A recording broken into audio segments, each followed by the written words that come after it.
Hunting Hollywood greetings, fellow multiversal adventurers. It's an honor to have you back in this saga that has us all hooked. Official channel statement: this story is 100% epic fiction, so please don't attempt real magic. The results aren't guaranteed and insurance won't cover it. The rights to this masterpiece belong entirely to its brilliant original author. We are just a barge sharing it with you. Do you want to keep being part of this amazing community? Join our ninja army of subscribers on YouTube and give this content a like. And for true fans, our Patreon has exclusive ninjutsu waiting for you. Chapter 975 Layout. Malibu, about 10 kilometers west of Cape Toomay, a special school has started operating on the hillside. The name of the school is Solway College. Simon and Janet came here early on Saturday morning. Although it was the weekend, the full boarding school was still very lively. The 239 students who had come to the college were participating in weekend activities arranged by the teaching team. The principal of the college, Leighton Mita, personally accompanied Simon and his wife, but Janet was mainly responsible for the explanation. The original first batch from China was 176 people. Some children were specially retained by the Chinese authorities, some parents made some requests that we could not accept, and some did not pass all our tests. In the end, only 87 people arrived in Los Angeles. Janet took Simon's arm affectionately, and stood together at the back door of a classroom to watch the children, almost all of whom were Asian, conducting a chemistry experiment under the guidance of the teacher.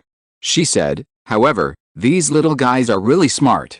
Now, in less than a month, all the children can basically communicate fluently in English.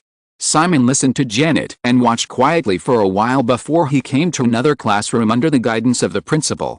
At the same time, he said to Janet and Mita, I have considered that we should not set a special learning direction for the children here, but focus on interest cultivation and change the world. One area and one subject are often enough for one or two top talents. With our training methods, we will be able to train more in the future. There is no need to specify. Even if these children are more interested in literature, we will fund them to become literary masters. There is no need for all of them to become physicists or the like. Leighton Mita nodded slightly in agreement, but Janet disagreed. No, children need guidance to grow in certain directions, just like the crops in the fields. If no one takes care of them, they will either be submerged by weeds or grow into weeds. We should still focus on the direction we like. Simon smiled and said, we are talking about two different things. You are talking about cultivating children's personal habits, and I mean cultivating children's life direction. I think the two things are not much different. Very much? Not much? Don't talk back, what I say is what it is. Well, okay. Leighton Mita didn't expect that this couple who were admired by the whole world would suddenly quarrel like a young couple, and when someone directly showed his chauvinism, the hostess, who had always been shrewd and capable during the multiple contacts, compromised, thinking it was a little funny, but she didn't dare to laugh. She could only respectfully follow the two slightly, and then slightly curved her mouth. So she saw the intimate posture between the two more clearly, and Janet Westeros hung on the man like a little girl in love. It was not quite the same as imagined. The young man walking in front of her was well known for his philandering. When she was flipping through some newspapers this morning, she accidentally saw a little gossip about two Hollywood actresses shopping together yesterday. One was named Kate Beckinsale and the other was named Natasha Henstridge. Being in Hollywood, even if you don't care, you can always be closer to all kinds of gossip. Therefore, Mita knew that both of them were Simon Westeros's lovers, otherwise the gossip tabloids would not publish the news because the two were shopping together. Although there was no sentence in the article that dared to mention Simon Westeros's name, anyone who knew some of the inside stories would probably sigh that the two unique beauties were not only taken in by Simon Westeros, but they could also go shopping together so harmoniously. It was really enviable. It stands to reason that such a philandering man usually doesn't have a good relationship with his wife. It's not the first time that rumors have circulated in the circle that the two are already in a relationship and may even cause the world's largest divorce drama involving assets at any time. Unfortunately, nothing has happened over the years. Leighton Mita accompanied the two to an indoor gymnasium again. Watching some children playing inside, she couldn't help but look at the couple. She sighed secretly. I can only say that a certain man is really strong enough to make women ignore many things. As a middle-aged woman who is still charming and elegant even though she is over 40 years old, Leighton Meadow couldn't help but have some fantasies about Simon Westeros, especially when she thought of some of the special hobbies of this man that were widely circulated. Moreover, putting herself in his shoes, Leighton Meadow couldn't help but feel that if she were in Janet Westeros's position, she would probably be quite tolerant of this man's fickleness, and even in order to keep this man, she would even find some women for him personally. This is Simon Westeros. The couple only stayed at Solway College for half an hour before saying goodbye and leaving. Watching the Westeros couple's car leave the campus, Leighton Meadow finally reacted, because her thoughts were flying for most of the process. This time, she was obviously not competent, and she was immediately worried that the man would have some bad thoughts about her. Leighton Meadow graduated from Dartmouth College and has a doctorate in education and psychology. Before getting this job, she had been engaged in education. She also happened to be the vice president of a school for extraordinary intelligence on the East Coast. That's why she was hired by a large sum of money to be in charge of Solway College. Speaking of which, it was Jennifer Rebold who first interviewed her. Leighton Meadow felt that, to be more precise, it should be Jennifer Westeros. It was no secret that Simon Westeros had 2 wives in one house in the Cape Dumay Manor in Malibu. At that time, the first question Jennifer Rebold asked her was whether she knew the meaning of Solway College. She directly told the details of the famous Solway Conference in 1927. Leighton Meadow felt that this largely helped her get the job. At the Solway Conference in 1927, Einstein, Marie Curie, Lorentz, Planck, Bohr, simply shone brightly. For ordinary people, it is probably difficult to appreciate the impact of this group of people on the world. In the eyes of these elites, it is difficult for anyone to surpass that group of people until now. The Westeros couple named this school for gifted children Solway College. Their ambitions can be imagined. She also looks forward to human science entering another Solway era. However, when the couple's car disappeared from sight, Leighton Meadow suddenly had a strange or very reasonable idea. She was able to get this job, perhaps because she was a very beautiful and elegant woman. During the browsing process just now, a man looked at her several times. Women are always particularly sensitive to distinguish the various meanings in the eyes. That kind of eyes, with obvious aggression, and an aggression that could press her down somewhere to do something good at any time, but Leighton Meadow found that she didn't dislike it at all.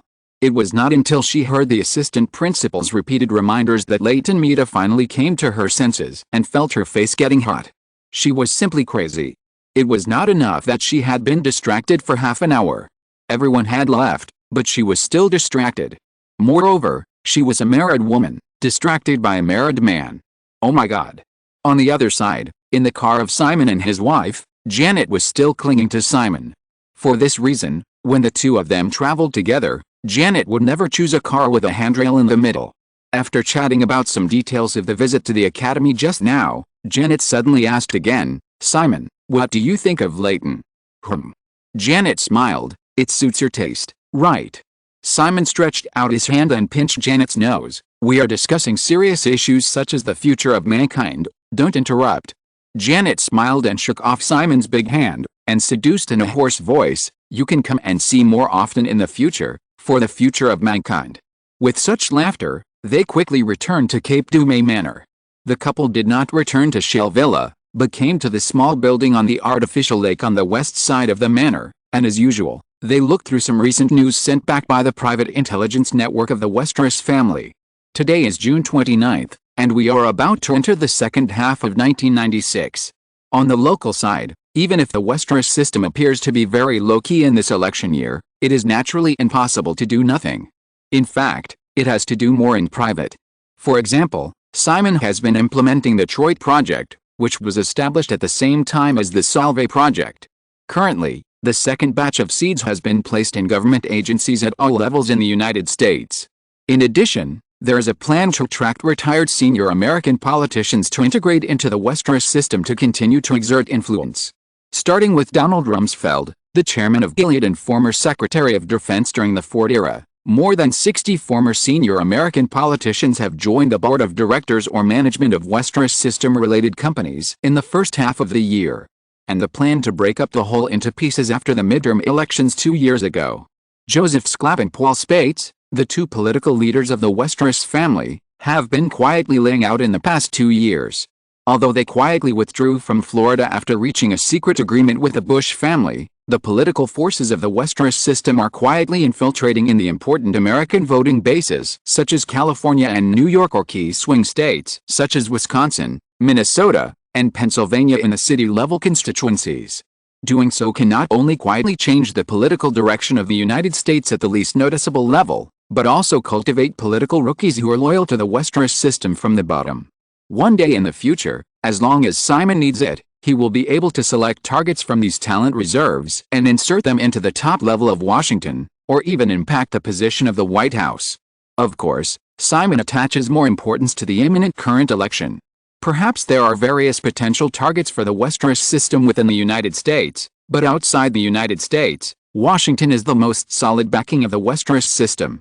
Whether it is Angola and Rwanda in Africa, or Russia, Ukraine and other countries in Europe, the reason why the Westeros system can be smoothly laid out is not only because of its own super economic strength, but also because the flag of the United States has played a vital role. Just like Simon's move in Rivne Oblast, Ukraine. If the Westeros system is just a large enterprise that lacks various supports, so many actions in Rivne Oblast would have caused a backlash from the Kiev authorities, and various industries would be regarded as fat meat by many people, even UFMS mercenaries. If the Kiev authorities dare to make this decision, it is not impossible to pull it out. The key is that, in addition to the strong economic strength of the Westeros system itself and its close connection with the current president Leon Kuchma, there is also the fact that no one dares to act rashly because the United States stands behind the Westeros system. Otherwise, it is very simple: sanctions. As former opposing countries, the former Soviet countries in Eastern Europe have deeply experienced the power of U.S. sanctions, not to mention the current precarious economic situation in these countries. Therefore, even if they cannot get benefits from the Westeros system, or even form potential hostility, they dare not rashly attack Simon's layout in Rivne Oblast. In the lakeside villa, the couple discussed some developments in Angola in Africa, and soon turned to Ukraine. Janet held up a wired-up file of Yulia Tymoshenko's stay in Rivne and said with a smile, "This woman is really restless. She actually wanted to instigate Lazarenko to make us surrender by restricting our acquisition of the fertilizer plant in Odessa." Simon said, "Didn't Lazarenko disagree? So, we men are always more reliable than you women." Janet rolled her eyes at Simon, thought for a while, and said, "Speaking of which, they were all members of the Petrovsk gang, and now there is a rift with the president. This happens to be our opportunity. If the Westeros system can come forward to help them resolve the differences between them and give them some additional benefits, won't we be able to hold Ukraine more firmly in our hands?" Simon was reading the intelligence about Russia's upcoming general election. Hearing this, he shook his head and said, "I hope Ukraine can remain in a state of chaos for a long time. If they stick together, how can there be chaos?" Janet blinked her big eyes and smiled. "You still don't have confidence in yourself. If Ukraine is united, politically stable, and economically developed, and people begin to live in peace and harmony, then some people will find that the overseas forces located in the northwestern border state of this country are really eye-catching, even if they are allies. It is the simplest truth for any force that no one can sleep soundly beside the couch." Simon shook his head and said, "It has nothing to do with self-confidence. Since it is not good for us to hold Ukraine together, I have no reason to do so. As long as Ukraine maintains the turbulent and chaotic state in the original time and space, to put it bluntly, Simon can do whatever he wants in Rivne Oblast. Even if he learns from Donetsk in the future and declares that Rivne Oblast will establish an independent country, it will only take a word. On the contrary, if Ukraine has no internal struggles, the various forces in the country will no longer be entangled in life and death, and begin to turn their attention elsewhere, which will inevitably bring risks to the rooting of an outsider like the Westeros system in this country." Chapter 976 Fable. Janet continued to flip through the documents in her hand and said, "What do you think of the theme park that Tymoshenko and others want to build in Kiev? The one in Rivne is just for fun, with only tens of millions of dollars in revenue a year." Simon shook his head casually, thought for a while, and said, "However, there may be some security issues, which is troublesome." "Safety issues?" "Yes, after all, it is not an ordinary theme park, but a military theme park. I have personally intervened in the formulation of safety regulations for the theme park in Rivne.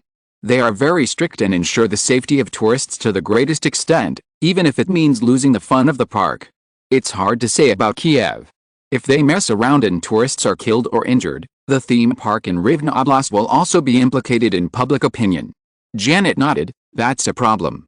But maybe. Simon smiled and said, even if the investment scale is not as large as Universal Studios, according to Timoshenko's idea, it will be at least tens of millions of dollars. Timoshenko cannot come up with so much money now and can only borrow from overseas. If there are changes in the top leadership in Ukraine in the next few years, such as Lazarenko being taken down by Kuchma, this project may be unfinished. Janet finished reading the documents in her hand, closed the folder and said, I don't think so. Even if Lazarenko loses power, after all, the military theme park in Rovne is so profitable, maybe someone will want to continue, such as Kuchma. Simon just shrugged, but did not deny this possibility. The rift and conflict between Kuchma's faction and Lazarenko's faction, in the final analysis, is still a conflict of interest. The reason why the rift between the two sides did not spread to Rivne Oblast is mainly because they are currently competing for heavy industrial assets with higher gold content in eastern Ukraine. These assets are concentrated in Petrovsk Oblast, the home of the Petrovsk Gang, and the later famous Donetsk Oblast. Not only because of its proximity to Russia, most of the heavy industrial groups left over from the former Soviet Union are in eastern Ukraine, and 90% of Ukraine's coal resources are also in the Donetsk region. Because of various natural gas-related news later, the outside world always thinks that Ukraine is a country lacking energy. In fact, this is not the case. If the coal reserves in eastern Ukraine can be well utilized, it will be enough for Ukraine to burn for a century. This is still the proven coal reserves. It's a pity that due to the long-term turmoil and chaos in this country and the involvement of various interests, the coal assets in eastern Ukraine have not been fully utilized. Instead, they have to spend the already shabby foreign exchange to import natural gas from Russia, so they are also constrained by Russia everywhere. Looking at the increasingly prosperous Rovne region in western Ukraine, although Simon also used Sergei Komorov's Oldek company as a shell to acquire a large number of local state-owned assets, at this stage, most of the industries in the Rovne region are, after all, the result of Simon's huge investment of real money. In addition, there is another special high-income group in the Rovne region, the UFMS Private Army, which has an income more than 10 times the average income of ordinary local people. After all, the money earned needs to be spent, so it also drives the local economy. Whether it is the result of Simon's real money investment or the artificially created group of high-income people, it is not so easy to snatch. This is another important reason why Simon can quietly cultivate the power of the Westeros system in Rovne state. If Simon had originally placed his base in eastern Ukraine or the southern Black Sea coast where heavy industry is concentrated, it is hard to say whether he can gain a foothold now. Janet put down the surveillance data on a series of individuals or events in Ukraine, and took a black file box, which contained a thick stack of files in a cowhide bag. He randomly picked one, and the cover said Benchikov family. He opened the file bag and took out the information. The first page was a girl, Galina Benchikova, 16 years old. Just looking at the ID photo in the upper right corner, she was a beautiful girl like a doll, with a fair and petite face, chestnut hair, big eyes, and a small mouth, which completely suited the preferences of a certain guy. So he shook the information in his hand to Simon beside him. Is this another batch of relatives you plan to create? Most of Simon's thoughts would not be hidden from Janet. Looking at the file in Janet's hand, Simon nodded, noticed the name on the page, and said, this family has been abandoned. Janet was responsible for the family's intelligence network on weekdays. She knew some things earlier than Simon. Hearing this, she curled her lips. Don't think I don't know. You took that guy's wife and 2 daughters to the Hot Spring Manor. There was no way to answer this. Simon simply pretended not to hear it, and still had the information about the Russian election in his hand. Janet only had a symbolic taste of resentment. Her eyes returned to the file in her hand, skipping the file of Maxim Benchikov who later cut off his career, and looking directly at the back. Natalia Benchikova, 36 years old, was able to give birth to such a beautiful daughter, so the mother's appearance was naturally no worse, and the same ID photo was equally attractive. The last one, Eva Benchikova, 14 years old, 2 years younger than her sister Galina, but she looked more immature in the ID photo. Unlike Galina's 169 centimeters height in the file, probably because she has not grown up yet, Eva Benchikova is only 153 centimeters tall. After reading it, Janet tutted twice to express her dissatisfaction. and suddenly asked again, relatives, speaking of which, Simon, is our family also a relative to you? Simon did not even raise his head, and his tone did not hesitate at all, no. Even though the man did not add anything else, Janet heard the words and immediately curled the corners of her mouth with a little satisfaction. Of course not. If that guy wasn't so powerful that even the old man couldn't defeat him, the person next to him should be Simon Johnston. They are family, not in-laws. Janet leaned over and leaned against the man a little, then continued to look through the files in her hand. After a moment, she continued, it seems that there are not many direct relatives who can be used in this 14 families. However, the collateral relatives can still be expanded. Simon, how do you plan to arrange it? Simon said, just put the pieces wherever they are needed. If it doesn't work or there is a mistake, just take them down. To be more specific, in the Ukrainian general election 2 years later, the timing was not right last time. This time, it should be the members of parliament for Rivne Oblast. I plan to get as many as possible. Janet thought for a moment and said, Ukrainian parliament has 450 seats, with a total of 25 states. Rivne Oblast can get 18 seats, which doesn't seem like a lot. We can divide them all among our existing people. Unlike the Senate and the House of Representatives of the U.S. Congress, the Ukrainian parliament adopts a unicameral system, and the election process is a special mixed election system. The 450 seats in parliament are roughly divided into two relatively equal parts. One part belongs to each constituency across the country, and the other part is allocated by each participating political party according to the proportion of votes. Therefore, the number of seats in parliament that each state can obtain is not as fair as in the United States. Strong states can get 40 to 50 votes, while weak states may only get single digits. With the current strength of Rivne Oblast, it is more than enough to get 20 seats in the 1998 general election. Ukraine is now a presidential parliamentary system, and relatively speaking, there is also a parliamentary presidential system. The difference between the two is actually very simple. Whoever is in front has more power. For example, in the former, the president can appoint a prime minister, while in the latter, the prime minister must be nominated by the parliament. However, the parliament still has a deep influence on the country's political direction, especially at this stage. Leon Kuchma is still a leader who likes to play balance rather than autocratic and arbitrary. Whether it is active or helpless, this means that as long as there are enough seats in parliament, the Westeros system can maximize its own interests in Ukraine. Simon thought so, and when he heard Janet's words, he smiled and said, it can't be too obvious. Besides, like Sergei and Krim, they have too many things to do and don't have the energy to be members of Congress. Janet couldn't help laughing. Then you let your little lovers be members of Congress. This is too messy. Simon emphasized seriously, it's the parents of the little lovers. Janet raised her hand and hit Simon on the shoulder. Simon added, in the next few years, Ukraine's economy will continue to decline. At the same time, the country's internal political situation will continue to be turbulent. More eyes will only be on Kuchma, and not many people will care who is a member of Congress. This is also a strange thing about Ukrainian politics. In the original time and space, Ukraine's richest man Akhmedov pushed all his drivers, bodyguards, dentists and other people around him to the position of members of Congress, and there was no backlash. Later, a certain actor president was even more strange. After being successfully elected and winning a large number of seats in parliament, many actors, producers and other main creators in a TV series that the actor president had participated in became members of Congress. After getting to know more, Simon no longer wanted the more capable spokespersons in Ukraine to waste time on such things as serving as members of parliament. Just like Evgenia's father Vladimir Kokoshko, Simon also hoped that he would run for parliament at first.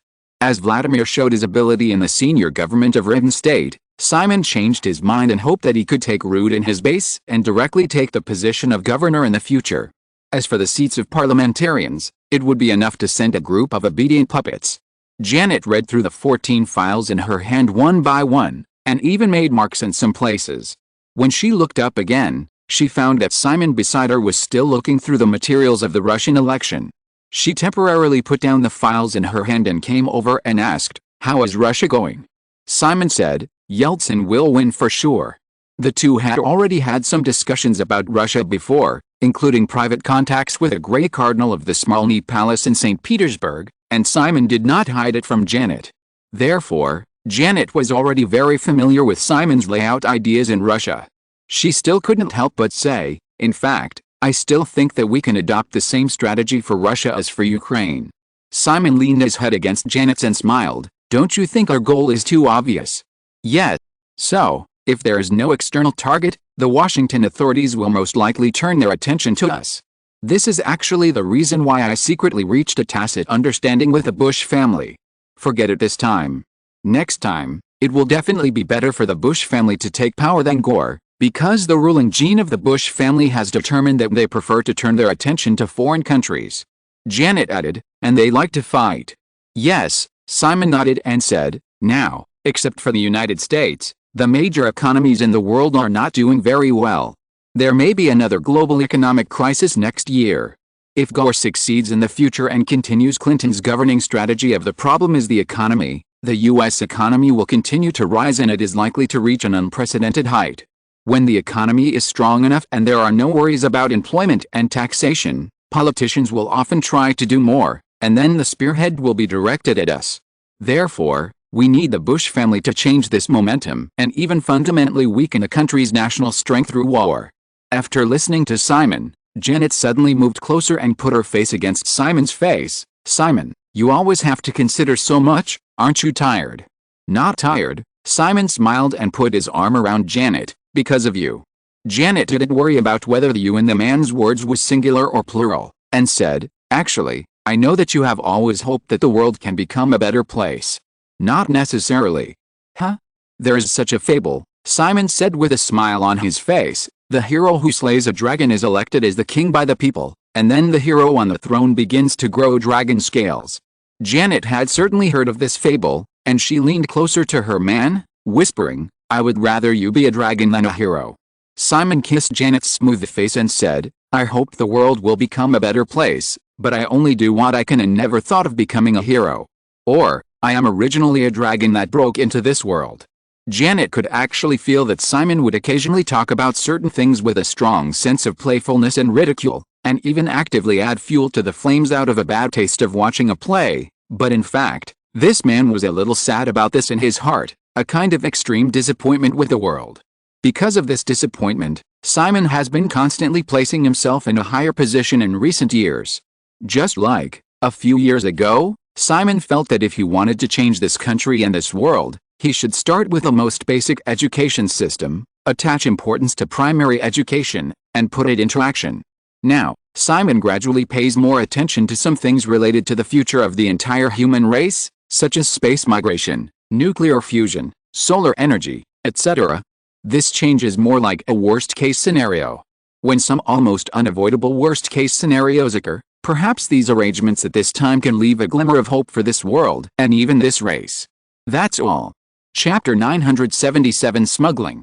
Since getting this new job, former Stasi agent Ulrich Sandman feels that his life in recent years has been more turbulent and wandering than before. Ulrich has never met his new employer in person, but everyone knows who this person is.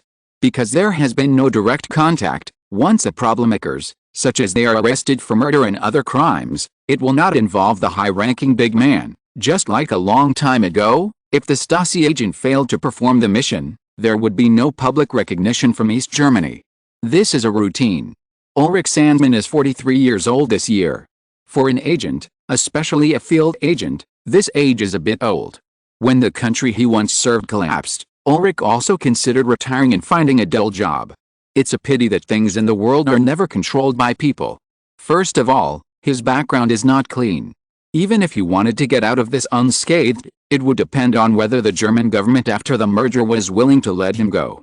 After the fall of the Berlin Wall, the new German government never stopped investigating and pursuing former Stasi members, so that a large number of former Stasi members were arrested, and many were forced to flee. There were also countless assassinations and deaths. In comparison, Ulrich was very lucky. Secondly, even if he managed to escape the liquidation, it would not be so easy for Ulrich to settle down. Because he had a lot of people to support. Not only his elderly parents, wife and 4 children, but also a sister who is 21 years younger than him. His sister had good academic performance and had no chance before. Now, She is about to graduate from Columbia University in the United States and plans to get a doctorate in the next 4 years. If he had turned to ordinary life, he would not be able to pay even his sister's tuition, not to mention his own children who were growing up. These are just relatives. Ulrich also has 6 families of his deceased comrades who need help. This involves a series of old memories that are hard to look back on. He once worked hard to climb up and once reached the rank of major. It was even a little ridiculous and sad. It was not because he had some kind of official addiction, but to get more salary subsidies and secretly use this status to make some shady extra money, just to be able to help as many people around him as possible. Therefore, it is impossible to turn to a dull life anyway. Now, except for his younger sister who is studying in the United States, Ulrich's family lives in Australia, and their lives are rich and stable. Even though he knows that his relatives are basically taken hostage, Ulrich does not feel wrong. This is natural. If the boss behind the scenes does not even have similar precautions against them, he will look down on them. Moreover, as long as he does not betray, nothing will happen. Even if he dies in the mission, Ulrich believes that his relatives can be well taken care of. After all, the young rich man with trillions of dollars in assets is not short of money, and what the other party wants is his loyalty. He used to be loyal to his country, and now, Ulrich can also be loyal to someone. Deep down, Ulrich knew that this was a fair exchange. Even if he sold his life to the other party, because the salary offered by that person was much more generous than in East Germany, so much that he even doubted whether it was worth it. In any case, not only his family was given the best resettlement, but he could also help the families of his deceased comrades more generously. There was nothing wrong with it. Ulrich Sandman now publicly holds an Australian passport. Although his name has not changed, under the operation of the Westeros system, he is basically a different person and will no longer be entangled in the past. Perhaps to confirm his loyalty and reliability, Ulrich is now in charge of 5 action teams. After several years of quiet observation, Ulrich understood that for the relatively flat structure and unrelated private intelligence network of the Westeros family, this is already a very high level and a considerable trust. Ulrich was also fortunate. In recent years, the team he led may have killed people, but no one died. Therefore, there is no more debt. Moreover, this time, even if someone dies, it will only be that person who needs to make up for it, and it has nothing to do with him. He used to be an officer, and officers commanded soldiers to charge into battle, which was natural, but he had never been used to commanding others to die. He even preferred to die himself. Perhaps he was promoted to the rank of major at a young age, and then he was not promoted again for many years, because the Stasi leaders discovered his womanly kindness. Ulrich also did this mission himself. It was a somewhat inexplicable mission to investigate the smuggling routes pointing to France around the world. Perhaps it was necessary to follow up the Snakehead organization in person, which was quite dangerous, so they mobilized their team. There was nothing wrong with this. Although, Ulrich couldn't figure out what the young rich man wanted to know about these, just like in the past few years, they always received various seemingly unreasonable tasks. One of Ulrich's subordinates once smiled and pointed out that the big man might just not want them to be idle. Maybe there is such a possibility. However, it would be great if it was true. Ulrich was not so naive. Just like 2 years ago, they participated in some trivial actions in southern Italy. At first, they seemed unreasonable. However, overnight, a family of the Ndrangheta in southern Italy was uprooted. Ulrich didn't know how many people were killed in the whole process. It must be a lot. That night, in Reggio, a city in southern Italy across the sea from Sicily, there were gunshots and explosions in many areas, and people even thought that there was a riot. According to various signs that followed, Ulrich also found that their behind-the-scenes boss also took the opportunity to support a puppet family in Reggio. The Danieli family under the Ndrangheta gave considerable help in their investigation of the smuggling route. Then there was a journey of thousands of kilometers. The team directly led by Ulrich was fully staffed with 6 people. This time, only 2 other members were selected. The 3 first came to a small town on the northern border of Iraq. There is a smuggler's base here, responsible for recruiting customers. After patiently waiting for a week, Ulrich and his 2 companions followed a group of 129 illegal immigrants recruited by the Snakehead team to leave Iraq and enter Turkey. They traveled overnight and came to a small village by the sea in south-central Turkey. They there temporarily. Another 3 days of waiting continued until late one night, When all the illegal immigrants who were somewhat depressed due to the long journey and mental tension were awakened and hurried to appear by the sea, boarded a cargo ship, and entered the most difficult sea voyage. 129 illegal immigrants, 93 men and 36 women, were all driven into the bottom cabin after boarding the ship. The Snakehead team members wore masks throughout the whole process and collected $1,000 in cash from each illegal immigrant after entering the warehouse. This was only half of the money, and the other half would be collected after arriving at the destination. This is a rule of a more formal snakehead organization. Or it could be said that it was a rule formed after a long period of cooperation with the stowaways. Because there were too many terrible incidents of stowaways being murdered and abandoned on the stowaway routes, the slightly smarter stowaways would keep half of the funds and pay them when they arrived at the destination. The formal snakehead organizations would not force them to pay. The formal snakehead organizations sounded a bit strange. But it was true. Because there were many informal and unprofessional snakehead organizations, and poor stowaways who were deceived or even killed because they did not know the rules. Ulrich and the other two had a very sophisticated disguise throughout the mission, including a new identity. After boarding the ship, because they had been arranged in advance, they were considered VIPs on the ship. The members of the snakehead organizations only wore masks when they came into contact with the stowaways, but they had no defense against them. Because they heard from the above that they would have big business with these people in the future, they also cooperated and took the initiative to give the three people the information they needed. Even taking pictures was no problem. The three people's mission required photo information, and as long as they did not take sensitive information such as the faces of the people, they were allowed to do as they pleased. Generally speaking, this is a cargo ship registered in the Panama Islands.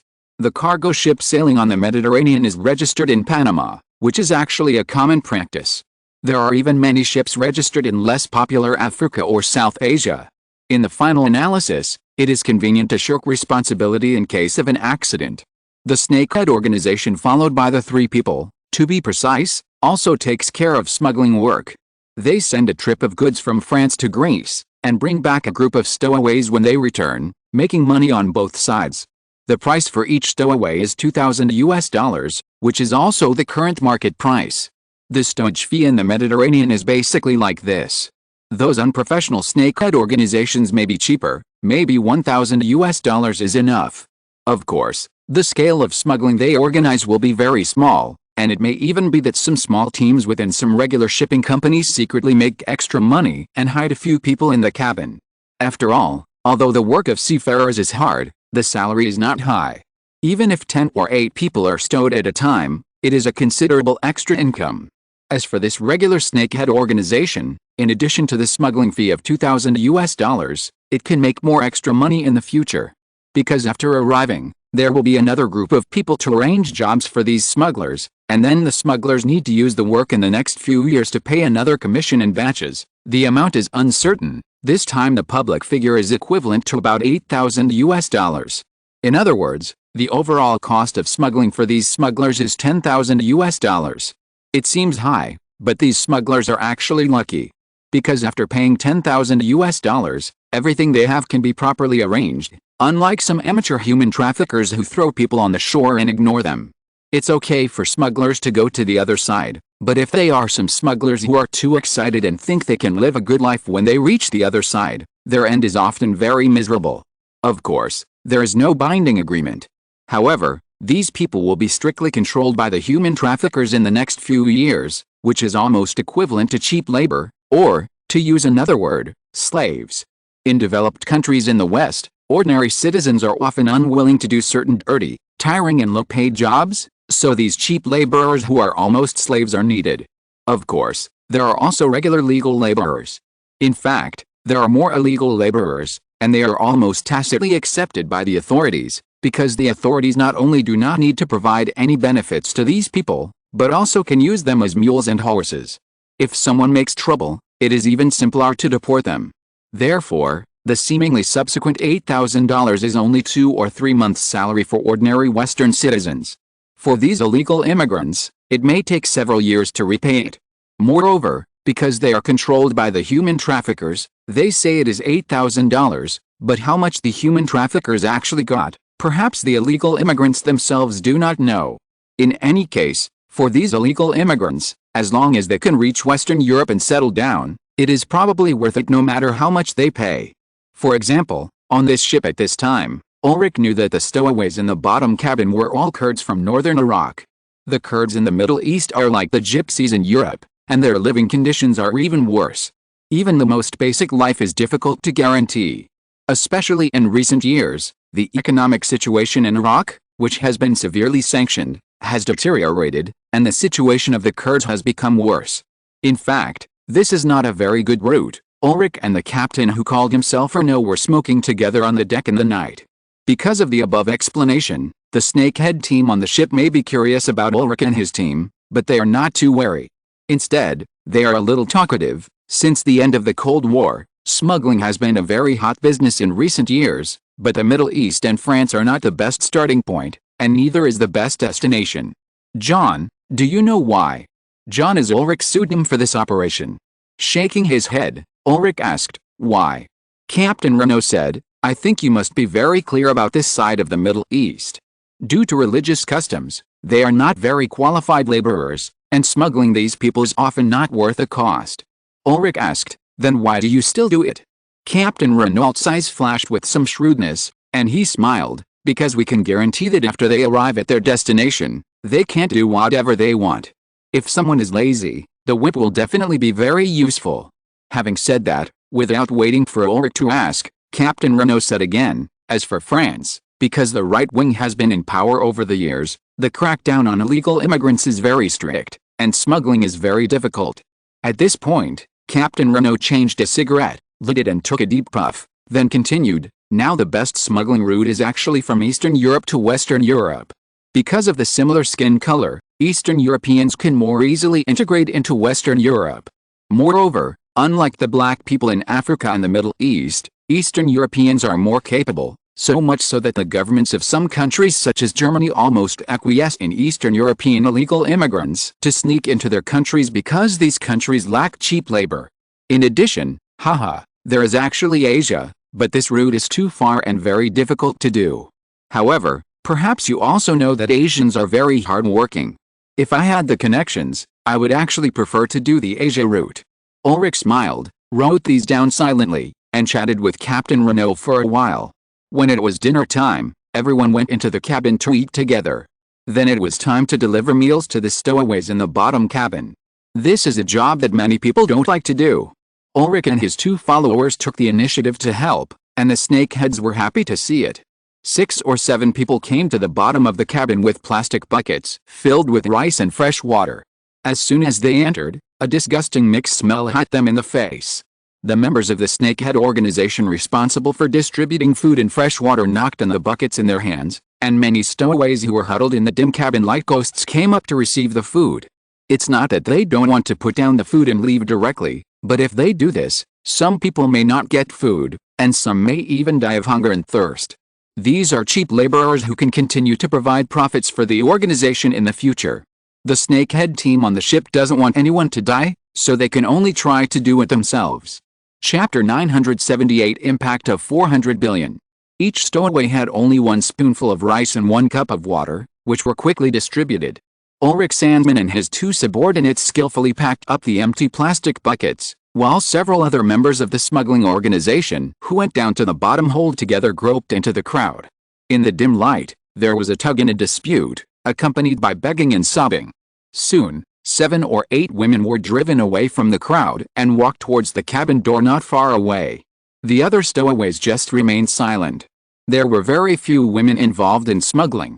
Ulrich knew that these were all unattached women. The lack of men's protection was not only now, but also after arriving in France, the end would not be too good. Ulrich and the other 2 followed out of the bottom hold with empty buckets. As soon as they arrived on the deck, it was already lively here.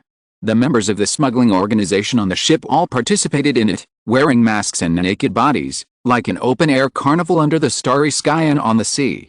Rejecting Captain Renault's invitation, Ulrich and the other 2 sent the empty buckets back to the kitchen and then returned to their cabins together. The 2 subordinates who had followed Ulrich for a long time might have been tempted, but they did not mention the intention of participating in it. Their boss was very gentle when he was gentle, and strict enough when he was strict.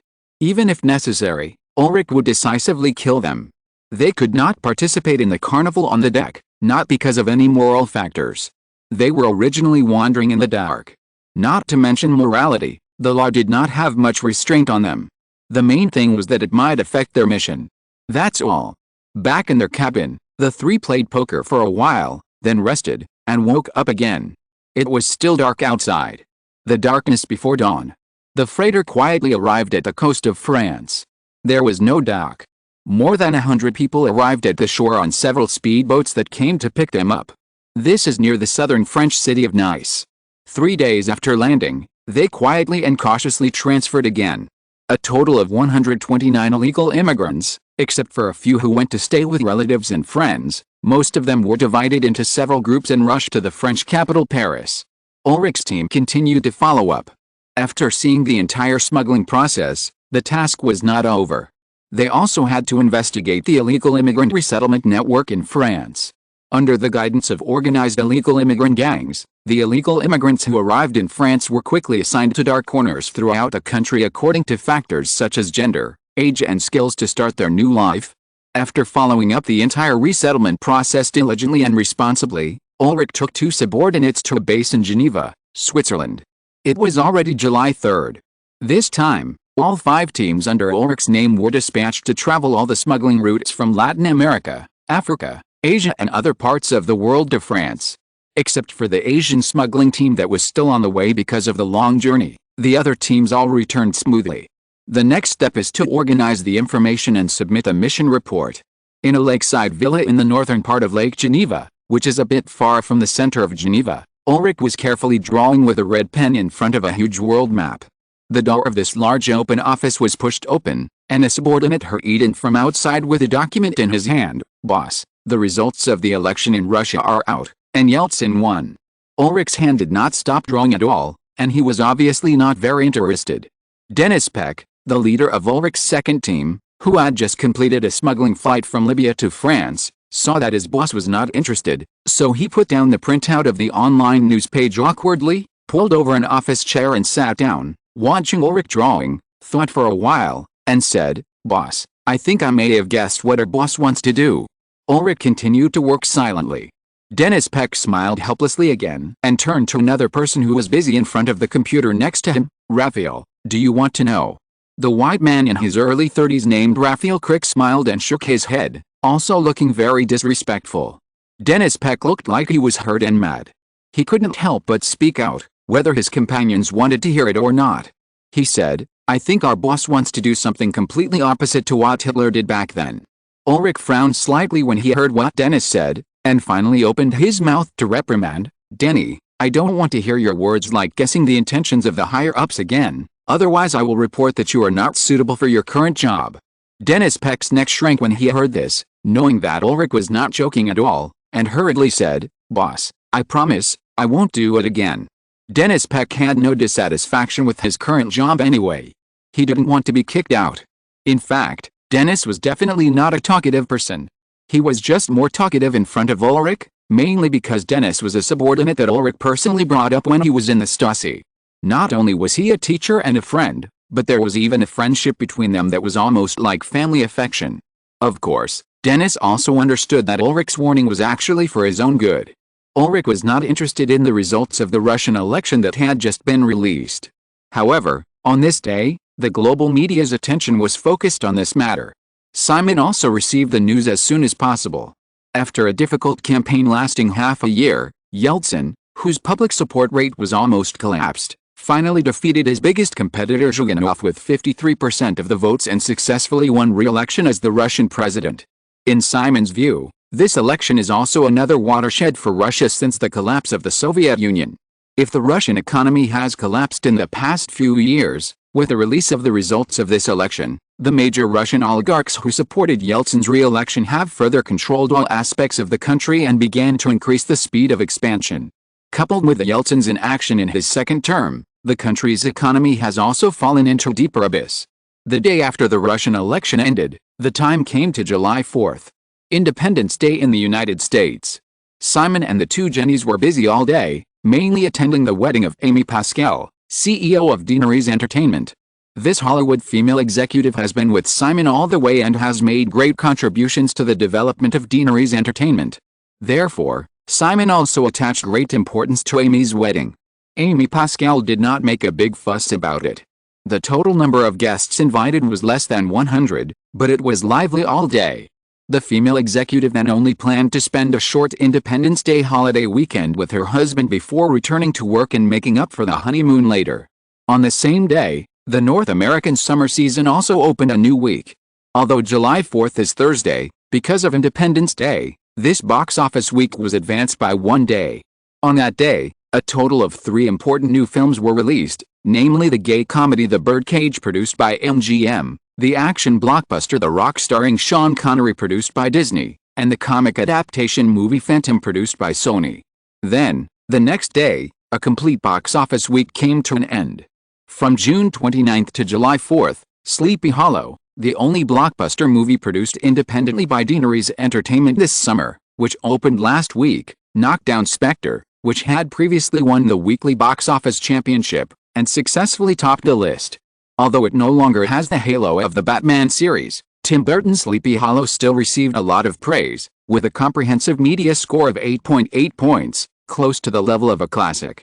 Simon even felt that perhaps it was the absence of the Batman series, which had been getting worse and worse in the 1990s, that made Tim Burton's new film receive more attention and praise. In fact, it was because of the absence of the former Batman that Tim Burton's status in Hollywood was greatly reduced, and costs in all aspects could be saved. The production budget of Sleepy Hollow was ultimately only $70 million, far lower than the $100 million in the original time and space. In the first 7 days of its opening, Sleepy Hollow took in $51.39 million in its first week, with an average of nearly $17,000 in theaters.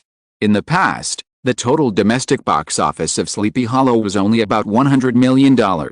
This time, with the support of Deanery's Entertainment's strong publicity and promotion, this fantasy film, which was promoted as each frame is enough to be a beautiful poster, earned $51.39 million at the beginning. Coupled with a near-classic reputation, the domestic box office can increase by at least 50%.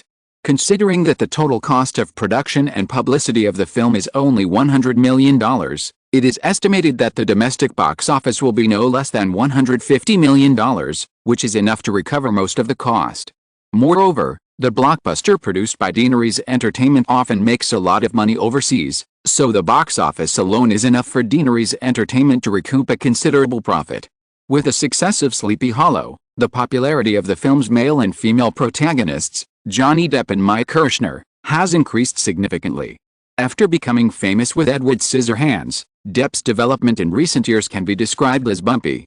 Although there are well-received works such as A Different Sky, it has been tepid in business, and even has shown signs of sliding from the second line to the third line. The wonderful performance in Sleepy Hollow, coupled with the commercial success of this film, has sent Depp to the first line of Hollywood. Maya Kirshner is even more typical. Westeros girl. Hollywood does not have a similar title publicly. After all, Simon has made too many stars famous. However, it is obvious that Maya Kirshner is another classic example of someone making her famous. After all, she was nominated for the Best Actress Oscar at the age of 20 for Little Women, which is rare in Hollywood. Well-informed insiders also know that Simon Westeros gave Tim Burton a lot of authority, but he did not compromise on the heroine. He insisted on using Maya Kirshner, who has a pure appearance but a particularly cold and melancholy atmosphere. She also interpreted the heroine in Sleepy Hollow brilliantly. So, after the tempering of several previous films, Maya Kirshner also became famous in one fell swoop. This is a real fame without any water. The popularity gain brought to actors by blockbuster-level movies is completely incomparable to those low-cost movies with only a few $1 million in box office. In the final analysis, if an actor wants to become famous, it is still the popularity that counts. The more people you can let know your name, the higher your status will be. Participating in a blockbuster movie that is destined to be released on a large scale worldwide is enough to make the actor gain considerable popularity, even if the movie is not successful. With the success of Sleepy Hollow, Deanery's Entertainment also took the opportunity to officially announce that Maya Kirshner will star in the new film Girl, Interrupted, by Hollywood new director James Mangold, and will also star in the film with Angelina Jolie, daughter of Oscar winner Jon Voight. Due to the Independence Day holiday, and the fact that the two films do not conflict with each other in terms of subject matter, Spectre, in its third week of release, faced with the impact of Sleepy Hollow, still maintained a strong decline of 31% in the box office, earning another $38.6 million. After 3 weeks of release, the cumulative box office of this 007 series super blockbuster quickly reached a high of $183.99 million. With the current box office trend, Spectre has basically locked in the box office champion position of the 1996 summer season. As for whether it can maintain its annual box office champion position, it depends on the box office performance of films such as Wonder Woman 2 and Charlie's Angels at the end of the year. The two blockbusters occupy most of the box office share, and the other movies on the weekly box office list can only be described as scattered. Therefore, it is not worth mentioning. After the Independence Day weekend, on July 8, the new week, the Westeros system officially launched the bond issuance plan for the second half of the year. The first announcement was the $3 billion bond financing plan of AOL. The continuous reduction of holdings by the Westeros system in the first half of the year has made too many people wary of the risk of the new technology bubble bursting. Simon gave up the long-term reduction plan under pressure from all sides. Unexpectedly, just after entering the second half of the year, this happened again, and many people were caught off guard. Even though AOL's announcement stated that this $3 billion bond will be mainly for overseas investors, the North American stock market still fell significantly on the day the news was announced. The Nasdaq market, which had been advancing all the way, fell by 1.2% in a single day. After all, the market is not stupid. However, wisdom and reason are often two different things. After a 1.2% drop on Monday, the Nasdaq market rebounded by 0.7% on Tuesday, and rebounded again by 0.8% on Wednesday. As a result, in 3 days, the Nasdaq market as a whole not only did not fall, but also rose slightly. As of the close of Wednesday afternoon, July 10, the Nasdaq index has reached 4,215 points. At the same time, among the leading technology stocks that have attracted the most attention in the capital market, Igret has gradually begun to take the lead. On Wednesday, the market value of this internet giant has reached $387.6 billion. After the Nasdaq index broke through 4,000 points, it is clear that a company worth $400 billion will soon appear in the North American stock market. According to industry forecasts, Igret's final market value may account for about 10% of the entire Nasdaq market. Compared with the former Yahoo, this seems a bit incredible. However, the current Igret is far from being comparable to the former Yahoo portal website. With a continuous business upgrade, the current Igret company's portal website business has become less and less important, and even insignificant. On the other hand, and in fact the most important point, whether it is the Internet basic tool software that Igret completely monopolizes, or the booming online advertising business, or even the rapidly growing e-commerce business and the cloud computing business with a scale that is unrivaled by other peers around the world, they have actually brought Igret huge amounts of operating income, which is completely incomparable to Yahoo, which once reached the peak of a market value of $100 billion but had not yet formed a complete business model.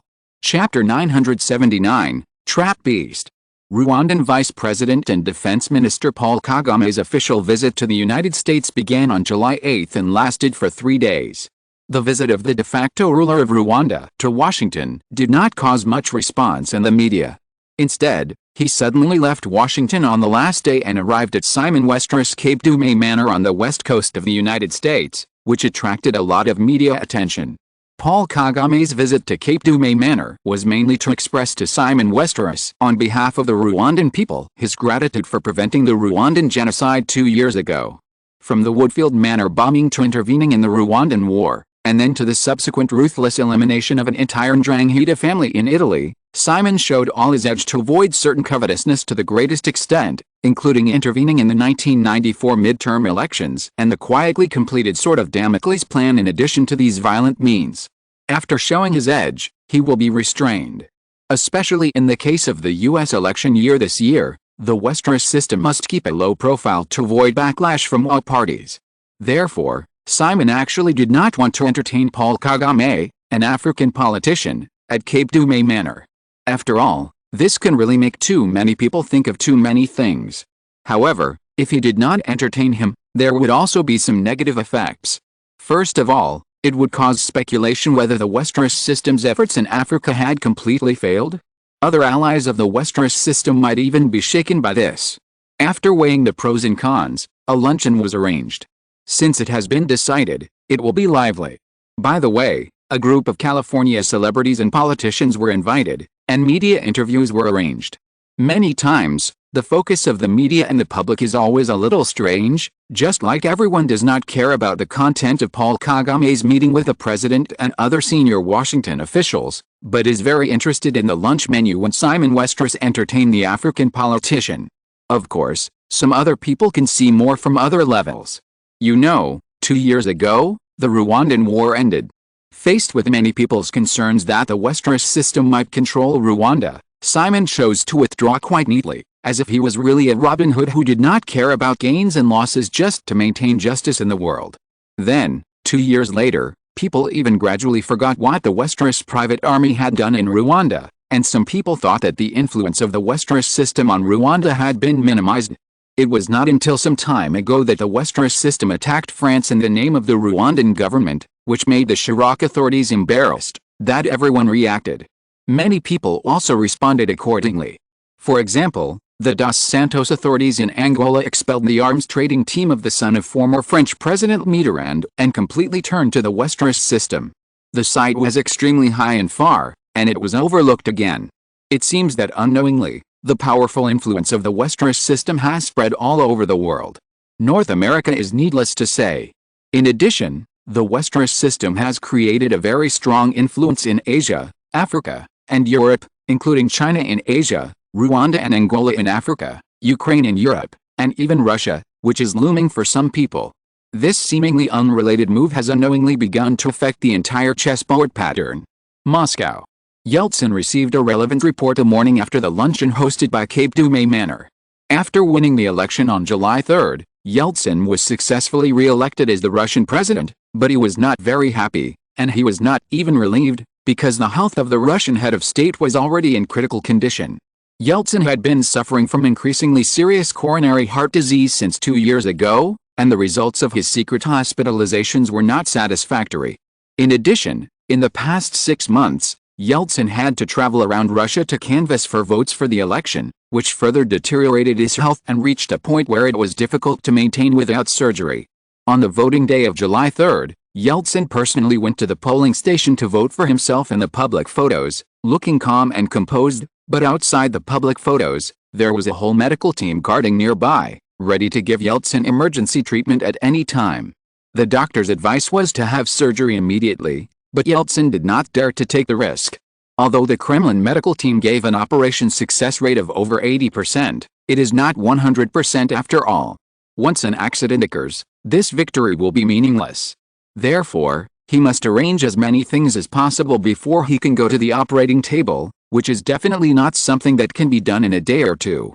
Moreover, after successfully obtaining re-election, the situation in Russia has become even more chaotic. At this moment, in the presidential office of the Kremlin, Chubai Borisovich, who has played a key role in Russia's economic reforms in the past few years and was previously the head of the presidential campaign team, is discussing the high-level appointments of the new Russian government with Yeltsin, who is flipping through the materials of yesterday's lunch at Cape Dumay Manor. In fact, it is more inclined to pass on messages. The current role of this Russian senior official, who was later called the father of Russian privatization, is more inclined to be a link between the Kremlin and many Russian oligarchs. Yeltsin has found it difficult to judge whether the other party is still loyal to him. Moreover, from Chubai's report, those oligarchs are almost impatient. Mr. President, Mr. President. Chubai had to raise his voice to remind Yeltsin when he noticed that he was distracted. There was also a hint of impatience on his face. He seemed to think that Yeltsin had drunk alcohol again against the doctor's advice and had not yet regained consciousness. Yeltsin raised his head from the documents in front of him. "Well, what did you say just now?" Chubai reminded, "About Berezovsky's wish to become prime minister." Yeltsin shook his head slightly, then said, "So, what do you think about this matter?" "I don't think it's appropriate," Chubai said. "Besides, Berezovsky's request is too much. He has no experience in governing at all. If he is placed in the position of prime minister, it will only be a disaster for Russia. Okay, I will seriously consider it.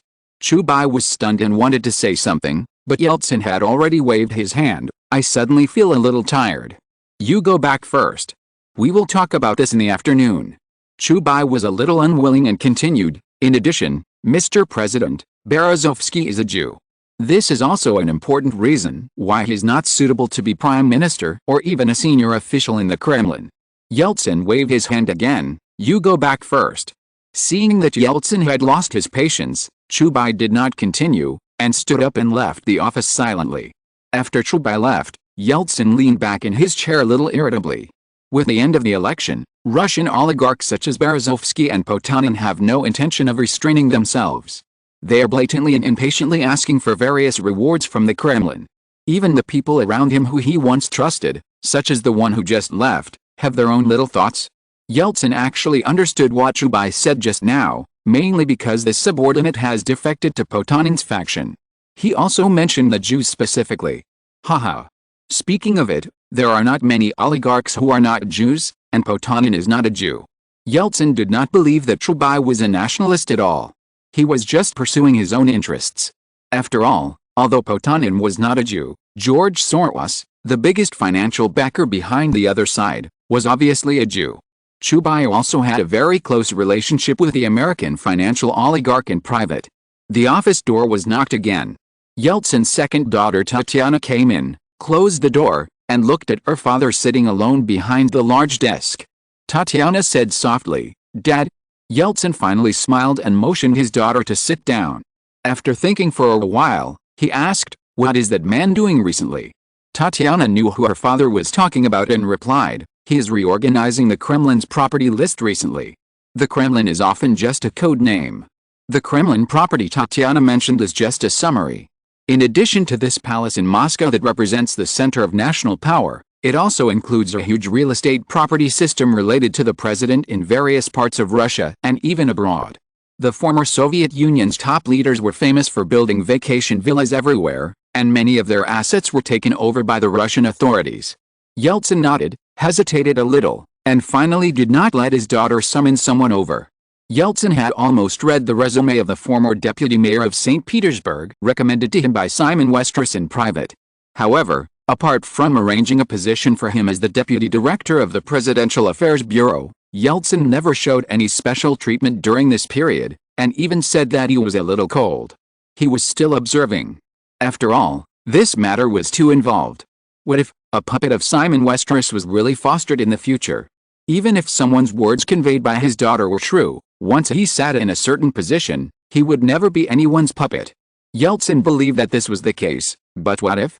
Suddenly remembering something, Yeltsin asked, "Have you had any contact with Mikhail Friedman recently?"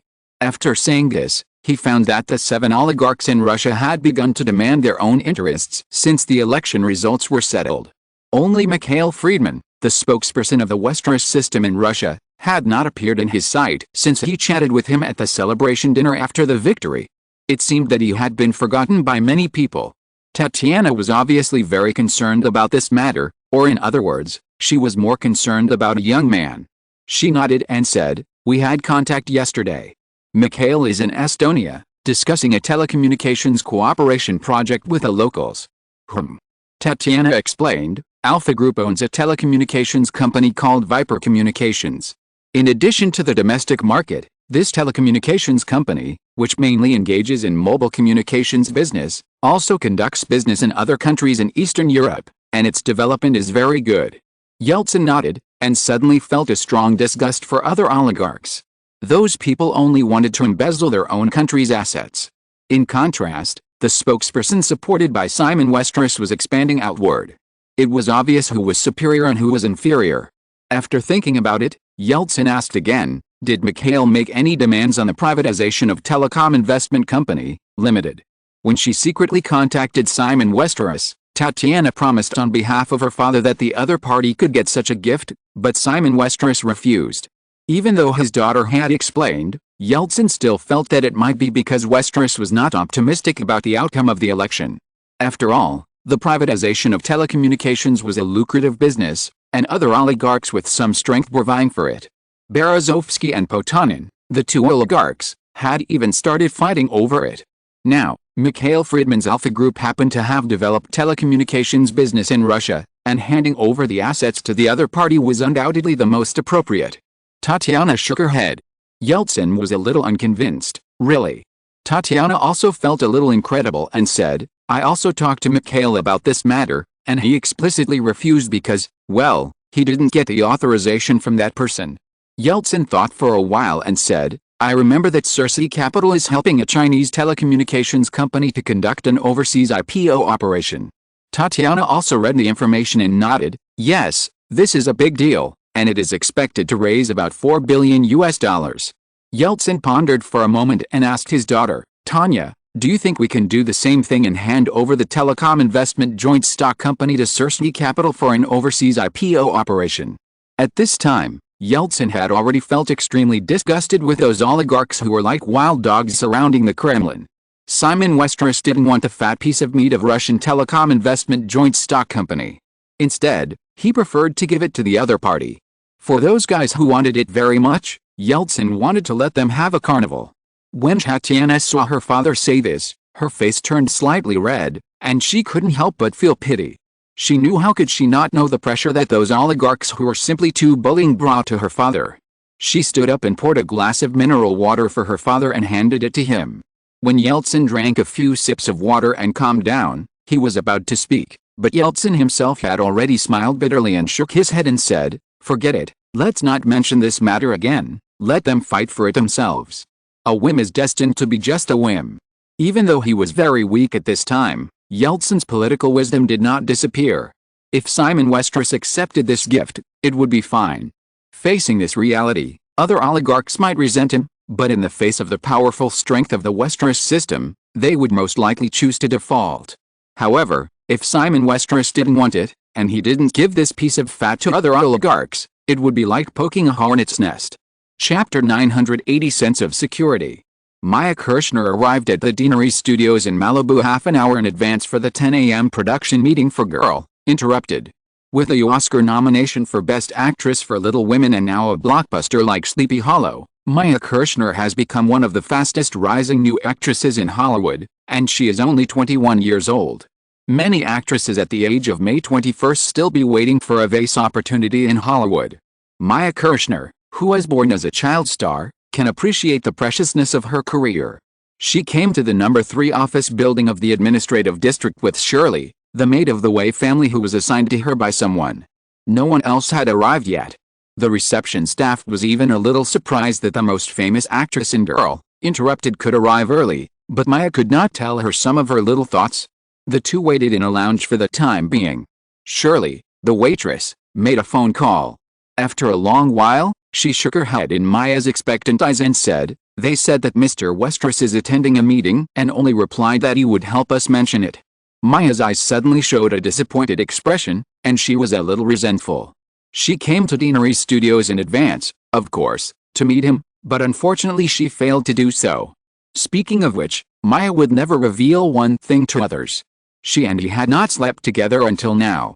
Therefore, everyone naturally thought that she was one of his many lovers, but in fact, it was a bit unworthy of the name. After entering this circle, Maya had been beautiful since she was a child. She had also encountered many entanglements along the way. After meeting him, all these covetousness disappeared. It was a miracle that she could live like a princess in Hollywood. Therefore, deep in her heart, Maya had a feeling of attachment to the man who she had met with on one hand since she met him, which was more than her father. Sense of security. The man had no time to see her. Maya was disappointed for a while. When Shirley brought her a cup of coffee and handed her a copy of the latest Hollywood Reporter magazine, she finally cheered up. Then she remembered that today was Friday. The 8th-day Independence Day holiday box office week from July 4th to July 11th ended yesterday. Today's Hollywood Reporter lists the past 8 days as a separate box office week, mainly because the 3 major new films last week were released one day in advance on Thursday, July 4th, instead of Friday, so this week's data overlapped with the previous box office week by 1 day. In any case, the key is still the box office. Facing the sniping of 3 new films, The Birdcage, The Rock and The Phantom, Sleepy Hollow has continued to be the first in the single-week box office list in the past 8 days, earning $46.73 million in 8 days. If the $9.22 million on July 4th is subtracted, the revenue data for the next 7 days is $37.51 million, a year-on-year decrease of only 27%. 2 weeks after its release, Tim Burton's fantasy horror film, which has received great reviews, has quickly reached a cumulative box office of $88.9 million. This momentum has far exceeded the original data of Sleepy Hollow, which just broke the 100 million yuan domestic box office.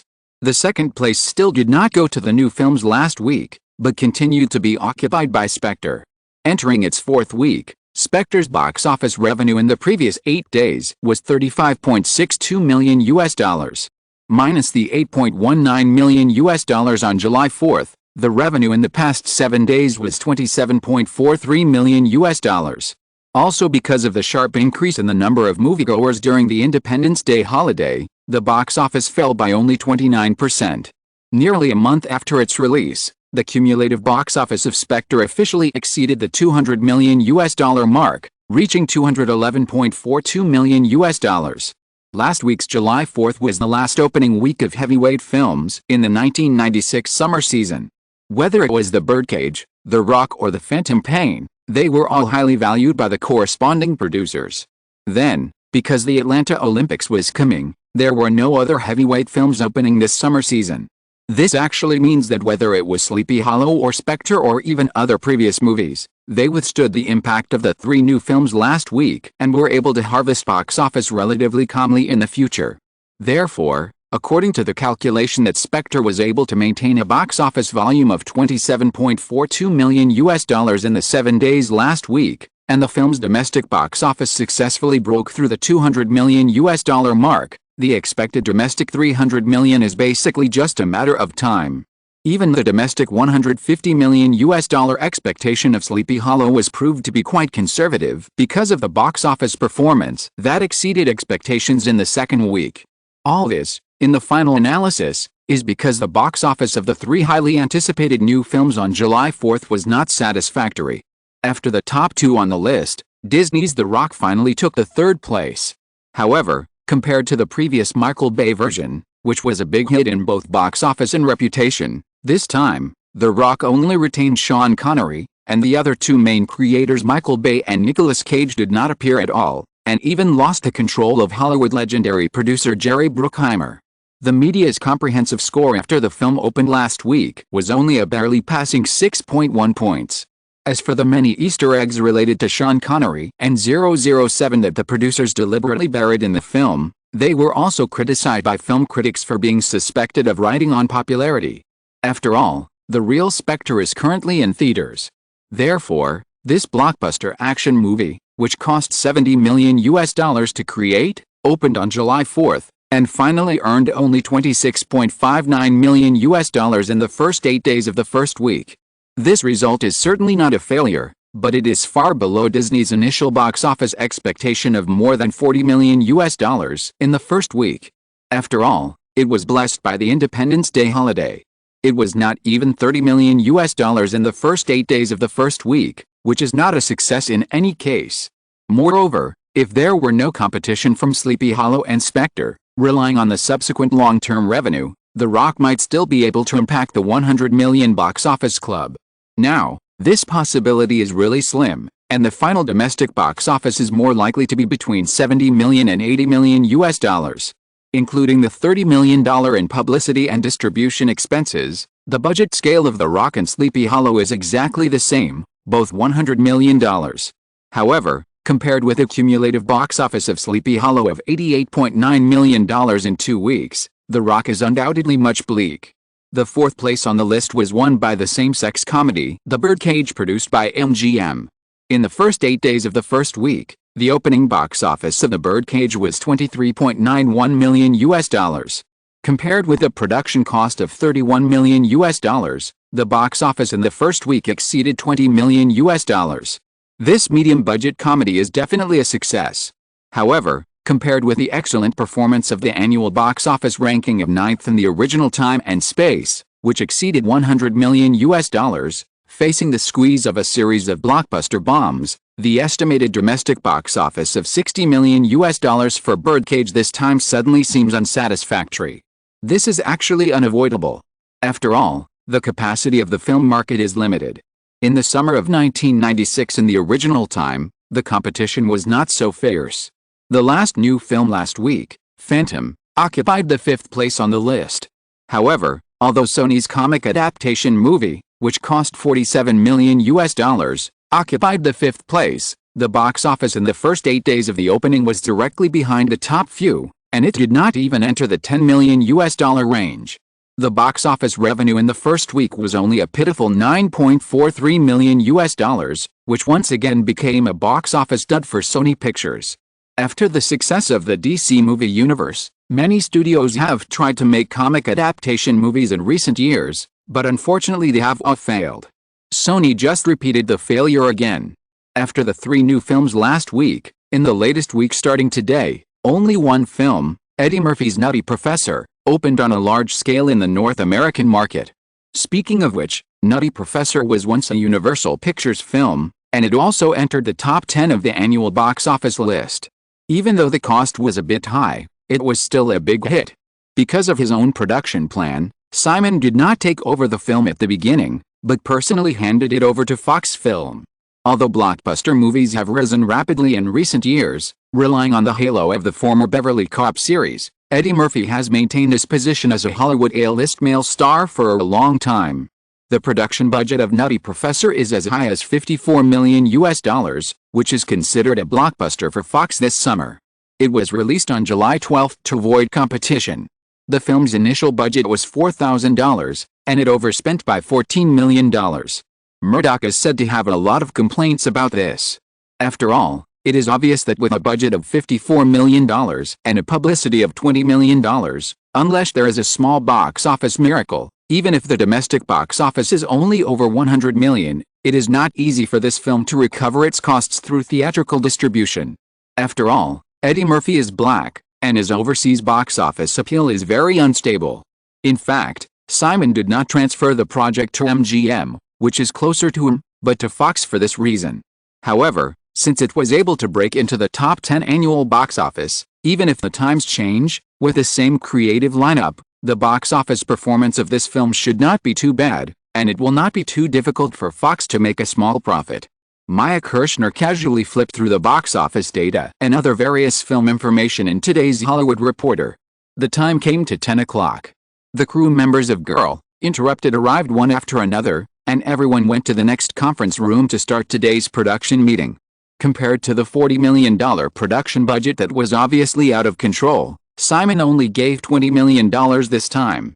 Because it tends to be an art film, even with an Oscar nomination for Best Actress and Sleepy Hollow just becoming a big hit, Maya, who has the highest salary, only received $2 million this time. In addition, Angelina Jolie, although her performance in the audition stage was amazing, so that director James Mangold insisted on using her even though he knew that the actress's appearance was contrary to the aesthetic taste of the big boss, only gave her $100,000 this time. In addition to the 2 female protagonists, because of the high quality of Deanery's Entertainment's films, other characters who have joined one after another, even if they are already famous in Hollywood, basically only receive the union's basic salary. Everyone is just trying to get their faces seen.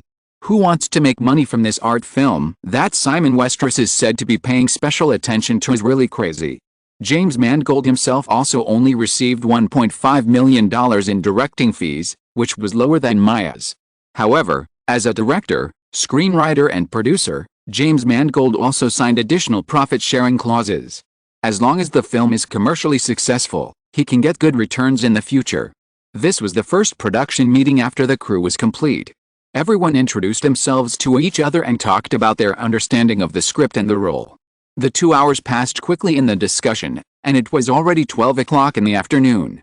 The meeting ended and everyone began to disperse. Maya had just stood up when 2 other girls came over. They were not Angelina Jolie, who is obviously a bit unsociable, but 2 supporting actors in the film, one named Brittany Murphy and the other named Cady Strickland. Facing Maya, who had never met before, the 2 women were warm and flattering. Cady Strickland was the first to speak. "Maya, do you have any other plans for lunch?" How about having lunch together? Maya had been in this circle since she was very young, so of course she knew the two women's intention to approach her. In recent years, there were more than just the two of them who tried to do so. Although she looked quiet, Maya was not the kind of person who liked to keep people at a distance. On the contrary, she was very lively in private. She looked at the two women quietly for a few times, and confirmed that they probably did not meet the preferences of a certain man, so she smiled and nodded. Okay, I'm planning to go to Venice Beach to eat seafood. Let's go together. Well, I'll treat you. Brittany Murphy on the other side saw Maya agreed, and hurriedly said, how can this be done? Of course, Caddy and I will treat you. As she said this, the two women unconsciously surrounded Maya on the left and right, and led the girl out without leaving a trace, no longer giving others the opportunity to chat with her. Maya seemed unaware, picked up her white Hermes bag, and finally nodded goodbye to the others, and walked out of the meeting room with the two women, chatting and laughing. As soon as she left the house, the waitress Shirley was already waiting outside the door. Seeing two women following Maya, she just nodded slightly and stepped forward and said, Maya. Maya Kirshner was a little confused. Shirley raised her hand and gestured, and simply said to the other two women, sorry, can we talk alone for a few words? The other two women also knew Shirley's identity. Compared with Maya, they were more inexplicably odd. Of course, there was no problem, and they said they would wait at the elevator. It's like this, Shirley waited for the two women to leave, and took Maya out of the conference room door where people kept coming out, and then said, let's go over there quickly. Mr. Westeros said he wants to have lunch with you. It's over at the movie studio restaurant. Maya, who had already given up hope today, heard this, her eyes lit up, and she nodded subconsciously. Thinking of the two women not far away, she said, I'll talk to them. Shirley nodded. The two walked to the elevator together. Maya regretfully found an excuse to perfunctorily, and hurriedly took Shirley away. Brittany Murphy and the other girl followed Maya downstairs and saw that Maya and the other girl did not go to the parking lot after going downstairs, but walked to another direction of the administrative district. They soon understood what was going on, but they could only envy in their hearts. This kind of thing cannot be begged for. There are countless women in Hollywood who hope to win the favor of Simon Westeros, but unfortunately, even if they want to meet the high and mighty big man, the chances are slim. Chapter 981 Two Tigers. The lunch lasted for half an hour. When Shirley, the waitress, saw Maya Kirshner standing up with her arm around the man, she thought things had progressed.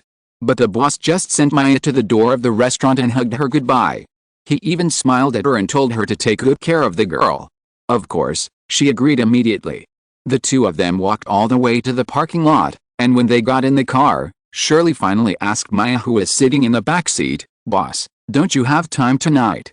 Maya's expression revealed a little satisfaction, but she was obviously disappointed. She nodded and said, he's going to New York this afternoon. Shirley subconsciously asked, what for? Maya rolled her eyes, how should I know? Shirley knew she had said something wrong, so she smiled, started the car and turned out of the parking lot, while asking, so, have you and the boss, made an appointment? Maya shook her head again. I mentioned it, and he said he would contact me when he had time. If it wasn't related to a certain man, Shirley would have blurted out this statement. It was too perfunctory, equivalent to saying nothing. Of course, she couldn't express it like this at this time, but she was also regretful.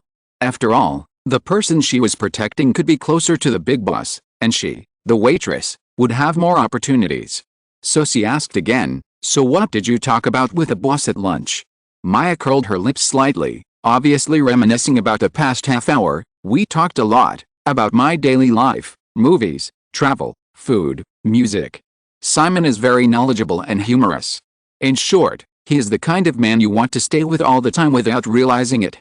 Shirley looked at Maya's excited expression with little stars in her eyes, and couldn't help but envy her. At lunch just now, she sat with Queen A near the boss and the other two. Queen A, the only waitress among the four girls ABCD who still stayed with the boss, didn't know when. Everyone felt that Allison Knowles was becoming more and more like a queen, cold and elegant, vigorous and resolute, and the nickname would never be wrong. You can imagine how Shirley felt. She was trembling with fear. Alice. How great it would be if I had the opportunity to climb to the position of Queen A. After seeing Maya off, Simon quickly left Malibu Studios and rushed to Los Angeles International Airport. After boarding his Boeing 767, the 4 hours of flying to New York in the afternoon were still not wasted.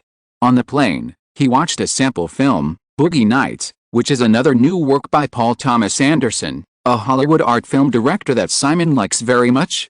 It is adapted from the director's own experience of living near an adult film and television company in his youth, and the production cost is $15 million. The former Boogie Nights was also very famous, especially the roller girl played by Heather Graham in the film. Tisk. This time, because of Simon's Big Butterfly, Boogie Nights has changed a lot, mainly the male lead, from the original Mark Wahlberg to Ben Affleck. Ben Affleck completed this project before the filming of Good Will Hunting. Now Good Will Hunting is still in post-production, and Boogie Nights has been completed. Compared with Mark Wahlberg, who looks too old, Ben Affleck, who is tall and strong, but still very young and can attract the interest of some Hollywood bigwigs, is indeed more suitable for the male lead of Boogie Nights. The heroine Heather Graham has not changed, but Julianne Moore, who has appeared in the film before, did not appear in the film again this time because she has accumulated a good reputation with the Conjuring series. In addition, many famous independent filmmakers in the 1990s also made cameo appearances in this film, such as Philip Seymour Hoffman, who later won the Oscar for Best Actor in Simon's Memory, and Don Cheadle, the very young War Machine, and even William H. Macy, the father who is always dying in Shameless. Now these people are still unknown, and probably no one thought that they could be concentrated in one movie and go so far later, including Aunt Moore, who is still making various appearances now if it weren't for Simon's influence. Hollywood is so wonderful.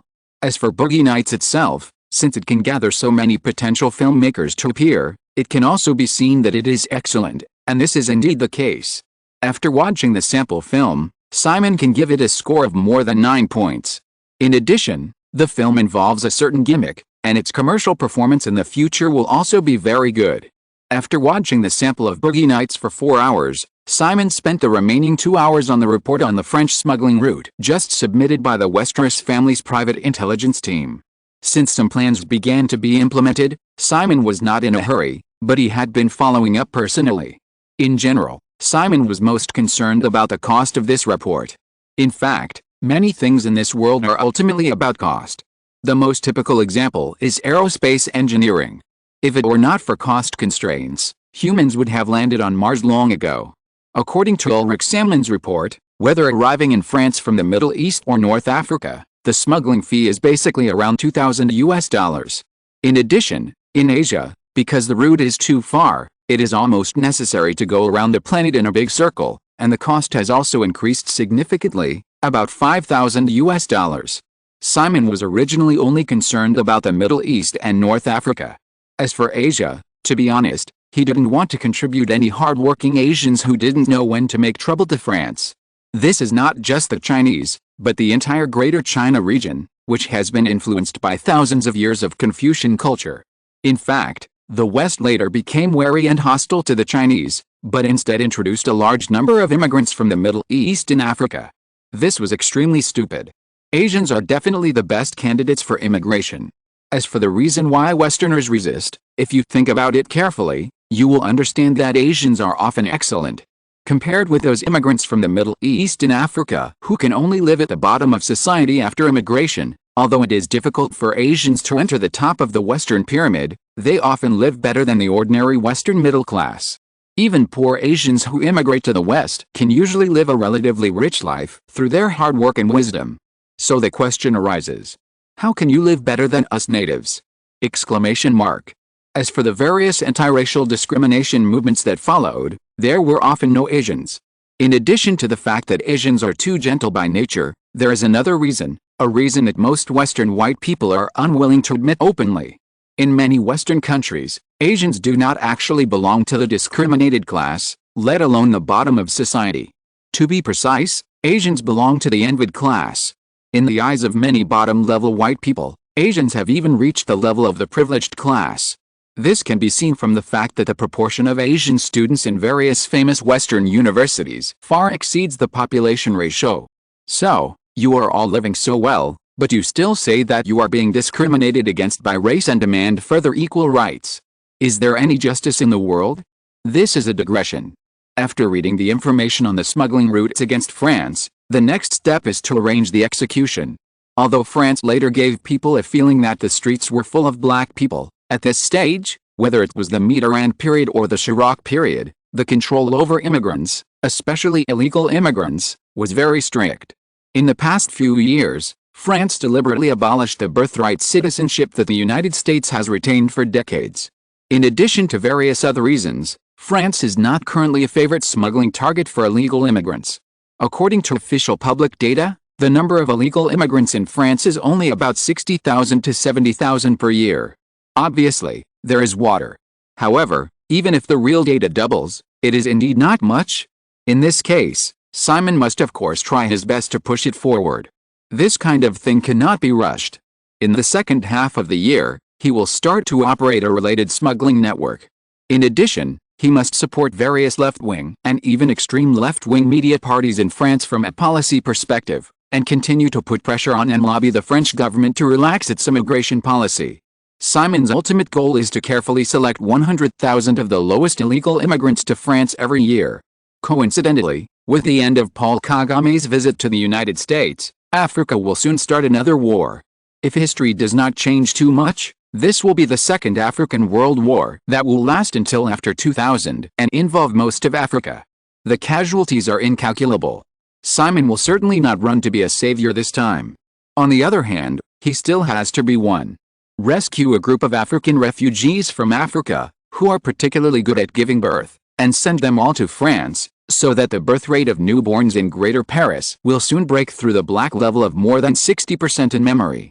Or, 60% is not enough, more than 90% is perfect. Even if France abolishes birthright citizenship, there are actually too many loopholes to exploit. The simplest trick is to tear up your passports and see where you can send them. If you just don't leave, and bring your family with you, if it gets out of hand, take some pitiful photos of children and post them on the internet, condemned by global public opinion, and then incite the left-wing Virgin Mary group in France, it's a sure thing.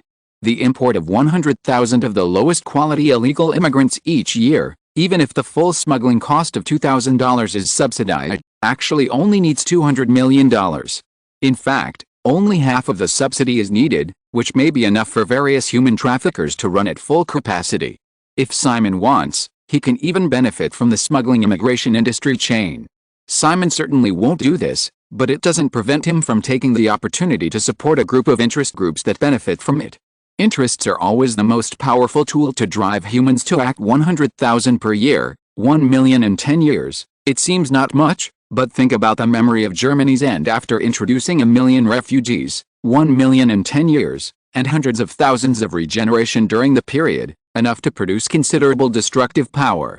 What's more, this is just a direction quietly promoted by the Westeros system. With recent thinking and planning, Simon's ambitions are getting bigger and bigger.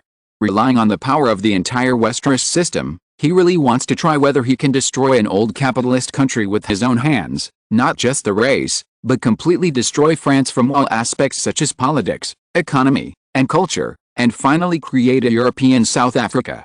Arriving in New York, it was already past 7 in the afternoon on the East Coast, and dusk was about to fall. After getting off the plane and rushing to Manhattan, I was dragged by Irene Lauder to attend an old money party on the Upper East Side before I could rest. The relationship between the heiress of the Lauder family and Simon was already semi-public. When people get used to certain things, they gradually get used to them. Especially when it comes to Simon Westeros. This young man, who has made everyone look up to him, has no signs of stopping his expansion, whether in power or wealth. He has been climbing up and up again, leaving no room for others to live. If it were someone else, the traditional forces in the United States would have united to launch a sniper attack, and direct humanitarian destruction would not be impossible.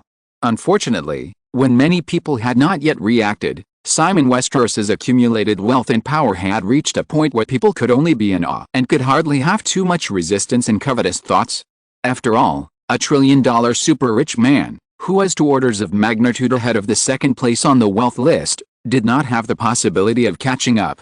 What's more, Simon's rise was mostly created from scratch in a brand new industry, rather than plundering from existing industries. Therefore, he did not accumulate too many enemies in the process of rising. Since the other party's power has been established, he can only accept and integrate as much as possible, and it is best to get a share of the other party's bowl. Simon Westeros was also quite generous in this regard, so it also alleviated various potential conflicts to a large extent. In any case, personal wealth of more than $1 trillion, and it is still increasing rapidly, is too daunting. Anyway, a line lauder is particularly difficult to control. After attending the party, the two returned to Simon's apartment on 5th Avenue in the Upper East Side at around 10 o'clock, and they were unable to control themselves until 1 o'clock in the morning before they finally fell asleep. The next morning, feeling the soft jade and warm fragrance still climbing on him like a koala, Simon had to recite a few words to himself that women are tigers, and you have to avoid them when you see them. Avoid them, avoid them. Irene Lauder opened her eyes. What are you talking about? Chinese, nursery rhyme. What nursery rhyme? Sing it to me. The girl propped up her delicate body, rested her arms on Simon's chest and supported her chin, with a pretty expression on her face. It must be said that this girl's appearance is not outstanding, but she has a special charm that is hard to resist. At this time, after being moisturized, her appearance is even more charming and charming. Seeing that Irene Lauder was staring at him like a cat, Simon had to reluctantly speak and sang a little story about two tigers falling in love. Irene Lauder listened with great interest and blinked her cat-like eyes. It sounds good. What's the meaning? What's the meaning of a nursery rhyme? It's just a story about two tigers making friends. Simon was in a bad mood and put his arm around the girl's thin waist. Come, I'll teach you to sing. Irene Lauder was not Janet after all, and could not find anything wrong with Simon's flawless expression. She followed and learned very obediently. The girl's learning ability was also excellent. She could already hum it very skillfully during breakfast, which made Angie Davis, the housekeeper who served Simon and the two breakfast personally, look all kinds of strange. After all, she had to take care of the Chinese-style song and dance troupe on Long Island. Angie Davis has always been a smart woman with a heart, and naturally learned some Chinese. Although her level is currently limited to the level of daily communication, she can still understand such simple lyrics. Seeing Irene Lauder's joy and her boss' serious expression, Angry Davis could only pretend that he knew nothing. Only when he occasionally hid in the kitchen could he curl his lips. Poor girl. She would go crazy if she found out the true meaning of the so-called children's song she sang. Irene Lauder, who was still immersed in her little happiness, naturally could not notice these. She accompanied Simon to eat breakfast and asked, "What are your plans for the morning?" The theme of this year's Victoria's Secret fashion show has been determined. I'm going to see the draft, Simon said. Seeing that the girl had pouted, he smiled and asked, "How about you come with me?" Chapter 982 Suspension. Victoria's Secret CEO Grace Nichols came out of a Victoria's Secret studio in Brooklyn and greeted Simon and the somewhat surprised Irene Lauder. She soon noticed something strange and couldn't help but point to Simon's red left ear. "What's wrong?" "Bitten," Simon answered, and Irene Lauder, who was hanging beside him, pinched him lightly with a blushing face. Grace Nichols noticed the little action between the two and smiled and said nothing more.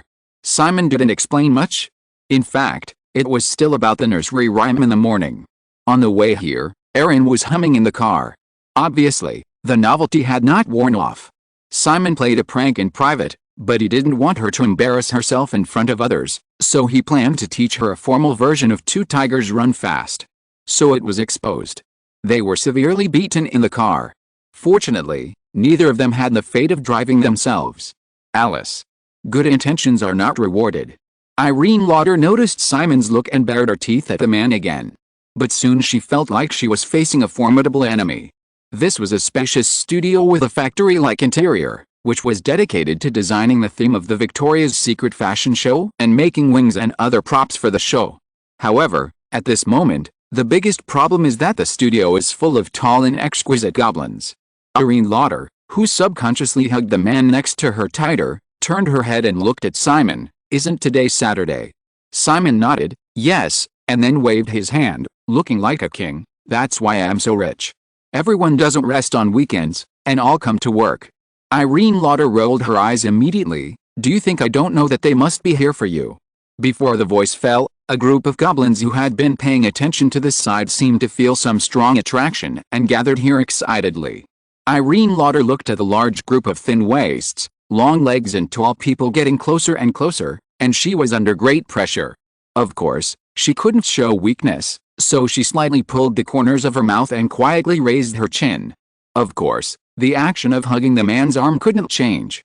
The first one to come closer was Heidi Klum. This girl knows how to behave. She didn't greet Simon right away. Instead, she smiled and opened her arms to Aaron Lauder. "Aaron, I didn't expect you to come here." With good upbringing since childhood, even with obvious hostility, Aaron Lauder subconsciously let go of Simon and hugged Heidi Klum. Of course, she was complaining in her heart, "Do we know each other well?" Then she realized she was fooled. Heidi Klum just hugged Aaron Lauder lightly. Aaron only felt that the other party's small action of patting her back was in a hurry. Of course, it might not be true. Anyway, a certain big goblin jumped into the arms of the man next to her in a blink of an eye. "It's not true, but it's true. Bitch. You won't be able to get any endorsement from Estee Lauder in the future. Ah, you're still hugging me. It's time to let go. Ugh. You will definitely not be able to endorse our company in the future, not even print advertising." "Hi, Aaron." The greeting sounded again. "This is Stephanie Seymour. Well, this one is married. The problem, seems to be even bigger. A certain guy, anyway, is too bad." Sure enough, after Stephanie Seymour greeted her, she naturally turned to Heidi Klum, who had finally made room, and then he was not polite at all. "Hey. Pay attention, everyone else is married." Hand. The big goblins who can get to this level are all smart. When they see Aaron Lauder, they are like cats with their fur blown up. In addition, Heidi Klum took the lead, and they all greeted her first as if on purpose, and unknowingly pushed the girl from hanging on Simon at the beginning to squeezing her out of the crowd at the end. Heidi Klum, Stephanie Seymour, Cindy Crawford, Amber Valletta, Claudia Schiffer, Trish Goff, Fernanda Lima, Daniela Pestiva, Annalisa Thurbert, Karen Mudd, Tricia Schiffer, Roberta Chirco. Okay. I'll remember you.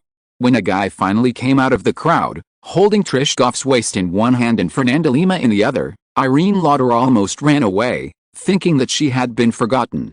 Fortunately, he walked straight over, pushed Fernanda away, and put his arm around her waist again and walked inside.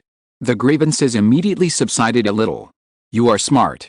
This is an open office area with large cubicles. Basically, each cubicle is responsible for a theme. The fairies came here today, of course, for Simon.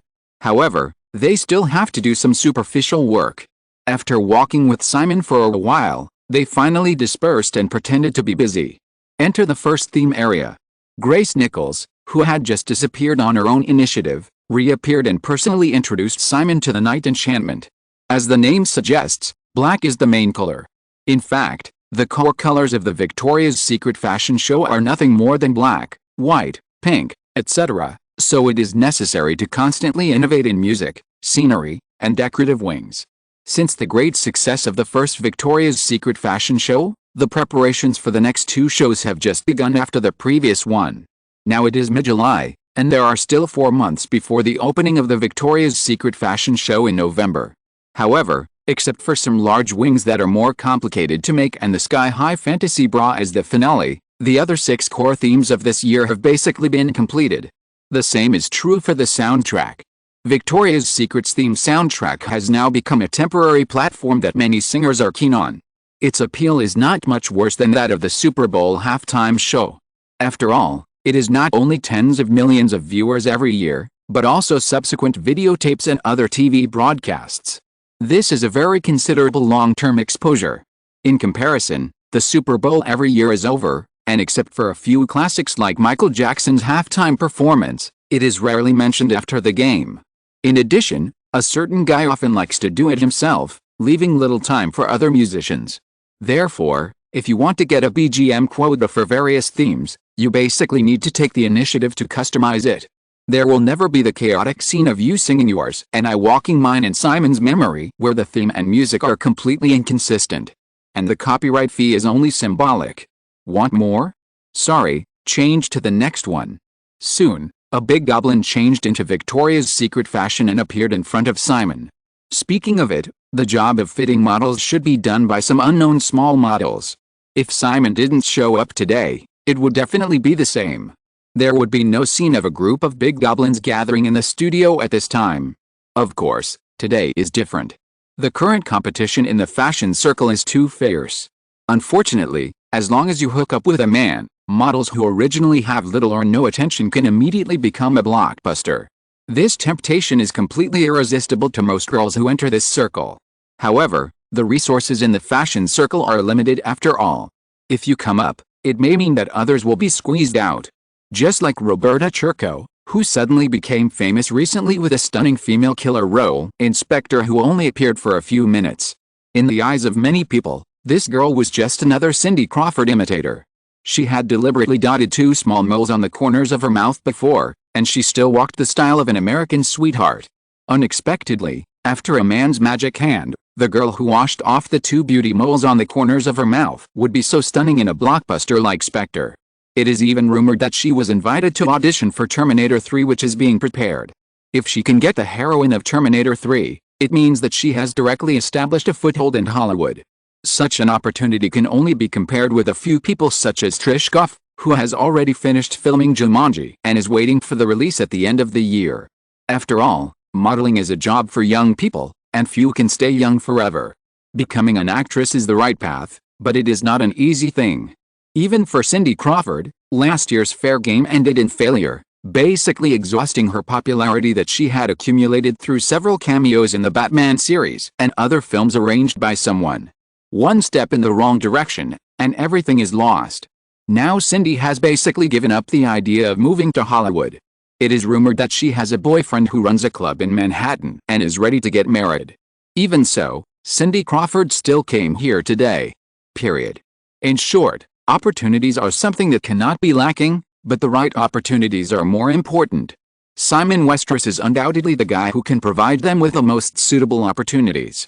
Not only that, he is also young, handsome, and rich. The big fairies at the scene at this time are actually successful and famous. However, if they don't want to be squeezed out for no reason, they certainly can't give other little fairies a chance. After all, it's weekend. As long as they are in New York, they all rush over tacitly, and at the same time, they decisively squeeze out all the fitting models that Victoria's Secret originally prepared. This also explains the line Lauder's confusion. Why are there so many familiar faces here? Because new faces can't squeeze in even if they want to show their faces.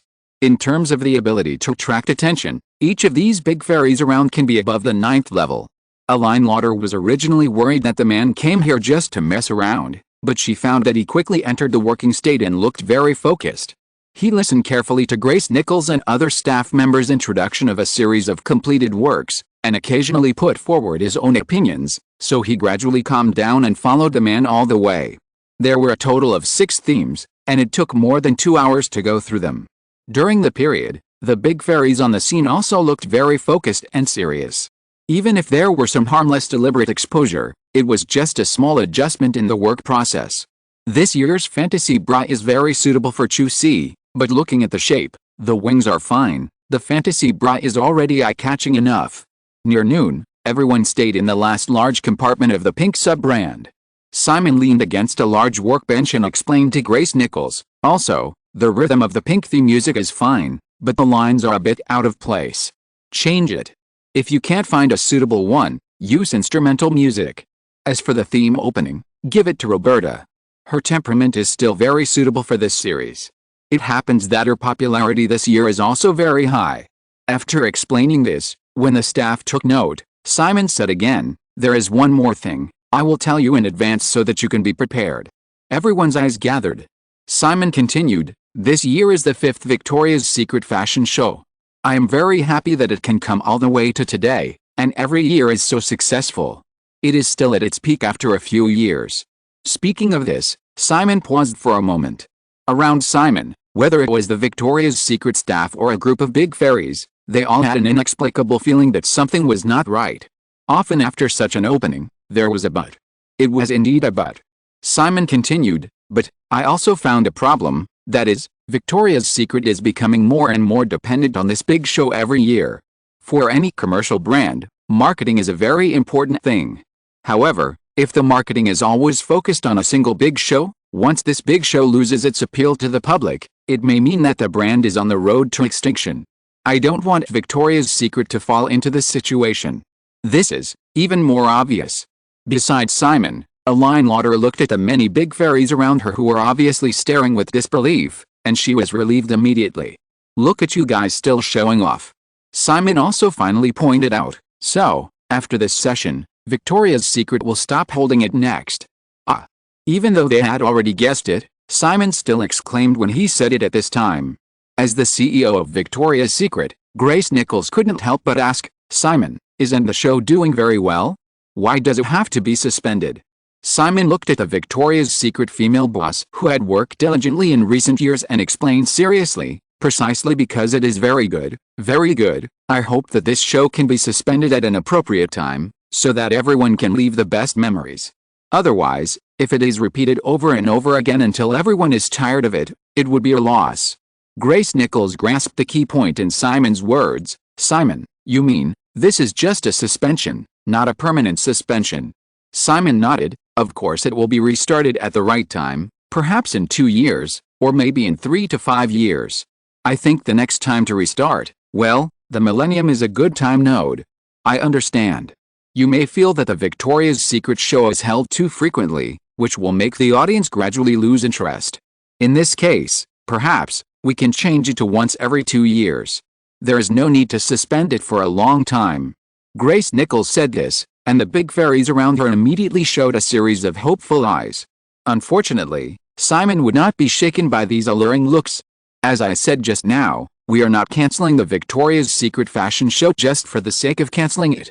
We just hope that the Victoria's Secret brand can find other suitable marketing and operation models besides the fashion show.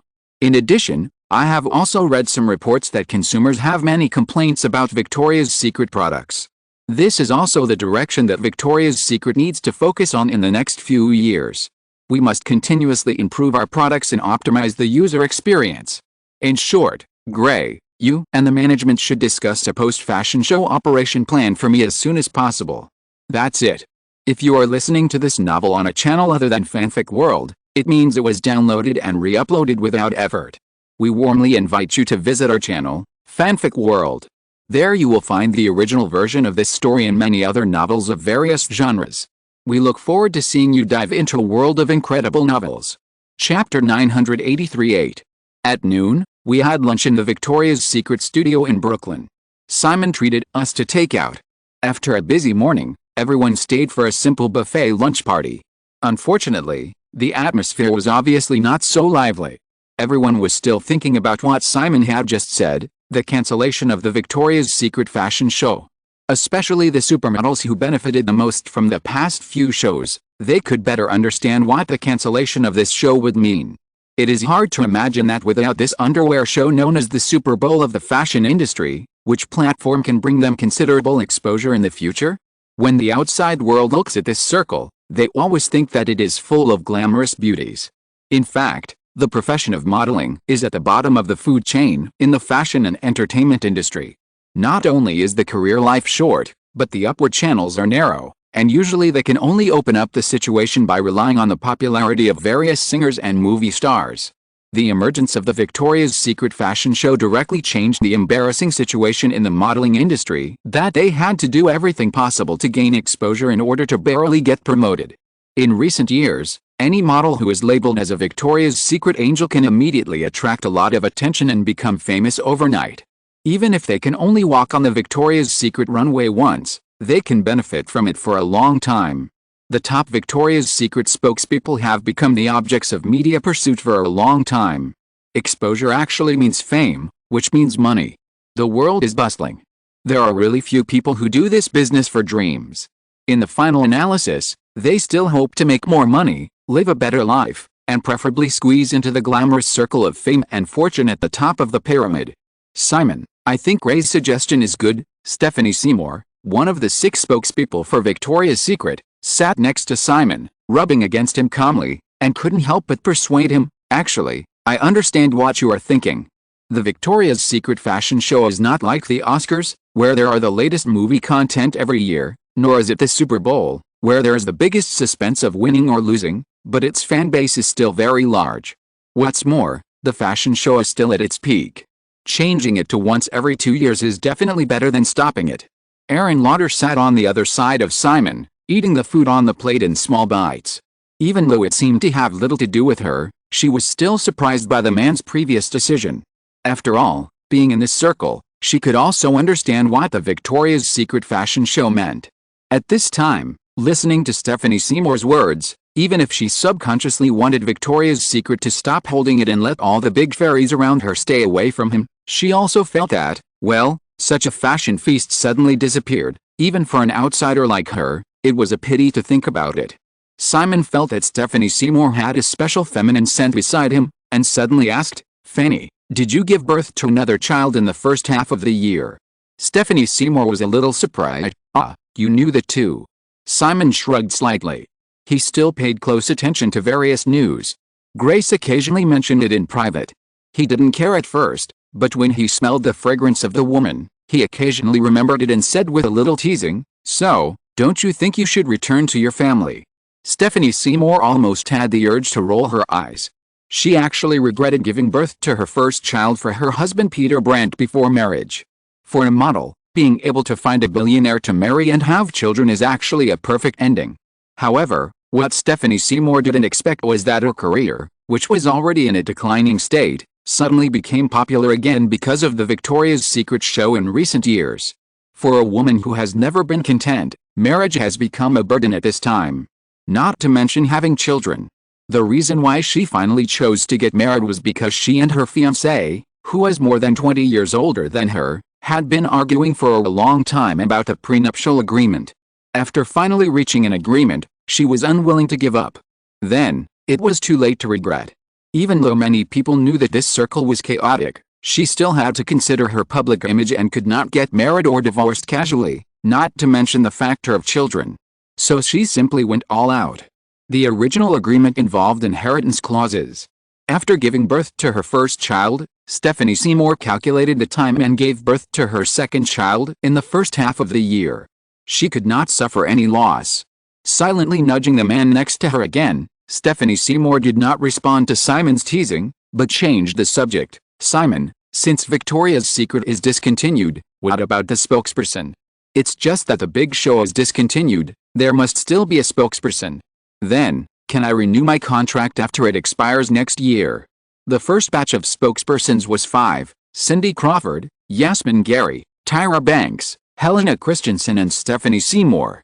Except for Cindy, who had the highest status, who signed for 3 years, the other 4 models signed a 5-year agreement. The 5-year contract expires next year. Previously, Cindy's contract expired, and the veteran supermodel regretted that she only signed for 3 years and hoped to renew the contract, but Simon did not agree and decisively replaced her. In addition, Yasmin also chose to terminate the contract in advance due to personal arrangements. In addition, with the expansion of the spokespersons for the sub-brand Pink, Victoria's Secret now has a total of 6 spokespersons, namely Tyra Banks, Helena Christensen, Stephanie Seymour, Eva Herzigova, Fernanda Lima and Trish Goff. With the popularity accumulated in recent years, after Cindy Crawford withdrew, Stephanie Seymour should have become the well-deserved leader among the 6 spokespersons of Victoria's Secret with her qualifications, even though many people know that Fernanda Lima and Trish Goff are both Simon's regular lovers. After all, the 2 women are too young to compete with her. Stephanie Seymour is 28 years old this year, which is considered old for this profession, but if the Victoria's Secret show continues and the contract is successfully renewed, she can still maintain her peak period for at least another 5 years. Now that Victoria's Secret has stopped, her resources are far from comparable to those of Fernanda Lima and Trish Goff, and the result is difficult to predict. Simon deliberately turned his head to look at the beauty beside him. "Let's talk about next year's things next year." Sensing some kind of hint in the man's eyes, Stephanie Seymour moved closer again. "Simon, can't you say it now?" Simon raised his eyebrows slightly. "Can you say it now?" Ahem. On the other side, Irene Lauder coughed twice in time to show her presence. Stephanie Seymour completely ignored Irene's meaning and whispered, "Simon, you can call me any time." Irene poked her head and glared at him. "Do you think I don't exist? You don't even lower your voice, how shameless." Simon was really a little worried that Irene would go crazy, so he reached out and hugged the girl's waist, and leaned over to whisper. Irene felt that she was so useless that she couldn't even resist a few nice words from this guy. She shrank her neck, and finally just rolled her eyes at him, lowered her head and continued to eat her lunch. Simon turned to the other side again. Stephanie Seymour understood and came over. Simon also whispered a few words and motioned to Girl A, who had been eating quietly across the table. Go, let A help you. After hearing the man's whisper, Stephanie Seymour stared slightly, hesitated for a moment, and stood up and took the initiative to walk towards Girl A across the table. Irene quickly looked suspicious again. What did you say to her? Nothing. Irene pouted, looking like you are lying to little girl, watching Girl A put down the tableware and take Stephanie Seymour to a nearby room, and did not ask any more questions, because Cindy Crawford soon came over. This big goblin made Irene even more afraid. Compared to Stephanie Seymour's urgency, Cindy Crawford seems to be much calmer. She is 2 years older than Stephanie Seymour and just turned 30 this year. For other models, this is the age of retiring. However, at Cindy's level, even if more and more resources will be seized by latecomers in the future, she can still get the favor of many brands.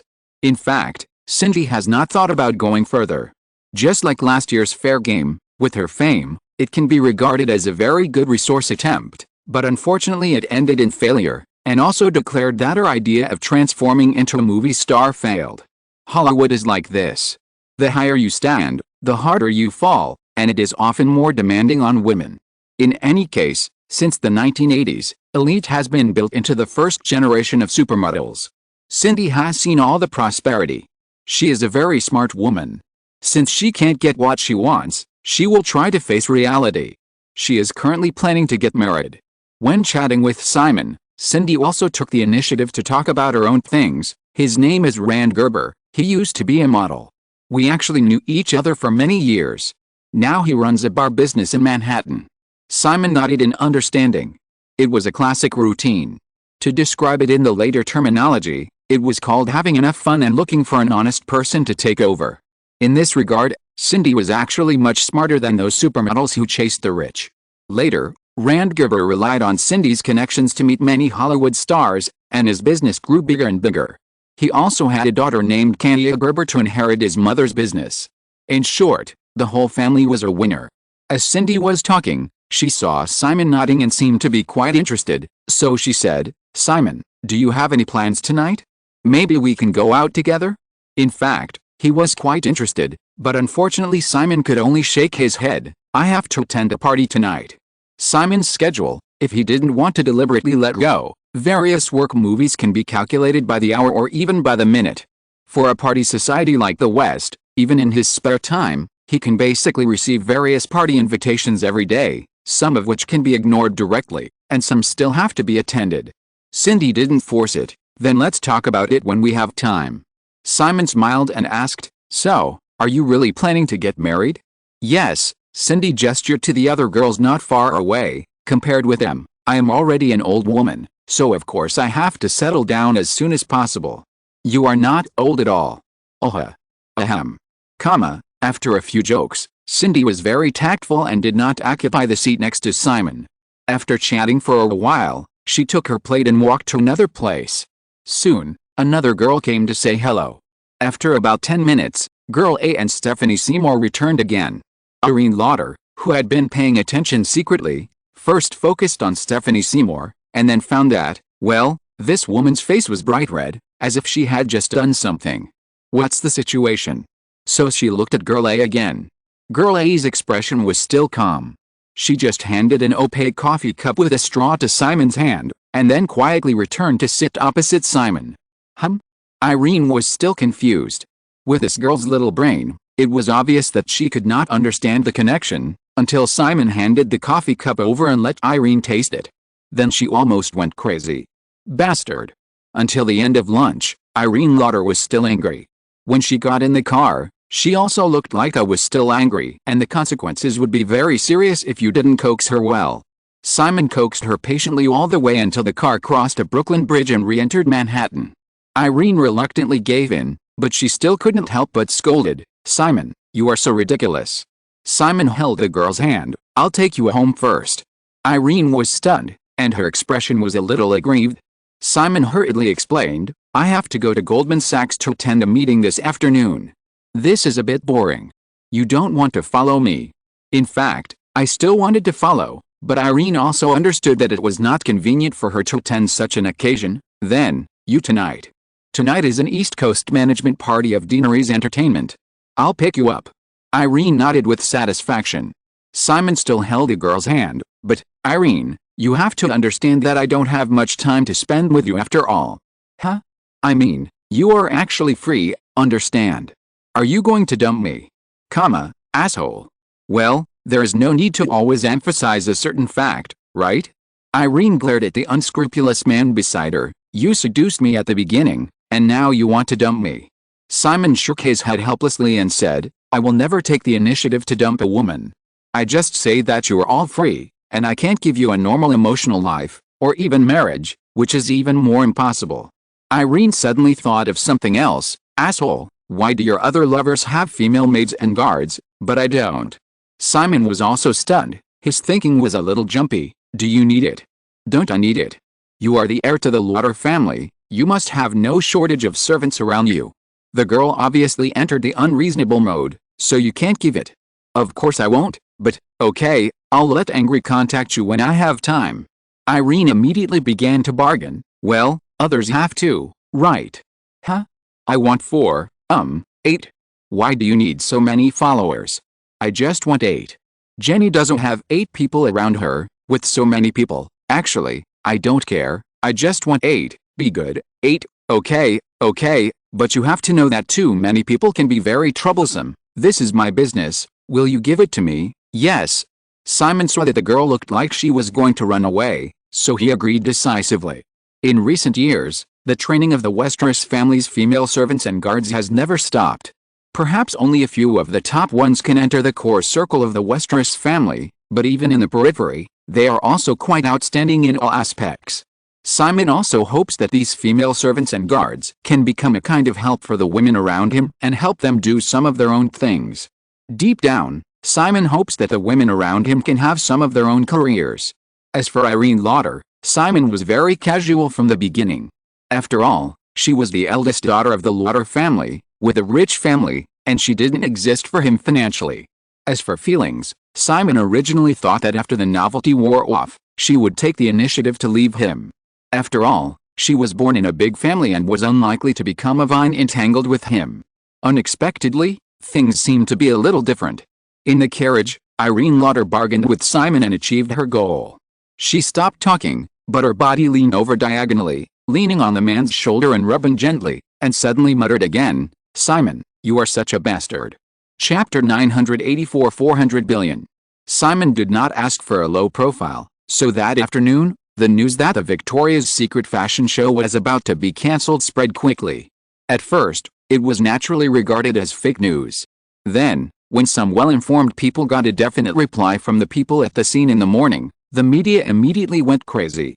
First, the major online portals directly pushed the news to the headlines. After all, there was no official announcement, and some news releases were biased. They thought that the 5th Victoria's Secret fashion show, which had been constantly reported before, would be cancelled. Even if it was clarified quickly, too many people still found it unbelievable.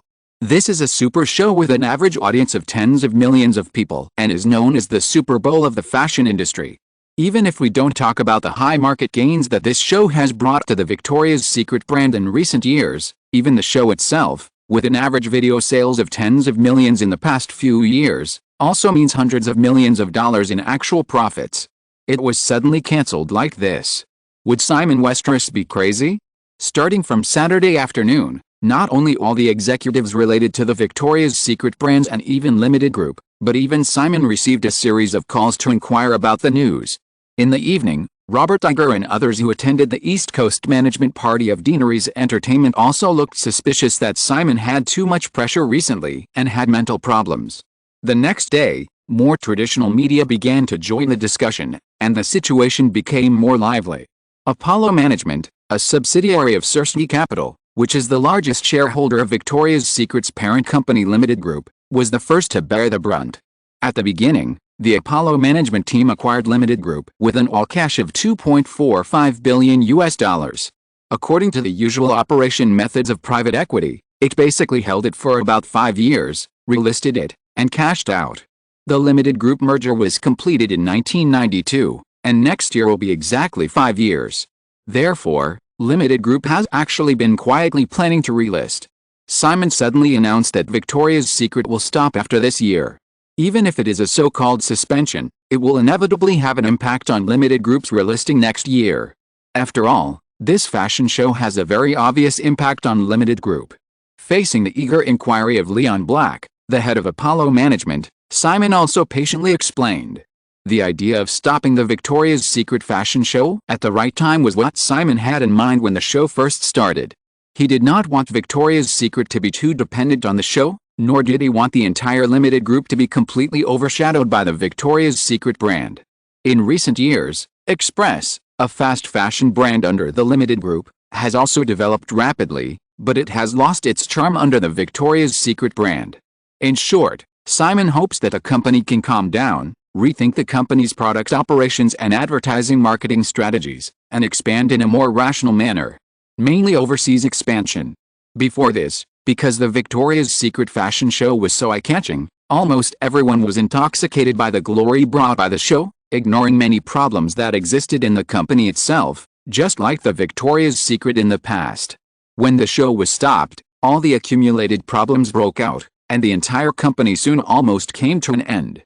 On the other hand, even without this show, with the rapid growth of Limited in recent years, coupled with the hot state of the U.S. stock market at this time, the market value is expected to reach the level of tens of billions of US dollars when it goes public again next year. From the original $2.45 billion to $10 billion, the average annual return rate of 5 years is more than 60%, which is very worthy of investors. As a successful project invested by Apollo Management, it will certainly not be fully cashed out at one time. There is still considerable room for growth in the future and it can continue to bring returns. At the same time, announcing the suspension this year, rather than announcing the suspension after the IPO next year, also avoids many potential lawsuits. After all, the influence of this big show is really too great. If it is announced to be suspended after relisting next year, it will inevitably impact the stock price and even trigger a class action lawsuit by investors against Westeros system for malicious manipulation and suppression of Limited's stock price.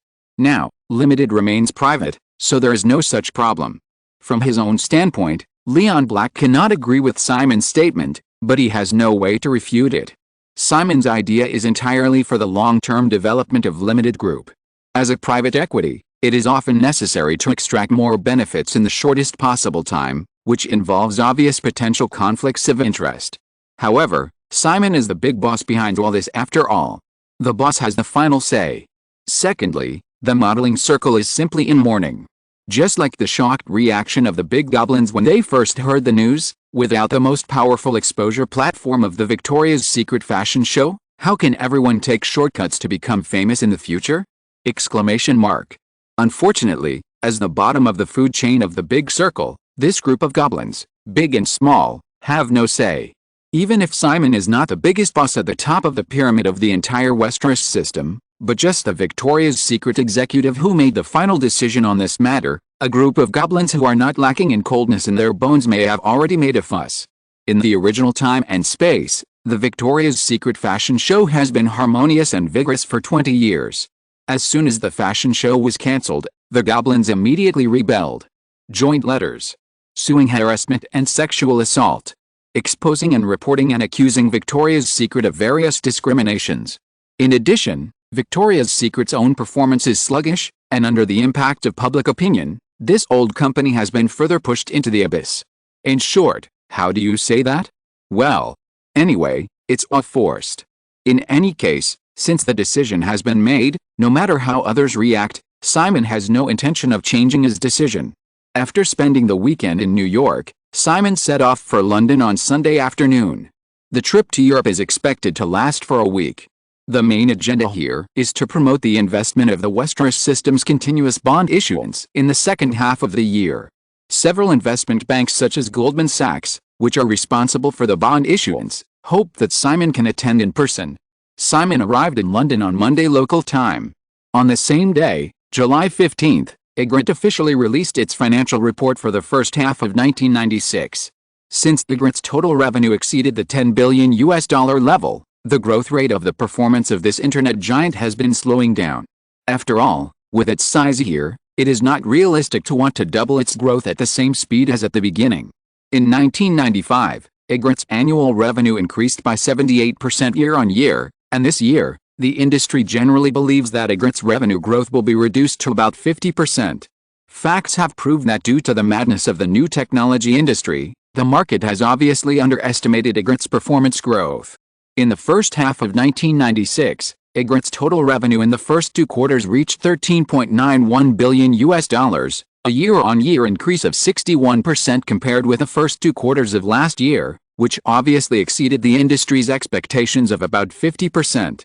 Not only that, because the gross profit of many businesses of Egret is really high, and the entire new technology industry is burning money crazily without restraint, even if more income is used to develop business, Egret's net profit margin in the first half of the year still exceeded 10%, and finally reached 11.9%, with a net profit of an astonishing $1.655 billion. Half-year revenue of $13.91 billion and net profit of $1.655 billion. Speaking of which, this is almost the revenue volume that many internet giants in Simon's memory can only achieve after 10 years.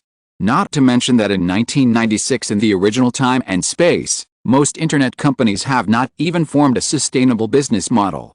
However, this performance is real. The general environment of the internet industry in the United States was laid as early as the 1970s and 1980s. With his forward-looking vision, Simon not only fully promoted the development of the internet industry with the power of the entire Westeros system at least 5 years in advance, but also launched a series of mature business models at once. In addition, Egret also has businesses such as Internet Basic Tool software that currently have a monopoly advantage, which is equivalent to the kind of toll bridge that Warren Buffett likes, which has no competitors and can set prices freely. Therefore, even though the software business, portals, search engines, social networks, e-commerce, software stores, game malls, cloud computing and other businesses are still in a relatively early stage of development, Egret at this time is almost equivalent to a collection of major internet giants later. In short, compared with many new technology companies that are still just burning money and telling stories at this time, Egret has left all potential competitors far behind. To put it in a more cliched way, Egret's current enemy is only itself. According to Simon's potential plan, the company will inevitably be split in the future. Once split, it will be a super industry earthquake that is far more spectacular than the dismemberment of a T. After all, even if a T was a super industry giant, its market value at the time of splitting was less than $100 billion. Egret is destined to be a supergiant with a market value of $1 trillion.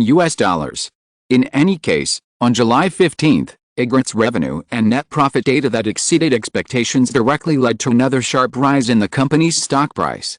On Monday alone, Egret's stock price rose by 3.6% in a single day. This increase of just over 3% may seem insignificant to other companies, but don't forget that this is Egret, which was already close to $400 billion. With a 3.6% increase in stock price, the market value of this emerging internet giant broke through the $400 billion mark in one fell swoop. At the close of the afternoon of the same day, Egret's market value had reached $410.3 billion. In just one day, the total value of all Egret shareholders increased by $14.7 billion due to this 3.6% increase. Compared with Egret's $400 billion size, the $14.7 billion increase in market value seems to be insignificant, but this $14.7 billion is still more than the market value of more than 90% of companies in the U.S. stock market at this time. It can only be said that Egret's market value is too high, so high that it makes people numb. Just like later, the 5 major technology giants swung in the U.S. stock market, with hundreds of billions or trillions of dollars, but in fact there are still too many companies hovering in the range of tens of billions or even billions of dollars, and the 5 major technology giants can only look up. Under the leadership of Egret, on the same Monday, the stock prices of Cisco, AOL, Microsoft, Intel, Tinkerbell, Oracle and other companies rose one after another. In fact, it is also because the recent period is a period of intensive release of mid-year financial reports. Some analysts even believe that by the end of July, the Nasdaq index may reach 5,000 points. 5,000 points. This is the peak that Simon remembered reached around 2000. If it really breaks through in July, it may really cause the new technology bubble to burst before the US election in November. In fact, this is not the case. Egret's performance has indeed exceeded expectations, There is no doubt about this, but some people are happy, and some people are worried. Egret's outstanding performance does not mean that the performance of other new technology companies is equally outstanding. In July, in addition to Cisco's continued growth due to the continued increase in global demand for network equipment, the performance growth of America Online, another major technology giant in the Westeros system, which followed closely behind, began to slow down significantly as the internet penetration rate in the United States continued to increase and even approached saturation, at least in the domestic scope. Therefore, America Online's mid-year financial report was lower than expected. In addition, although the entire new technology industry is still crazy, America Online is still aggressively issuing bonds and expanding its infrastructure on a large scale when the penetration rate of its business areas is significantly higher than that of other operators, which actually means that the saturation rate is higher and the growth potential is lower. This seems to be a bit blind. At this stage, the entire new technology industry is almost blind, but this does not mean that everyone cannot see America Online's tendency to overinvest. Therefore, America Online's stock price has fluctuated up and down recently. In the eyes of investors, America Online urgently needs to develop new businesses and increase its overseas expansion efforts. In fact, the direction is very clear. The Clinton administration's Telecommunications Act has removed the business barriers between the telecommunications industry. America Online should take advantage of the situation to develop fixed-line telephones, cable TV and other businesses, and further break through its previous operating areas, especially overseas development. AOL's overseas expansion is indeed very strong, but in terms of business diversification, although there are occasional rumors, AOL's actual actions seem to be a bit slow. So it is inevitable that it will be urged by the capital market. The most direct reaction is the stock price. AOL's market value has always been at the bottom among the three major technology giants in the Westeros system, and it has been further widened in recent months. On the same day of July 15th, after Egret's market value of $410.3 billion, Cisco's market value also rushed to $375.6 billion, which was closely followed. The market value of AOL was only $269.7 billion, and the gap between Egret and Cisco was a full $100 billion. In addition to the three giants, in the same new technology field, Tinkober can be said to have come from behind. With the great success of the iRec series of digital camera products released this year, Tinkober already has three flagship products, namely iPlayer, iCam and iRec, and the annual sales of the three products have exceeded 10 million, and due to the rapid growth of the internet, it is still increasing. As a result, Tinkober, which broke through the 100 billion level when it was listed, had a market value of $226.3 billion as of the close of July 15th. Another $200 billion corporate giant. In addition, Deanery's entertainment group in the media and entertainment field had a market value of $353.7 billion at the close of the day. After calculation, the cumulative market value of these five corporate giants that are firmly controlled by the Westeros system has reached a terrifying $163.56 billion. Suddenly, people once again paid attention to one thing: how much is Simon Westeros worth now? Chapter 985, Not Competitive. Hearing the reminder from the assistant beside him, Linsu in the car raised his head and realized that he had arrived at the destination. He put away the documents on his knees and got out of the car. This is the lake island between Jinji Lake and Dushu Lake on the west side of Suzhou Industrial Park. It is called the Lake Island, but in fact it is a land area of several square kilometers sandwiched in the middle of the two lakes, and is not completely isolated from the two banks. After getting off the car, looking around, there is a busy construction site seen around. This is another property built by Simon in China. It has enclosed 20 hectares of land on the southern end of the lake island near Dushu Lake, and plans to build a Chinese-style garden manor. With Cisco, Nokia, Tinkober and other companies in the Westeros system settling in Suzhou Industrial Park one after another, the municipal government's approval of this golden land that many developers coveted seemed to be straightforward. When Simon Westeros learned that he wanted to build his own place, 20 hectares of land, he didn't even blink. Not only that, before coming to Suzhou, Hongzhou had also enclosed a piece of land by the West Lake. After all, it was the West Lake scenic area, and the area could not be compared with his place, but it was also 5 hectares. It was not something that anyone could do to set aside a 5-hectare private plot on the north bank of the West Lake. You know, next to that plot of land was the former residence of Chiang Ching-kuo in the 1930s, so you can imagine how feng shui it was. Chen Qing, who was still dressed in an oil formal suit and full of momentum on a hot day, quickly came over with a group of minions. Minions, this was a feeling Lin Su had subconsciously. In short, it was very ostentatious. After a very westernized and intimate hug, Chen Qing took Lin Su to the construction site and introduced with interest the planning layout of this private garden that covered an area larger than the 4 major gardens in Suzhou combined, where to dig an artificial lake, where to build a garden, where to build a pavilion, where to build a library. Lin Su thought that this girl was just trying to show off herself. Now is the dog days of summer in China. Both women were fair-skinned Jiangnan women, but perhaps because of her relatively wealthy family, Lin Su was whiter than Chen Qing.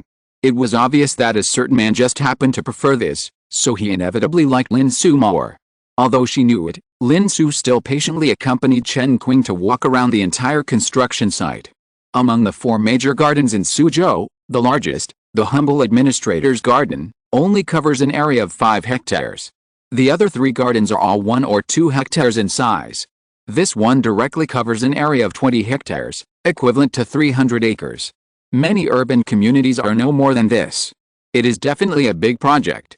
From the conversation, it was learned that almost all the top garden construction teams in southern China, such as the Jiangxin Gang, were recruited. In short, just a cursory look at the construction site, more than half an hour passed.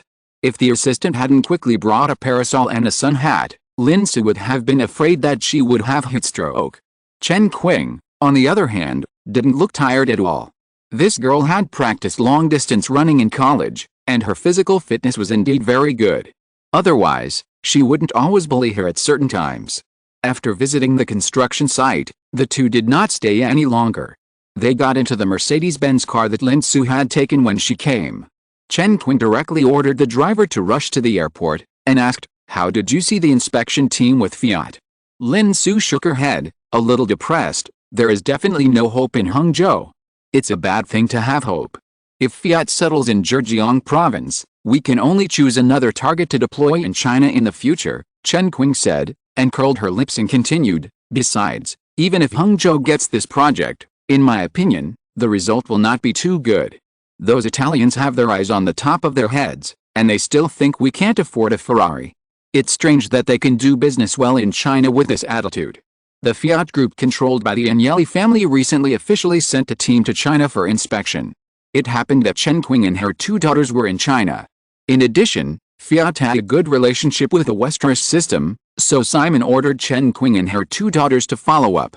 As a result, Chen Qing only followed for 2 days and left halfway, leaving Lin Su alone to socialize.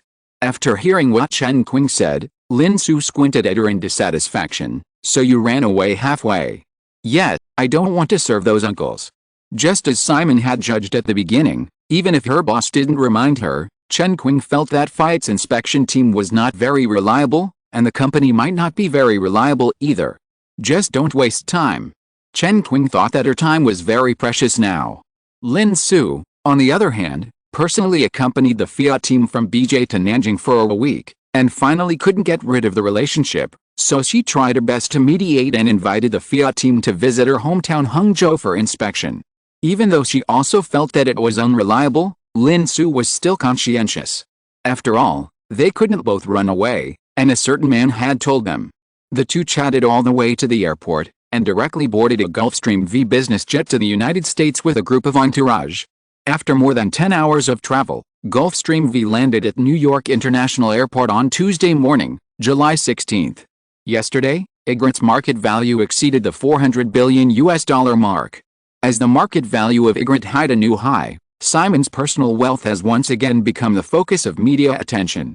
Early this morning, the more authoritative Fortune magazine published the latest statistics of Simon's personal wealth on its website, $1.3 trillion. Compared with the trillion threshold in February at the beginning of the year, Simon's personal assets have increased by nearly $300 billion in less than half a year. This is obviously a less accurate statistic, but it is not much different from the facts. Because, among Simon's assets, Only the leading 5 companies, Igret, Cisco, AOL, Deaneries and Tinkerbell, have all exceeded $200 billion in market value, and according to Simon's shareholding ratio in these 5 companies, these 5 companies alone have brought Simon's personal wealth to $101.73 billion $101.73 billion. This is a fairly accurate data. There is no doubt about it. However, Fortune magazine only made a relatively general valuation of all Simon's other assets, valuing them at $300 billion, which is actually obviously too low. The main reason is that the valuations of companies such as Cersei Capital and Verizon Telecommunications, which are still not listed, are difficult to be too accurate. Compared with the sensation caused by the annual breakthrough of $1 trillion, $1.3 trillion has already made too many people numb. After all, this is really beyond the imagination of most people. However, the closer the people are to the top of the social pyramid, the more they understand how terrifying this growing personal wealth figure is. Chen Qing was very immersed in it. In particular, the two had just returned to North America when they received active contact from Forbes magazine, hoping to interview and consult with him. Because the message was sent to the two of them at the same time, Chen Qing, who has moved, quietly stopped it. Obviously, Forbes contacted the two at this time just for the 1996 Forbes 400 Rich list of the United States, which will be released next month. With a continued surge in the share price of Scoble, even if they only hold a small amount of stocks, if they count other investments, the net worth of the two has reached the threshold for the list of the 400 richest people in the United States. Long Island. At the Linhay Manor where the National Style Art Troupe is located, Chen Qing discussed with her boss, who she had finally contacted for more than 10 minutes, and finally hung up reluctantly. She also knew what was going on with Forbes. Her boss meant that they should make their own decision whether to be on the list. In fact, Chen Qing also understood the connection. There are definitely benefits to being on the list. For example, once on the Forbes list, because of the identities of the two women, they will definitely become famous in China, at least in the top circles in China. After all, even if they are only at the bottom of the Forbes list, their wealth equivalent to billions of RMB is enough for most Chinese rich people to look up to and get such a halo. In the future, they will be able to do many things without using the name of their boss. Of course, there are also many bad things. In such a world, billionaires who suddenly rise are always inevitably subject to various suspicions. And these two women, who happen to be Chinese from China, suddenly broke into the top rich list in the United States, which inevitably attracted scrutiny from all sides. If the public opinion is not handled well, there is a high possibility that there will be problems in China. The main reason is that both women have already become naturalized citizens. This kind of thing can easily trigger some unnecessary public emotions. After fiddling with the phone in her hand and thinking for a while, Chen Qing glanced at Lin Su, who was discussing the project seriously with the choreography team of the National Style Art Troupe not far away, and quickly made some plans. It is still necessary to show off, because it can indeed gain many conveniences in China in the future. However, there is no need for two people to do it together. The boss of the family is almost a guy who has created a special pyramid at the top of the pyramid. Of course, he can't hide it even if he wants to. Chen Qing and Lin Su, who are at the bottom of the list, are dispensable, so there is a lot of room for operation. In short, Chen Qing does not intend to show off this, and let Lin Su do this. Lin Zimu will do it. After making such a decision, he made a few more phone calls to explain, and Chen Qing walked towards the crowd not far away. This is the largest practice room in the National Style Art Troupe. In addition to a group of choreographers, there are also a large group of beautiful girls in practice clothes who are warming up by the wall with a bar. Without intervening in the discussion of the dance themed on Guangzhou, Chen Qing signaled one of the choreographers to walk out of the crowd and come to the window overlooking the lake outside. She glanced at the group of fairies in the practice room and whispered, "Sister Wang, has the boss been here recently?" Simon's daily schedule was always in a hurry, and he certainly would not tell Chen Qing about it. Sister Wang's name was Wang Dongyu. She was once a dance teacher at the Shanghai Theater Academy. She was also a professional dancer. Even though she was nearly 40 years old, she could still see the charm of her youth. She was personally recruited by Chen Qing to be responsible for the selection of members of the National Style Art Troupe, and then followed all the way to the United States, so she was quite close to Chen Qing. Hearing Chen Qing's sneaky question, Wang Donggai was not lacking in social skills. and also lowered her voice a little, saying, "Mr. Westeros came last Sunday and brought a lady to watch the girls dance together, but he only stayed for 2 hours. Today is Wednesday, which is 4 days ago. At that time, Chen Qing and the other two were still in China, so they didn't have any regrets." Chen Qing hesitated for a moment, then pointed it out, and gestured to the little fairies in the practice room. "Sister Wang, I mean, do the boss have any favorites among them?" This was still not straightforward, but Wang Dongyu understood and quickly shook her head. "No. In fact, of course there was one.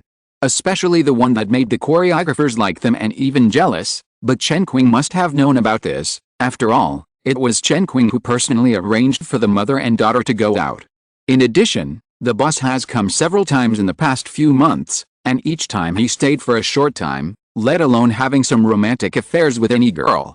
Speaking of this, after coming to the United States, Wang Dongyu could feel that the girls in the National Style Art Troupe were prepared for certain things, and even many girls were obviously looking forward to it, especially after living in this luxurious seaside manor for a few months. They deeply experienced the various extravagance and decadence of capitalist society. Well, in short, everyone was happy and didn't want to leave. Even among the choreographers, no one wants to go back to their old lives. For them, it is worth it to maintain their current lives no matter how much they pay. Unfortunately, most of the girls have expectations, but if someone doesn't make a move, everyone can do nothing about it. In fact, it's not that they don't make a move. When a man appears, there are many girls who will boldly throw themselves into his arms, and the boss doesn't refuse. It seems very natural to hug and hug, but there is no further step. After hearing Wang Dongyu's answer, Chen Qing looked at the other party for a moment to confirm that it was not a lie, but she was helpless. She could only turn to the group of little fairies around her. It's useless. Chen Qing thought so. Of course, she also had her own little thoughts. There are many women around the man, so Chen Qing and Lin Su can attract relatively little attention. Although Chen Qing realized this situation very early, it doesn't mean that she doesn't want to improve it. On the Guofang Art Troupe side, the girls are all from China. If they can hook up with that man, after all, they are of the same origin. With a little operation, she and Lin Su can get more attention. It's a pity. It's not up to the standard. Muttering this, Chen Qing took Wang Dongyu back to the choreography team, participated in the discussion for a while, and quickly said, "Let them dance once." No matter how detailed the discussion is, it is not as good as seeing the effect directly. It makes sense. So, the girls who participated in this important dance of the opening of the Book of Songs found that Chen Qing seemed to be extremely strict, or harsh, throughout the afternoon. Some girls were even scolded for their faults, and they were not let go even though they cried, and they had to continue dancing. Others felt Chen Qing's aura and seemed to be trembling, probably realizing that something seemed to be wrong. Unfortunately, no one dared to ask. Compared with the Guofang Art Troupe that was inexplicably shrouded in the shadow of Chen Qing, the hot spring manor in the north of Rivne, the capital of Rivne Oblast, Ukraine, is like a paradise. Because the area of the manor is large enough, including the large tracts of woodland around it, it belongs to the manor privately, and outsiders are not allowed to approach without permission. Therefore, the area within a radius of several kilometers is the girls' activity space. Therefore, even if there are more than a dozen girls living here, including a large team of waiters and security, it still does not seem crowded at all. It was another morning, and unlike everyone else in the manor, Natalia Benshikova woke up from her bedroom bed, which was a far cry from her previous residence. She still felt like she was dreaming and that she didn't belong here. After all, among the more than a dozen girls in the manor, except for her two daughters, none of them had their mothers to accompany them. Chapter 986 Where There Are People. She got up on time at 5:40, dressed and washed up, and at 6 o'clock, Natalia Benshikova walked out of her room. A new day had begun at the Hot Spring Manor. As soon as she went out, she ran into another person, Marta Beknak. This tall brown-haired girl with a pair of deep blue eyes was one of the maids of the manor. To be precise, she was the deputy of Natalia, the housekeeper. However, the actual situation was a little different. Seeing Natalia go out, Marta did not have the awareness of a deputy at all, but directly took out a page of list from the folder in her hand and handed it to her, saying, "Nada, today's food will be delivered soon. Here is the list. You go and receive it." The deputy did not have the awareness of a deputy, and Natalia did not have the awareness of the housekeeper of this manor. She knew that the girl in front of her, who was no more than 25 years old, was not only a top student of Kiev University, but also had received professional housekeeper training in London. Before her arrival, Marta was in charge of the daily life of this manor. After Natalia arrived, Marta was cautious and tested her at first. She probably found that Natalia could do nothing except some basic housewife work, so she naturally took over the job. She reported many things directly to Eve Besanoskova on weekdays and rarely discussed with her. Natalia also did not feel that she was being sidelined. She did not have this ability in the first place. Entering this manor, she felt like she was in a dream. If she messed up something, Natalia would not worry too much about herself. After all, she had divorced that man. Even if she was driven out of this manor, Ren, who had many opportunities at this time, would find a job, which would not be worse than before. However, Natalia did not want her two daughters to be driven out because of her. It is said that the high-ranking big man had done this before. Because of the mistakes of their parents, some girls lost this kind of life that they did not dare to imagine in their dreams before. Taking the list handed over by Marta, Natalia did not forget to smile at the girl in front of her and said, "I'll go over now." Then she walked out. Marta Beknak watched the woman leave, raised her lips slightly, and quickly turned around to do other things. Including the service team such as the maids and guards, there are more than 30 people living in the manor. Even though they are all women, they don't eat much, and the food they need to consume every day is also considerable, so there are related deliveries every day. Natalia took the other 4 maids and left the annex where the waiters lived, and came to the gate of the manor, where a small van refrigerated truck was already parked. After a careful inspection by the female guard at the gate, the pickup truck, which was driven by a woman, could only drive to the duty booth in the manor, and then began to unload and count. There were all kinds of carefully packaged meat, eggs, vegetables, fruits, and fish. It is said that many of them were shipped from an organic farm that was just completed last year in the west of Rivne. Natalia didn't really understand these, but she roughly knew that ordinary people would definitely not enjoy similar treatment. After the inventory was completed, the 5 people went back and forth several times to move more than 10 boxes of various foods into the kitchen of the main villa. After such a busy time, Natalia took the initiative to help the waitress who was preparing breakfast for the girls. In fact, she couldn't do much. Those waitresses had received culinary training, but she still didn't know anything and could only do some odd jobs like washing vegetables. 7 o'clock, breakfast time. Of course, it was not the breakfast time for their service team, but for the girls. Natalia continued to help deliver meals. This job was the easiest and she could see her 2 daughters. The girls' daily schedule was very loose, far less strict than the girls Simon had trained as waitresses, or there was no obvious restriction at all.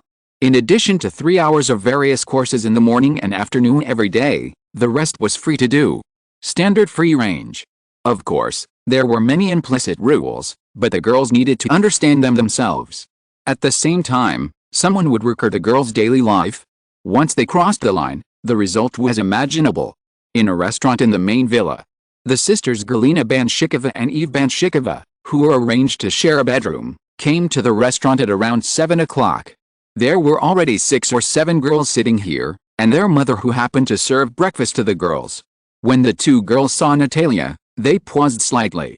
Natalia, on the other hand, showed a happy expression and greeted them. Galina, Eve. Facing the different looks from the other girls, the 2 sisters could only take the initiative to greet them. Mom. Then, a girl in a red dress sitting at the large and long dining table probably couldn't help but chuckled softly, which made the 2 girls even more embarrassed. The girl laughed out loud, but she didn't feel rude at all. Instead, she pushed the plate in front of her and turned to Natalia and said, "Natalia, the dragon fruit is so disgusting. I don't want salad. Please change it to rice porridge, an omelette and a vegetable sandwich." The girl was bossy, but Natalia was very good-tempered and nodded, "Okay, Yulia." Seeing Natalia like this, the other 2 girls sitting next to Yulia also wanted to change their breakfast, which attracted Natalia's attention for a while. Galina, who was still standing at the door, blushed. The petite sister Eve looked at her mother, glanced at her sister, lowered her head slightly, and rolled her toes on the floor until she felt her sister pulling her towards the dining table. Then she started to move. There were 3 restaurants of different sizes in the main villa. This was the largest one. In addition to Yulia and the other 2, there were 4 other girls sitting on the other side of the dining table. Seeing Galina and her sister sitting down in a corner not far away, one of the four girls finally couldn't help but speak, and said to Yulia and the other two who were still muttering and obviously deliberately instructing them, "Stop making trouble, Yulia, you are so wasteful. Simon will definitely not like it if he knows." The girl directly mentioned Simon, and the momentum of the three girls opposite suddenly weakened. However, Yulia was still unforgiving. "I just don't want to eat salad today, and I will definitely not waste it," and turned to Natalia. "Nada, you will definitely eat it, right?" Natalia subconsciously wanted to nod, but she was just too weak in character, but she was not a fool. She noticed the embarrassment of her two daughters not far away, and reacted. She swallowed the words that came to her lips and just said softly, "I'll go and change breakfast for you."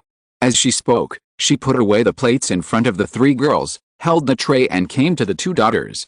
Just as she was about to speak, Galina had already pointed to the other two waitresses who happened to come in and deliver food to the four girls who had just spoken. "Mom, go and do your work, I'll talk to them." Natalia opened her mouth, said nothing more, turned around and left the restaurant, subconsciously quickening her pace. After Natalia disappeared, Galina raised her head slightly and looked towards Yulia and the other two. Her eyes met. Yulia still had no guilt at all. She stuck out her tongue at Galina in protest, then turned to the other side, with a provocative and boastful tone. "Nada, have you heard that Lazarenko was assassinated yesterday?" It was still Nada, but of course not a mother of the Banshikova sisters. The name Natalia is too common in Eastern Europe, and it is still the fault of lack of imagination in naming. At this time, if Eve Banshikova is counted in the manner, there are 15 girls, including 2 Annas and 2 Marias. If the 3 girls in the villa in the south of Rivne are counted, there are 2 more Katerina and Natalia with the same name. If the 3 girls who left at the beginning are counted, there will be 2 more Yulias. Natalia, who is still sitting in the restaurant, has a full name of Natalia Jamalova, and the full name of Yulia who is speaking is Yulia Alexieva. Except for the Banshikova sisters, the girls' surnames were not repeated. Compared with given names, Westerners have very rich surnames, especially in Eastern Europe. Because of historical factors and many ethnic groups, the surnames are more diverse. Natalia Jamalova actually knew why Yulia talked about this with a sense of pride. Yulia Alexieva was born in a low-level civil servant family in Kiev. After being selected by Simon, Yulia's father Bartosz Alexiev was recently reassigned from an ordinary civil servant in the Kiev municipal system to the core of Kiev, which is being adjusted recently with the implementation of the Ukrainian constitution. He was transferred to the Ukrainian Foreign Policy Management Bureau as the director's secretary. This is a core state agency directly responsible to the president. Although it is not as core as the Presidential Affairs Bureau or the Economic Policy Management Bureau, this promotion is definitely a leap forward. It is not an exaggeration to say that he has been promoted to N levels. Moreover, it is obvious that the functions of the General Administration of Foreign Policy can be roughly understood by just hearing the name. Moreover, the cabinet agencies that are directly responsible to the president and not under the jurisdiction of the parliament and the prime minister also have special arrangements. In short, when the families of other girls in the manor are generally still unemployed, Yulia's father is reused, and Yulia also has a clear sense of superiority among the girls. Therefore, when suddenly talking about the assassination of Lazarenko, Yulia's intention to show off is very obvious. After all, her father has entered the top level of Kiev. As long as Natalia Jamalova on the opposite side takes over, Yulia will soon be able to turn to her father. The more than 10 girls in the last 2 groups were originally divided into 2 circles. Natalia and Yulia were originally the first 8 selected by Grace for Simon. However, at this time, there are 3 on one side and 4 on the other side, which can be regarded as clear distinction. However, it turns out that Yulia obviously chose the wrong person to show off. If it was the Banshikova sisters, it would definitely have a good effect. For Natalia Jamalova, it obviously has little effect.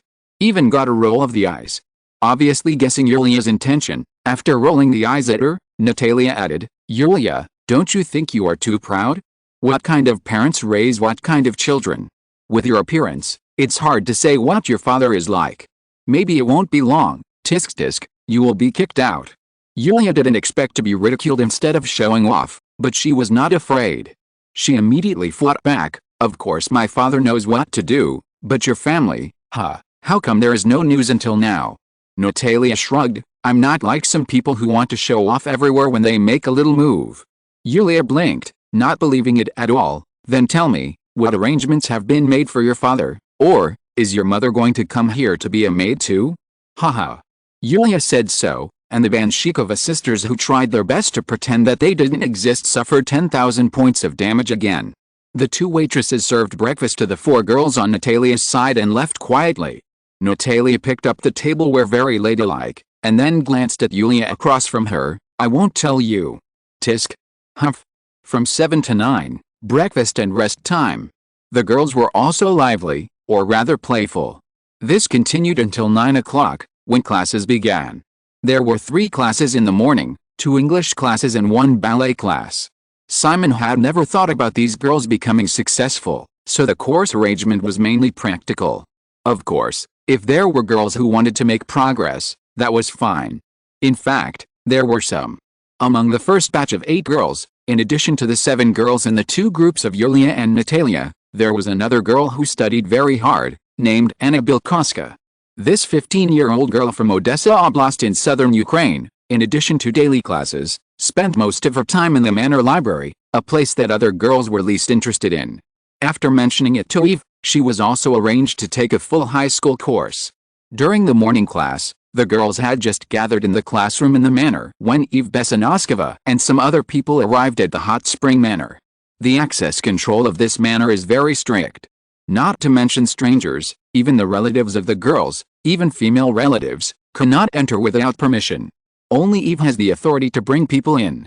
Eve certainly won't bring anyone in casually. Just like this time, just looking at these people's clothes that are no different from the maids of the Way family, their momentum is obviously more powerful than the waiter team on the manor side, and they all speak English, so it is not difficult to guess their identities. The direct team around Simon Westeros. There was a commotion in the manor. During the 3 hours that the girls were in class, the female guard team brought by Eve checked the entire manor inside and out. Marta, who actually held the power of the housekeeper, followed all the way. She realized something and was quite excited. There's only one possibility for this situation: Simon Westeros is coming. Things were soon further confirmed. Although there is no definite news, after the busy morning, in the afternoon, it seems that nothing has changed in the manor. In fact, the manor's security work has been taken over by a new team. Moreover, the more obvious omen is that Eve's sister, Ludmila Besanoskova, also suddenly appeared in the Hot Spring Manor. With this girl's temperament, she would not come here without a special reason. After all, since becoming Simon's woman, Ludmila has also obtained her own property in the Rivne city area. Even if it cannot be compared with a villa in the south of the city and this Hot Spring Manor, it is also quite luxurious. It mainly belongs to her alone. Since she has her own property, under normal circumstances, of course, she will not come here to join in the fun with a group of girls. Now it is so abnormal, the reason can be imagined. Through Ludmila, a certain guess is more and more confirmed, and all the women in the manor begin to pay attention quietly. Even Natalia Banshikova is no exception. Although she is 36 years old this year, Natalia's appearance and figure are still outstanding, especially after this period of maintenance. Another obvious fact is that in this Hot Spring Manor, although she has not met the big man yet, basically, all women are being taken advantage of by him. Whether it is the little girls like water onions, or the female maids and guards who are generally very outstanding in appearance and figure, even the female teachers who teach the girls, who Natalia has occasionally seen, are all beautiful and elegant. What's more, they are mother and daughter. The evil thoughts of men, although she is just an ordinary woman with little knowledge, for some things, as a woman, it is always easy to learn without a teacher. So it is inevitable to be uneasy. I have no idea what to do if I encounter something. Today is July 19th, Friday. The opening day of the Atlanta Olympics. Simon, who is not interested in the Olympics, has been running around major European cities such as London, Paris, Berlin, and Geneva this week, participating in various bond promotion activities, and did not arrive in Rivne until the evening of this day. However, he did not rush to the Hot Spring Manor immediately, but attended a cocktail party in the city of Rivne, mainly to entertain the core senior executives of the Westeros system in Ukraine, and the assassination of Lazarenko that just happened yesterday. The girls in the Hot Spring Manor only regard this matter as a topic of gossip after dinner. However, for those who are more sensitive to politics, This is definitely a major event that may cause a political earthquake. Chapter 987 European Factory. At this stage in Ukraine, in addition to the Rovna Gang, which is controlled by the Westeros system and controls the power in Kiev, and the Petrovsk Gang, which controls the power in Kiev, another important political and economic force is the Donetsk Gang, which is based in the industrial center of Donetsk province in eastern Ukraine. According to the information Simon received, Ukrainian Prime Minister Pavlo Lazarenko was assassinated, and the mastermind behind the scenes was Yev Sherbin, the leader of the Donetsk Gang at the time. As for the reason, it is still for profit. Unlike Western Ukraine, which is mainly agricultural, most of the country's energy industry assets are concentrated in eastern Ukraine, especially Donetsk, where 90% of Ukraine's coal resources are stored. Lazarenko has been trying to get involved in the Donetsk Gang's territory when he was only the Minister of Energy in the past 2 years. This year, he was successfully promoted to the Prime Minister of Ukraine. This politician, who is notoriously greedy and will lose several layers of skin on any project he touches, will naturally not restrain himself. Together with his partner Yulia Tymoshenko, he tried to divide the steel and coal mining industries in the Donetsk region, but encountered the most intense backlash from the Donetsk Gang. Just yesterday, July 18, Lazarenko was attacked by a car bomb on his way to the airport, but he escaped unharmed. As a latecomer, Simon also knows the follow-up. After all, even in a small country like Ukraine, the assassination of the second-in-command will inevitably attract the attention of the international community. In the past, after this incident, probably at the end of the same year, Lazarenko's family retaliated, but Yev Sherbin was not as lucky as Lazarenko. Sherbin and his wife were beaten to pulp by several professional killers. This is actually the cruel situation in the former Soviet Union.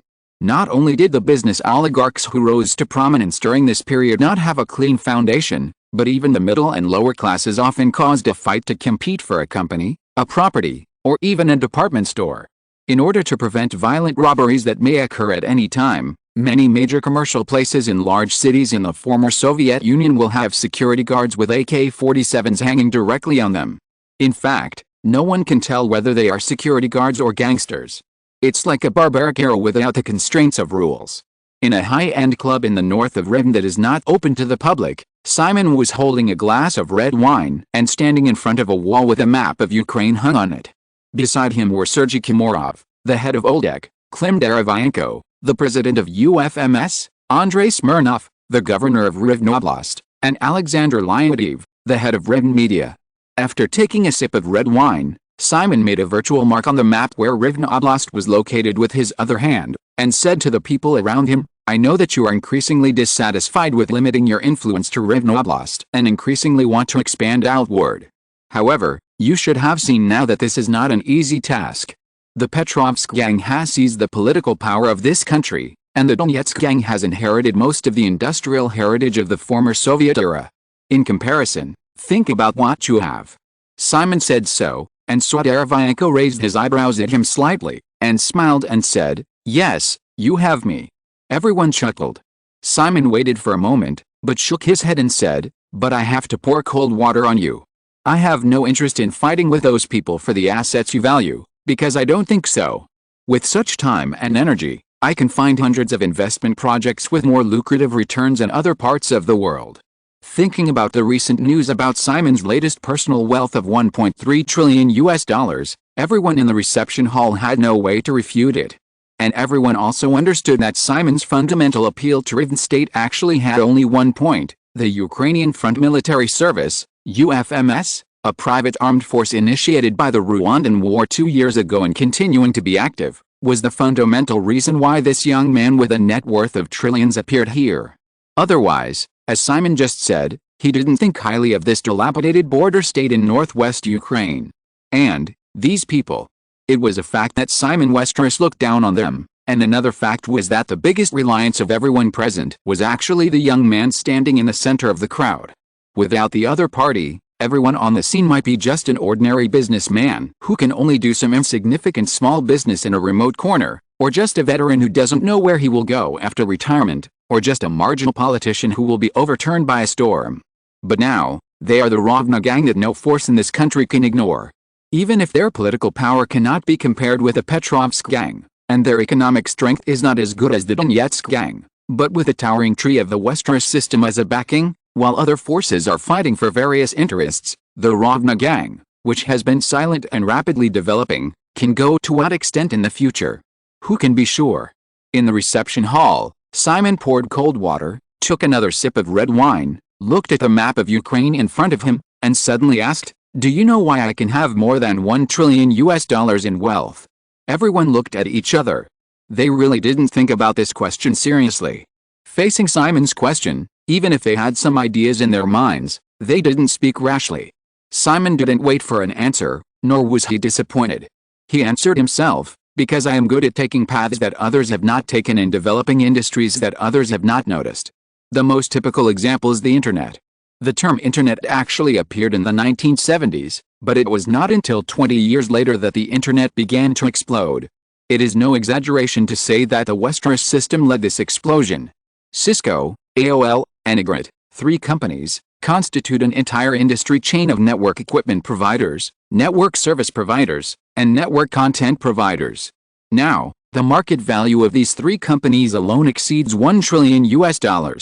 In comparison, based on the calculation that national wealth is equivalent to 5 times GDP, the entire Ukraine is only worth $200 billion. At this point, Simon glanced at the expressions of the people around him. Some were fascinated, some were surprised, and some were thoughtful. He smiled again and continued, "I say this not to show off to you, but to point out a way.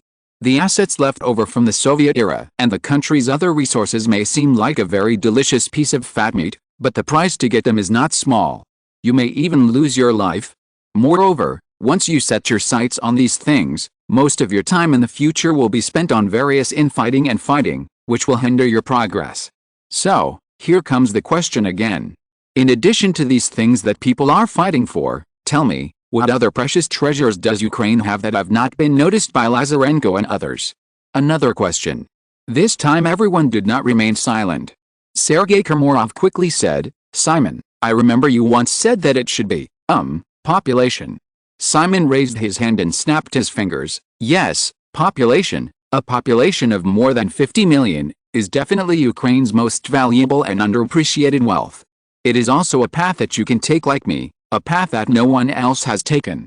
Having said that, Simon no longer looked at the reactions of both sides, but made a vague stroke towards the gray area around the map of Ukraine, and continued, "First of all, we have to talk about the overall situation. On April 15, 1994, the World Trade Organization was established. This was an important time node and a note for the accelerated globalization of the world economy. The most obvious result of globalization is that capital will naturally flow to regions with lower costs, such as China, Southeast Asia, and Eastern Europe. In comparison, although Eastern Europe's human resources are equally cheap, they are not competitive at all compared to Asia. As for the reason, you should understand. People around Simon, whether they really understood or not, cooperated and smiled knowingly. China's reform and opening up has been going on for nearly 20 years, and Southeast Asia has always been the focus of support from Western countries in order to contain China. Therefore, the industrial foundation is relatively solid, and the cost of various industries is very cheap, which is the best destination for capital at this stage.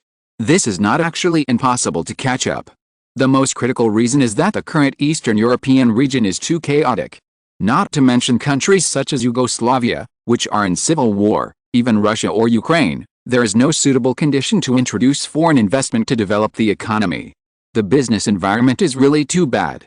If it weren't for the super oligarchs of the Westeros system, ordinary businessmen who wanted to invest in these countries would have to peel off layers of skin from officials to gangsters. In the end, let alone whether the business can be run, it is a problem whether people can leave safely. Simon habitually reads the local newspaper when he arrives at a place. Just before the afternoon cocktail party, in addition to the large-scale news about Lazarenko's assassination in today's Kiev Guide, there was another piece of news that caught Simon's attention. A German businessman opened a flour mill in Kiev 3 years ago.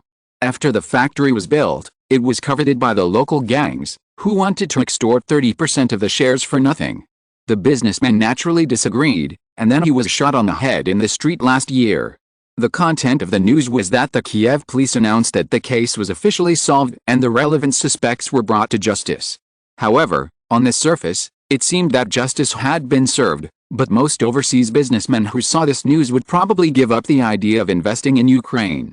Simon thought about the news and continued, no matter what other provinces and counties in Ukraine are like, Rovna Oblast is different. Now that we have complete control over this area, we should make the best use of it. Compared with Asia, Ukraine has an absolute geographical advantage. In terms of raw materials, as the granary of Europe, no country can compare with Ukraine.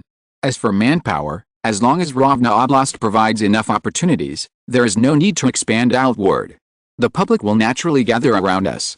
With the rapid progress of globalization and the population advantage of Ukraine, we can completely turn Rovna Oblast into a European factory.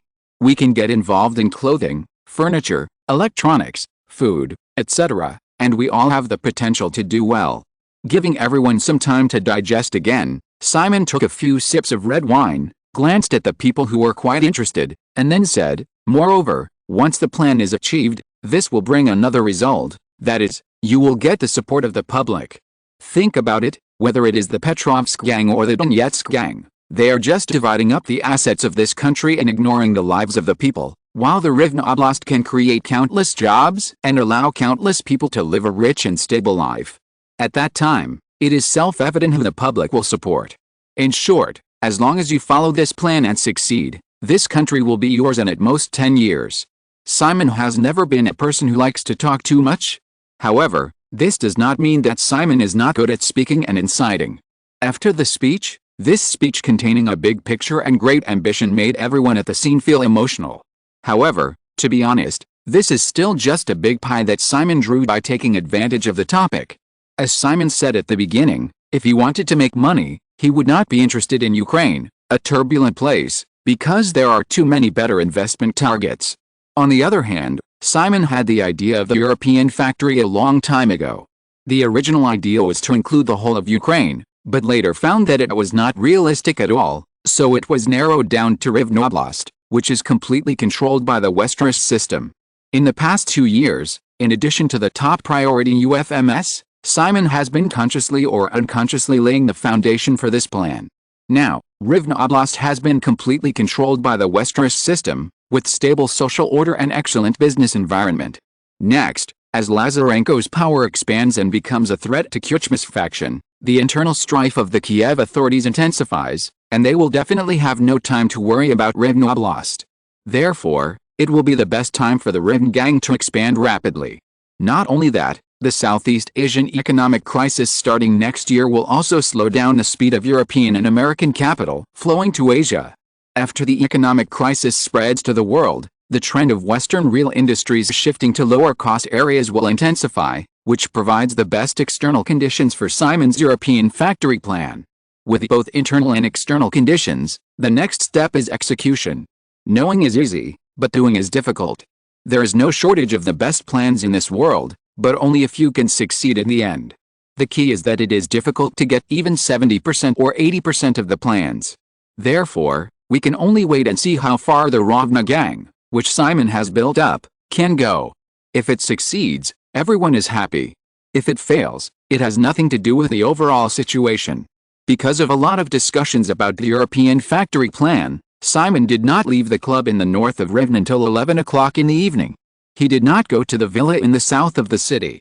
Ekaterina and her 3 daughters were not in Ukraine, but went to Atlanta to watch the Olympics. After following Simon for 2 years, Simon had fewer and fewer restrictions on the 3 girls who were growing up. A few days ago, he mentioned it to Celia and Simon and agreed to it casually.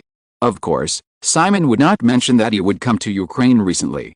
In the morning, after guessing that Simon would come based on various signs, the girls in the hot spring manor were excited for a day. As a result, someone did not show up until late at night, and they thought he probably would not come.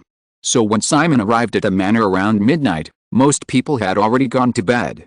Only a few people, including Eve Besanoskova, were still quietly waiting, including Ludmila Besanoskova, who had received a clear hint from her sister. Eve obviously had her own little selfish motives in this regard. Seeing Simon come in, Ludmila threw herself into Simon's arms, hanging on the man like a sloth, and couldn't wait to complain about Simon's cancellation of the Victoria's Secret fashion show. She would be 18 next year, and she had wanted to become famous with a Victoria's Secret fashion show platform, but now, there was no chance. Simon did not pull Ludmilla off him, hugging the girl's waist and greeting Eve, and then looked at the others. In addition to the maids who followed Simon, there were 2 others. Because they had read the information in advance, they all recognized at a glance, one in name and the other in reality, the 2 stewards of the Hot Spring Manor, Natalia Benshikova and Marta Beknak. 2 women with completely different styles. Chapter 988, Olympics Opening.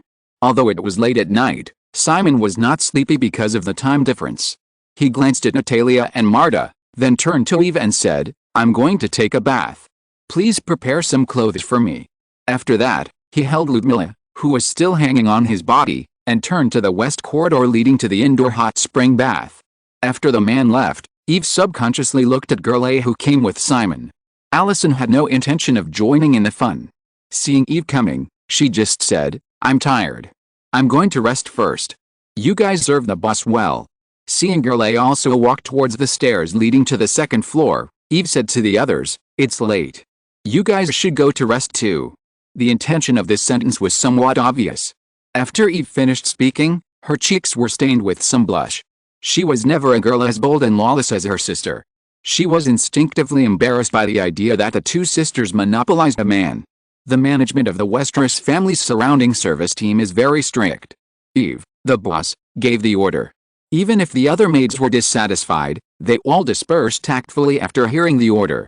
Natalia Benshikova, who was inexplicably uneasy after being swept by the man's eyes, fled in panic. Marta Beknak stayed at the end and said without any timidity, "Eve, I'll help you."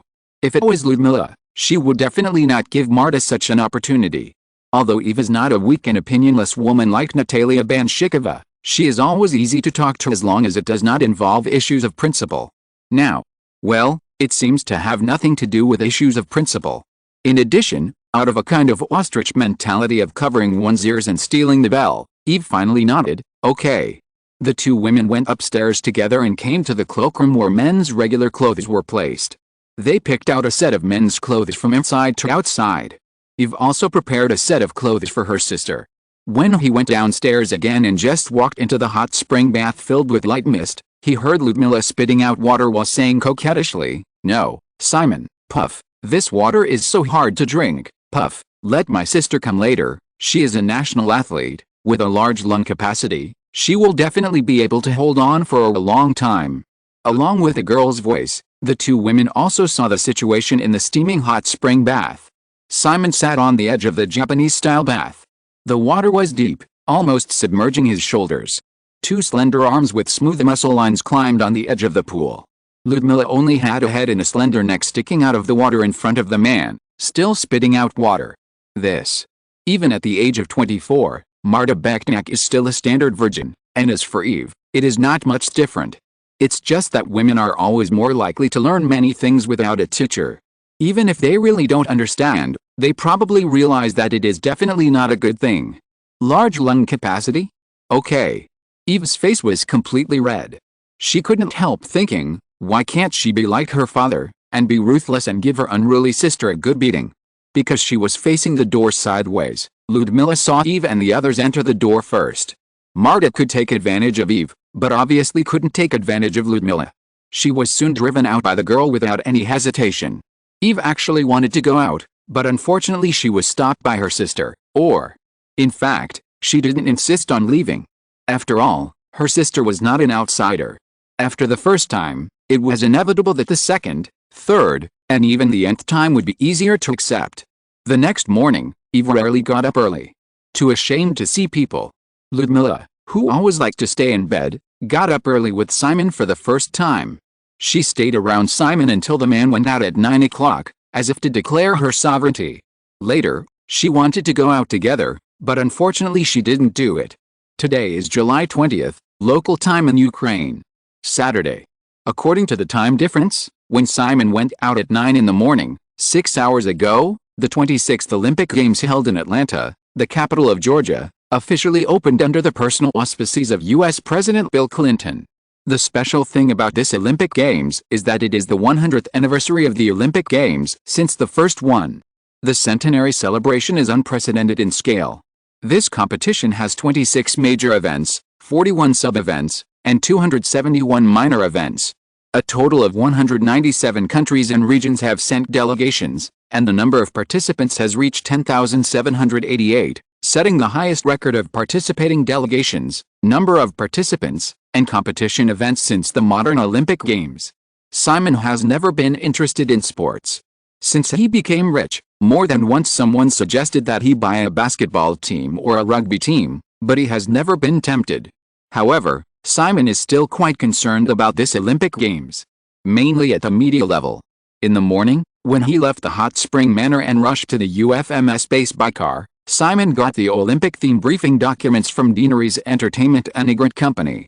Because the broadcasting rights of the Olympics are usually auctioned several years in advance, Deanery's Entertainment, which just acquired the ABC TV network last year, failed to obtain the broadcasting rights for this Olympics. However, such a large-scale news event, especially one that happened in the United States, would certainly not be missed by the Westeros system.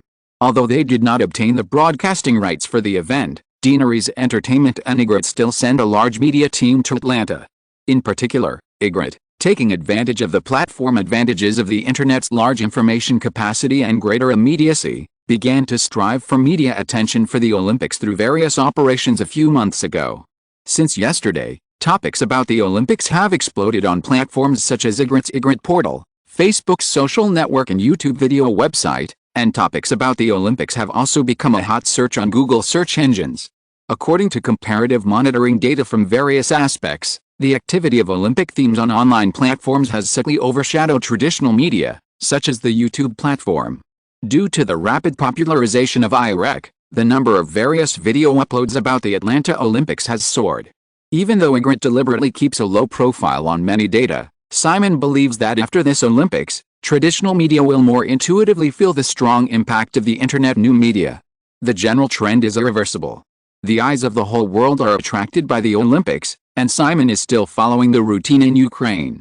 On Saturday, which should have been a day off, Simon stayed at the UFMS base and personally inspected the new generation of UFSM mercenary seeds that have been continuously recruited and screened. They are all teenagers in their teens. Before the age of 18, their daily life is mainly to receive cultural courses in the UFMS Children's School, mainly foreign language training. Although Simon is an elitist, for the new generation of UFMS mercenaries trained from scratch, the selection criteria are not intelligence. On the contrary, dumber teenagers are more likely to be selected. Because Simon needs soldiers who absolutely obey orders. People who are too smart and have too many minds often cannot do this. The reason is just like a border collie that is too smart cannot be a police dog, because it is too smart and will retreat when encountering danger, so it is difficult to meet the standards. Simon did not leave the UFMS base until night fell. Then he rushed to the hot spring resort to watch the performance. This time, it was not a ballet performance that Andrei von Milka and Alexander Najayev prepared for Simon, but a small concert of the Saint Girls. The Saint Girls, who were personally promoted and created, have recently released their first Russian album in Ukraine. Simon also personally wrote the title song, which is the most familiar song of the Saint Girls. Because it was covered by Jolin Tsai, the Chinese version is Love 100% and the English title is Stop. Stop. Stop. The Russian title is the same as the English title, but the Russian words are changed. Even if the social situation in the former Soviet Union is a mess at this stage, people's daily entertainment needs are never lacking. Just like China. In the 1990s, China's economy had just entered the fast lane, far worse than a dozen or 20 years later. However, this period was a rare golden age for the Chinese music industry. Entering the new century, China's music industry, well, basically there is no music industry. This is roughly the case in Eastern Europe. 3 carefully selected beautiful women, plus Stop. Stop. Stop. Comma, which can be described as a brainwashing divine song in the terms of later generations. As the main hit, the Saint Girls band quickly became famous in Ukraine, and the first album will be released in Russia and other former Soviet countries in the near future. Speaking of which, because of the chaos in Eastern Europe at this time, if someone else created such a singing group, Once it became famous, it would soon become the object of covetousness of various powerful people, including various underground black forces. The final result may be short-lived. Even if Simon didn't know much about the former St. Girls band, he probably knew some of the chaotic inside stories. This can be seen from the frequent changes of members of the St. Girls band. Now, relying on the powerful Rovna gang, and the fact that the members of the group had just been selected, Ukraine sent them to Simon as soon as possible.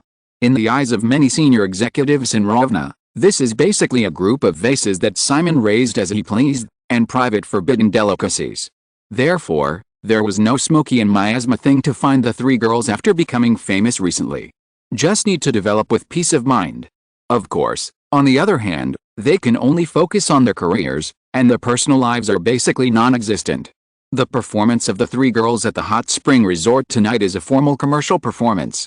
Even if Simon does not appear, it will be the same as usual. The resort should pay the appearance fee. This is a further exploration by Andrei von Milka and his partner. They imitate the operating model of Las Vegas, where big-name singers have been residents all year round. Although it is impossible for this hot spring resort to invite big-name singers to stay for a long time, it is more than enough to arrange some special programs every weekend. After all, they have just become famous, and the appearance fees of the three girls are not high. Inviting singers is just one of the links. Andrei von Milka has recently been recruiting people to create various performance teams. After reaching an agreement with other shareholders of the military theme park, the three resorts began to merge. The resort has also used the surplus funds in recent months to start building a larger resort community and performance theater. And another casino project is also being planned. As the plan progresses step by step, this integrated resort area about 30 kilometers north of Rivne, although there are no beautiful mountains and rivers, has been attracting more and more tourists. In the bar of the hot spring resort, after watching the performance of the three girls of the St. Girl group, Simon and Andrei came to this bar together. The three girls who finished the performance also came over quickly and gathered around Simon obediently. Even if the man had not made it clear, and even when he was sent to the United States last time, the other party did not eat them, but just let them do some pretty pink performances. But after a few months, the three girls naturally identified themselves. This is Simon Westeros after all. Being able to become each other's lover, even if it is a very marginal lover, is something that too many women want but cannot get. In a sofa booth in the bar, Simon and the three girls occupied one side, and Andrei and Alexander occupied the other side. The two middle-aged people were slightly envious of Simon's embrace, but they did not feel more touched. The resort was not short of women, and with their status, it would be easy to recruit 8 or 10 women if they wanted. However, they were not stupid enough to do so when they were with the boss. Even if the boss was surrounded by women, they behaved very properly. The topic was still the future development of this resort area. Simon held a cocktail in his hand, holding the waist of a girl next to him, and said, "You two are on the right track. I want to remind you that you must keep up with the marketing, and for repeat customers, especially those who can bring new tourists, you must give a sincere discount. Compared with many tourist cities in Europe, Rovna has no advantages, so you need to keep working on many details." Andrei von Milka nodded and said, "Alexander and I are in contact with some travel agencies in Western Europe recently, hoping to establish cooperation. It's a bit early, but you can decide for yourself. I only look at the results." Simon didn't agree, but he didn't object. The current reception capacity here is limited, and it is not suitable for cooperation with travel agencies. However, if it is to pave the way for the future, it is understandable. There is another thing you need to prepare in advance, that is winter. You haven't forgotten this, right? Although not as far north as Russia, Ukraine's winter is still long and cold, especially in Rovna Oblast, which is located in the northwest inland. In this regard, Disneyland Paris is the worst case. During the site selection process, the distinct 4 seasons in Paris were ignored, resulting in a sharp drop in the number of visitors to Disneyland Paris every winter. Andrei and Alexander have obviously considered this issue. Alexander said, "Boss, the military theme park will definitely have a very bleak business in the winter, so we are considering developing an indoor shooting range. The resort should not be too bad, after all, there are hot springs, which is more suitable for winter vacations and entertainment. In addition, we also plan some winter hunting activities. As long as everything goes well, it will not be a problem to maintain good operations in winter." Chapter 989 Buyer's Market. I returned to the Hot Spring Manor very late today. Compared with yesterday, the manor villa was still very quiet late at night. However, judging from the bright lights in the manor, the girls obviously did not go to bed. Simon did not bring back the 3 girls from the Holy Maiden group, although the 3 girls were very much looking forward to it. However, Simon did not mean to let go. Instead, he ordered the people around him to arrange a special service team for the 3 girls, 2 people each, 1 servant and 1 guard, to formally and clearly take them as forbidden delicacies. As for when to eat them, it depends on your mood. Or if you have no time to eat them, it doesn't matter. Collectors do not necessarily need to touch and play with all their collections. Many times, they just purely like the feeling of possession. After entering the door, Eve still came to greet them with a few people. However, Ludmila did not come to him again, and let Eve take off her coat. Simon was a little curious and asked, "Where's Mira?" "She went home," Eve said, thinking of the absurdity of last night, and shyly dodged the man's gaze, and added as if to add unnecessary words, "She's going back to visit her parents." Yet, Eve noticed the smile on Simon's face when he responded, and she didn't know if he guessed it, nor did she know if she wanted him to guess it. She had driven her sister back, not because of last night, but because the girl was too clingy. From the time Simon came to the manor last night until he left this morning, she had been tightly occupying the man, and only she, the elder sister, was willing to share a little. Deep down, of course, she hoped that her sister and she could possess this man forever. But how could it be possible? Eve was actually very smart, and she was still a woman who knew some things without a teacher. Her sister was a stupid girl who didn't know when to stop. If she continued to cling to him today, it would inevitably backfire. So after Simon left during the day, she also forced her sister to go back to her parents' home in the city. This girl was heartless. Every time she came back, she didn't even want to go home unless she was driven. Thinking of this, Eve followed the man through the hall and asked softly, "Boss, do you want to take a bath?" Simon nodded. After a busy day, coming back to take a bath in the hot springs is the best way to relax. Eve watched her boss turn to the west corridor again. The girl who had just accompanied him went upstairs directly like yesterday, so she subconsciously took Marta and several housekeepers and maids to follow into the hot spring bath. Natalia Banshikova followed the crowd and entered the bath. She saw Eve naturally help Simon unbutton his shirt. Marta came over to him attentively. She knelt on the ground without any reluctance, bent over to help the man take off his shoes and socks, and then straightened up a little and reached for the belt around the man's waist. The other 2 maids stood by and took the clothes. She was a little at a loss. She didn't know what to do. It's not that she couldn't be as humble as Marta. For a man who was so influenced by any aura that made her unable to even look up to him, she didn't have the slightest thought of resisting in her heart. It's just that no one told her what to do. So, when the man looked over seemingly unintentionally, Natalia even felt a sense of dejection and panic, worried that he would think she was useless, so she subconsciously took a small step forward. Unfortunately, there seemed to be no place for her by the man's side. Fortunately, Eve, who soon discovered this, saved her and asked her to fetch a bathrobe not far away. Banshikova, who was as if pardoned, did as she was told and carefully chose a white bathrobe that she didn't know if it was suitable. When she came back again, the man had already stepped into the pool. This time, without Ludmila's drive, Marta was able to stay. After the man entered the water, she came to the poolside and whispered, "Boss, do you want a massage?" Simon shook his head. He never liked this kind of thing. The main reason was that Simon was very resistant to being touched by others, even by people familiar to him. Marta's words were not all hints with obvious pink meanings. For this sentence, the girl secretly learned regular massage techniques in private, which were the kind that could really relax people.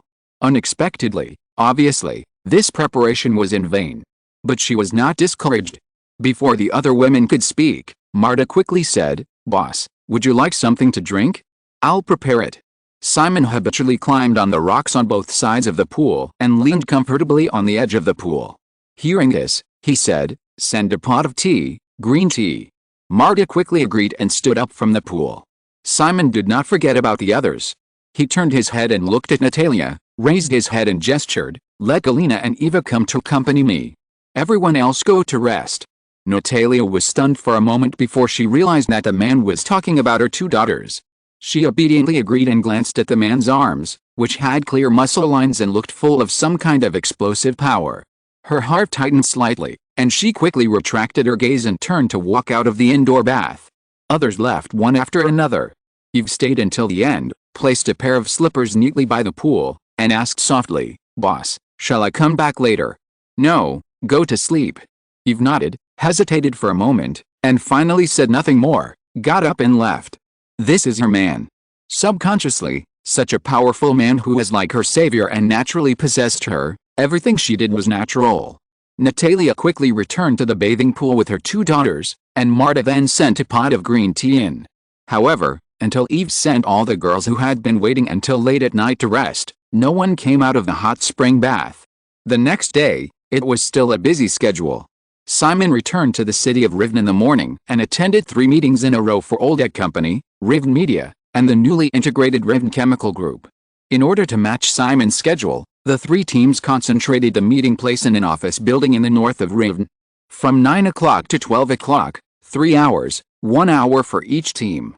After a meeting, Simon did not need to leave, and the team of another company would take over immediately.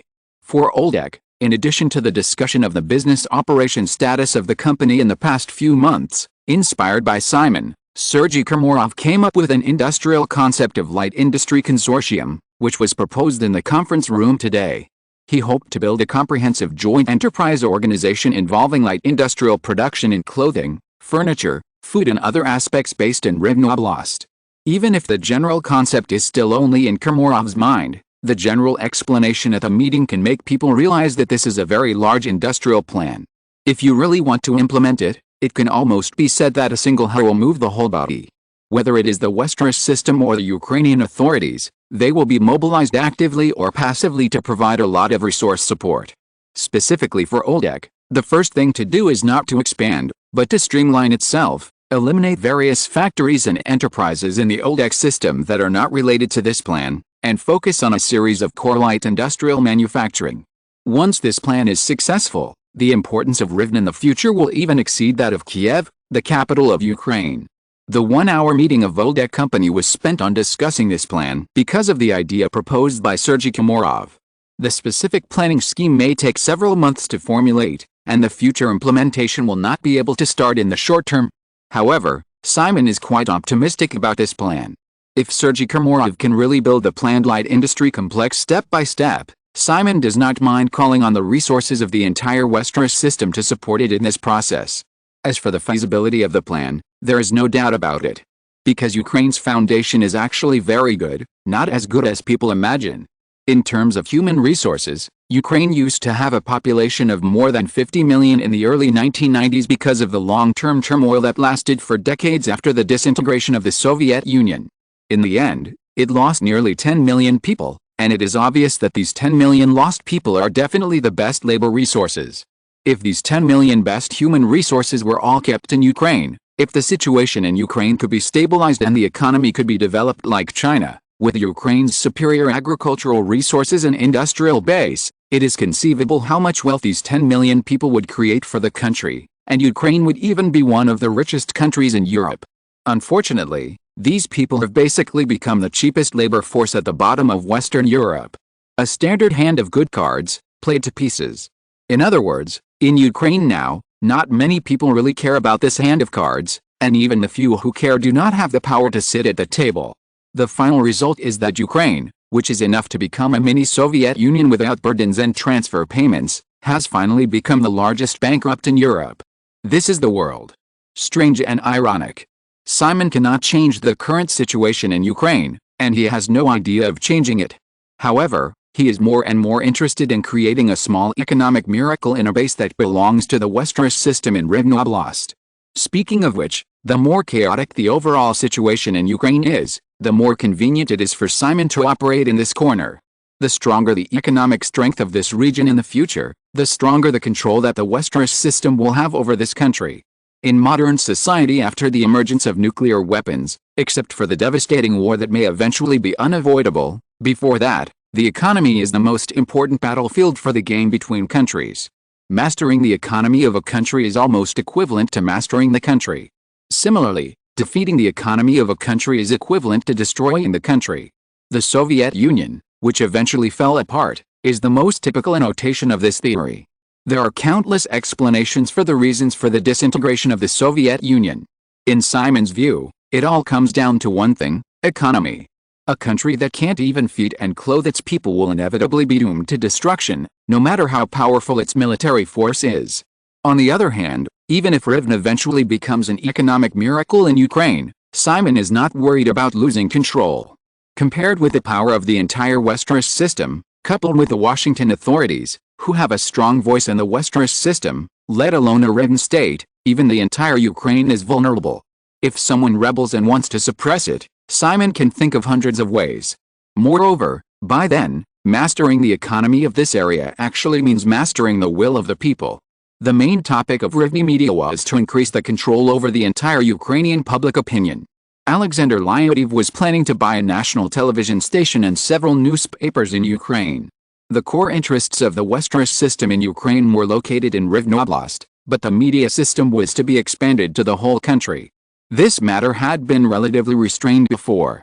Now, with the stability of the Kuchma authorities, the partner of the Westeros system in Ukraine, this layout can also be accelerated. In addition, Ukraine is not big, and the size of the national television station is naturally far from comparable to the ABC TV network in the United States. Therefore, it also means that it does not cost much, so Simon naturally supports it. The last Rivne Chemical Group is mainly about the large fertilizer plant in Odessa that was just acquired recently and the subsequent further integration. The goal is still Simon's original goal of controlling half of Ukraine's fertilizer industry and even indirectly controlling the country's agricultural production. After completing the merger of the fertilizer plant in Odessa, the total output of various fertilizers of the integrated Rivne Chemical Group has exceeded 900,000 tons, which is close to one-third of Ukraine's total fertilizer output of 3 million tons at this stage. It seems to be close to the goal of half, but in fact, before the collapse of the Soviet Union, Ukraine's annual fertilizer production was close to 7 million tons. Obviously, the current 3 million tons is the result of a significant decline. As time goes by, even if the country's chaos remains, Ukraine's fertilizer production will gradually recover. Therefore, in order to control about half of the country's fertilizer industry, the Rivne Chemical Group will need to have an annual output of at least 3 million tons in the future to meet the standard. There is another fact that Simon gradually discovered as the Rivne Chemical Group continued to expand, which sounds a bit ironic. As the granary of Europe, Ukraine's current use rate of chemical fertilizers is pitifully low. Compared with the Soviet period, most of the nearly 7 million tons of production was used in Ukraine. At this stage, the amount of fertilizer used in Ukraine is even less than 500,000 tons. This is actually the main reason why Ukraine's annual grain output has dropped by more than half compared to the 50 million tons of grain output in the former Soviet Union. In 1995, Ukraine's annual grain output was only 25 million tons. Due to the continued economic downturn, compared with 27 million tons in 1994, it not only did not increase, but fell again. The cause is the collapse of Ukraine's modern agricultural system. Crops lack fertilizer nutrients. Even if Ukraine's land foundation is good, it is impossible to produce enough food. This is reflected in the Rivne Chemical Group. As a result, as the scale of the Rivne Chemical Group continues to expand, the company's annual output of 900,000 tons of fertilizer after full load operation at this stage cannot be fully digested by the entire Ukraine. Moreover, even if it is still expanding, the Rivne Chemical Group will not be able to occupy the national market of Ukraine after all. It can only export. As a result, the former major grain exporter in Europe has ironically become a fertilizer exporter. At present, more than 80% of Ukraine's fertilizers have not been used in its own country, but have been turned to export. Is it that Ukrainian farmers don't want to use fertilizers? Of course not. The key is that they can't afford it. In the current situation of this country, for most farmers, the food in the fields is enough to eat, or even if it is not enough, there is nothing they can do. As for fertilizers, they can't care so much. On the other hand, due to the fragmentation of the fertilizer industry and the narrow export channels, even though the global demand for fertilizers is very strong, Ukraine still has no bargaining power in this regard. The price is already low enough, but it will continue to be lowered by importing countries. Simon certainly will not allow this to happen to the Riven Chemical Group, so he used the relationship of the Westeros system to open up the export channel to the United States. Before this, Ukraine's fertilizers were mainly exported to neighboring European countries. As for the United States, it is also a major agricultural country with a huge demand for fertilizers. Moreover, even if the freight factor is taken into account, after all, Ukraine's fertilizer production cost is too low, and exports are still very competitive. With the opening of the export channel to the United States, the subsequent expansion of the Riven Chemical Group will be smoother. The main reason is that most fertilizer companies in Ukraine are currently unable to make ends meet. Even though the offer from Riven Chemical Group was very low, almost like a free grab, the current situation in Ukraine is that as long as there is someone to grab it, as long as many fertilizer factories do not go bankrupt, and as long as many industrial workers can keep their jobs, it is a good thing. Moreover, compared with the lucrative industries such as steel, coal and natural gas, this business is really hard to attract the interest of those oligarchs, and it is basically a buyer's market in the Westeros system. If you are listening to this novel on a channel other than Fanfic World, it means it was downloaded and re-uploaded without effort. We warmly invite you to visit our channel, Fanfic World. There you will find the original version of this story and many other novels of various genres. We look forward to seeing you dive into a world of incredible novels. Chapter 990, 1,000 Golds to Support Scholars. After the morning schedule, Simon hosted a banquet for the senior executives who attended the meeting at noon, and took a quick look at several industries in the city of Riven in the afternoon. At 4 o'clock in the afternoon, Simon arrived at a UFMS children's school in the west of the city. Of course, the name after it was officially opened was not this, but Riven West City School. This school, which is still under expansion, provides education for all ages from kindergarten to high school, mainly enrolling children of UFMS mercenaries and children of Ravna gang executives. Because of the school's super high quality of education, many parents want to send their children in, and the side does not refuse. The only difference is that the education of children of UFMS mercenaries and children of Ravna gang executives is completely free, which is considered a special benefit. Other outsiders need to pay expensive tuition. In the eyes of many people, the most powerful thing about the Riven West City School is that the total number of students in this school is about 3,700, while the number of teachers has reached an astonishing 2,100. Without considering other functional personnel, the pure teacher-student ratio is only 1.7 to 1, which is terrifying for a school that provides primary education. This is mainly due to Simon's strategy of recruiting a large number of talents. Because of the collapse of the country, the Ukrainian region, which once had a very developed education system, was stretched financially, and a large number of faculty and staff could not even pay their salaries, so they had to find other ways out. As an elitist at heart, Simon instinctively did not want to see this kind of thing. In addition, the incident that a top physics professor could not even pay a pension equivalent to $5 and had to write a letter begging for a job stimulated him to ask the school to open up recruitment. The final result is that more than 2,100 teachers basically have a doctorate degree or above, and many of them are university professors in Ukraine or even Russia. The average salary level given by Simon is $500, which is a joke in the United States, but in Ukraine, it is already a top high salary standard, more than 10 times the average monthly income of Ukrainian residents at this stage, enough for these elites to live a very rich life in Riven. With a teaching staff of more than 2,100 people to cope with 3,700 students, it is almost inevitable that there will be a surplus, so many teachers do not actually teach. After all, not all the elites Simon recruited are suitable for the podium. The extra talents either set up interest groups for students according to their own majors, or conduct their own research in the research institutes that have just been established in Riven, or simply provide various consulting services for the companies of the Westeros system here. There is really nothing to do, and it is okay to be idle. Even if these people's monthly salary expenses exceed $1 million, it is not a big deal for Simon. According to the ancient Chinese saying, it is like raising a scholar with 1,000 gold coins. However, with Simon's relatively generous salary in Ukraine, not many people deliberately slack off. Although it was summer vacation, when Simon entered the school, there were still many people active on campus. Simon understood very early that the key to affecting a person's life is not university education, but primary education. Therefore, when determining the direction of Westeros family charity, He also had the idea of working hard for it. In the end, facing reality, he gave up on his own initiative.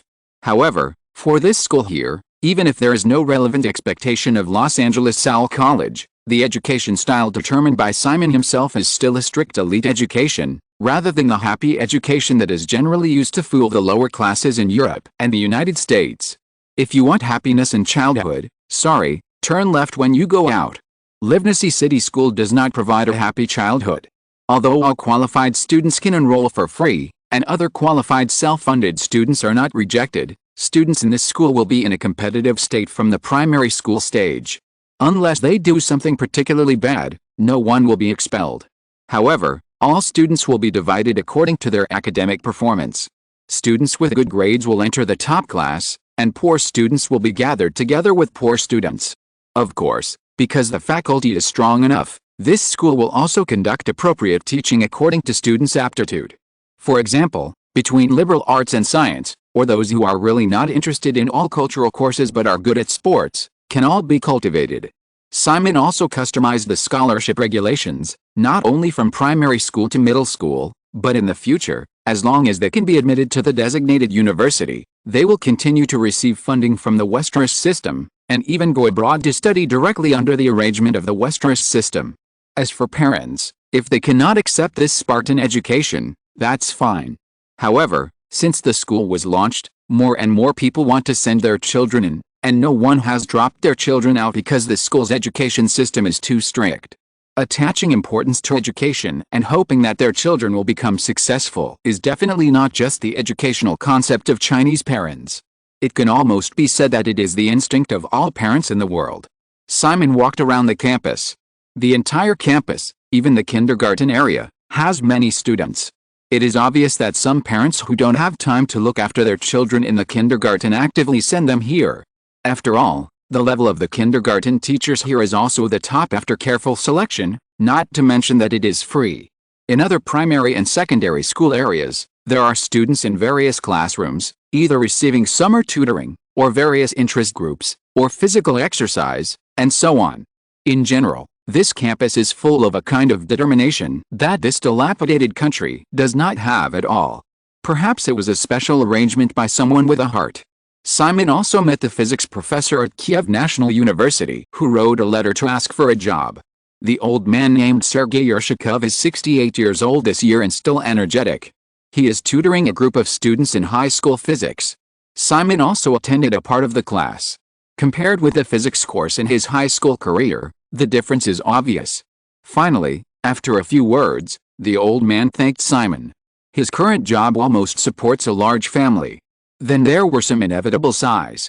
Simon stayed in the school for 2 hours and did not leave until 6 o'clock. There was another banquet in the evening. This time it was special. The target of the reception was some senior military officials in Ukraine. With the establishment of the Ukrainian constitution, Ukraine's political and military systems have begun a new round of adjustments. On the military side, the Kiev authorities have begun to brew another military reform. To put it bluntly, it is still necessary to continue to disarm. Even when the Soviet Union just collapsed, the more than 700,000 troops in Ukraine had been reduced to more than 200,000, but Ukraine cannot afford it now. Simon also got some information in advance. In this reform, the entire Ukrainian army will be planned to be integrated into 3 major military regions, mainly the Northern Operations Command with Kiev as the core, the Southern Operations Command with Odessa as the core, and the Western Operations Command with Rivne as the core. The 3 major military regions, Kiev and Odessa, are not surprising. One is the capital, and the other is the Black Sea outlet. However, the Kiev authorities intend to establish the base of the Western Operations Command, which integrates the 9 western states, in Rivne, the capital of Rivne state. This is obviously targeted. Of course not to the outside world. Simon did not try to change anything about this. If it was the Soviet era, or other countries with stable political situations, the authorities did this, and Simon might still have a grudge. Now Ukraine, with more than 200,000 troops, frankly speaking, is a group of chickens and dogs that may not even be as good as the Iraqi army in the Gulf War. As for the reason, soldiers need food, but in Ukraine today, in 1995, The defense budget squeezed out by the Kiev authorities was only a pitiful $910 million, less than $1 billion in military expenditure. Coupled with the well-known state of peeling in Ukraine at this stage, there may not be even half left for the 240,000 troops last year. It may be a problem for soldiers to have enough food, let alone fight. The current Ukrainian army, from top to bottom, is struggling to make a living. After all, the Soviet Union has just collapsed a few years ago, and Western society and Eastern European countries are in a honeymoon period. At least in Ukraine, there is no sign of war or even confrontation, so naturally no one will think of or care about their own army. Simon entertained the Ukrainian military senior who has been designated as the commander of the Western Operations Command. His name is Vasily Borisov, 56 years old, and has the rank of lieutenant general. In fact, it was this general who mobilized a regiment of engineers to help the military theme park with infrastructure construction. The Borisov family is also one of the secret shareholders of the military theme park. In addition, the Ukrainian senior official's children's study abroad subsidy program that was determined some time ago includes Alexander Borisov, the 17-year-old youngest son of Vasily Borisov. The Borisov family also participated in the arms trade with Angola. Borisov's eldest son Alexei Borisov also worked in a related arms trading company. In short, this is a family member. Of course, on the surface, Vasily Borisov belongs to the Kuchma faction in the Kiev authorities, but he is not considered the core.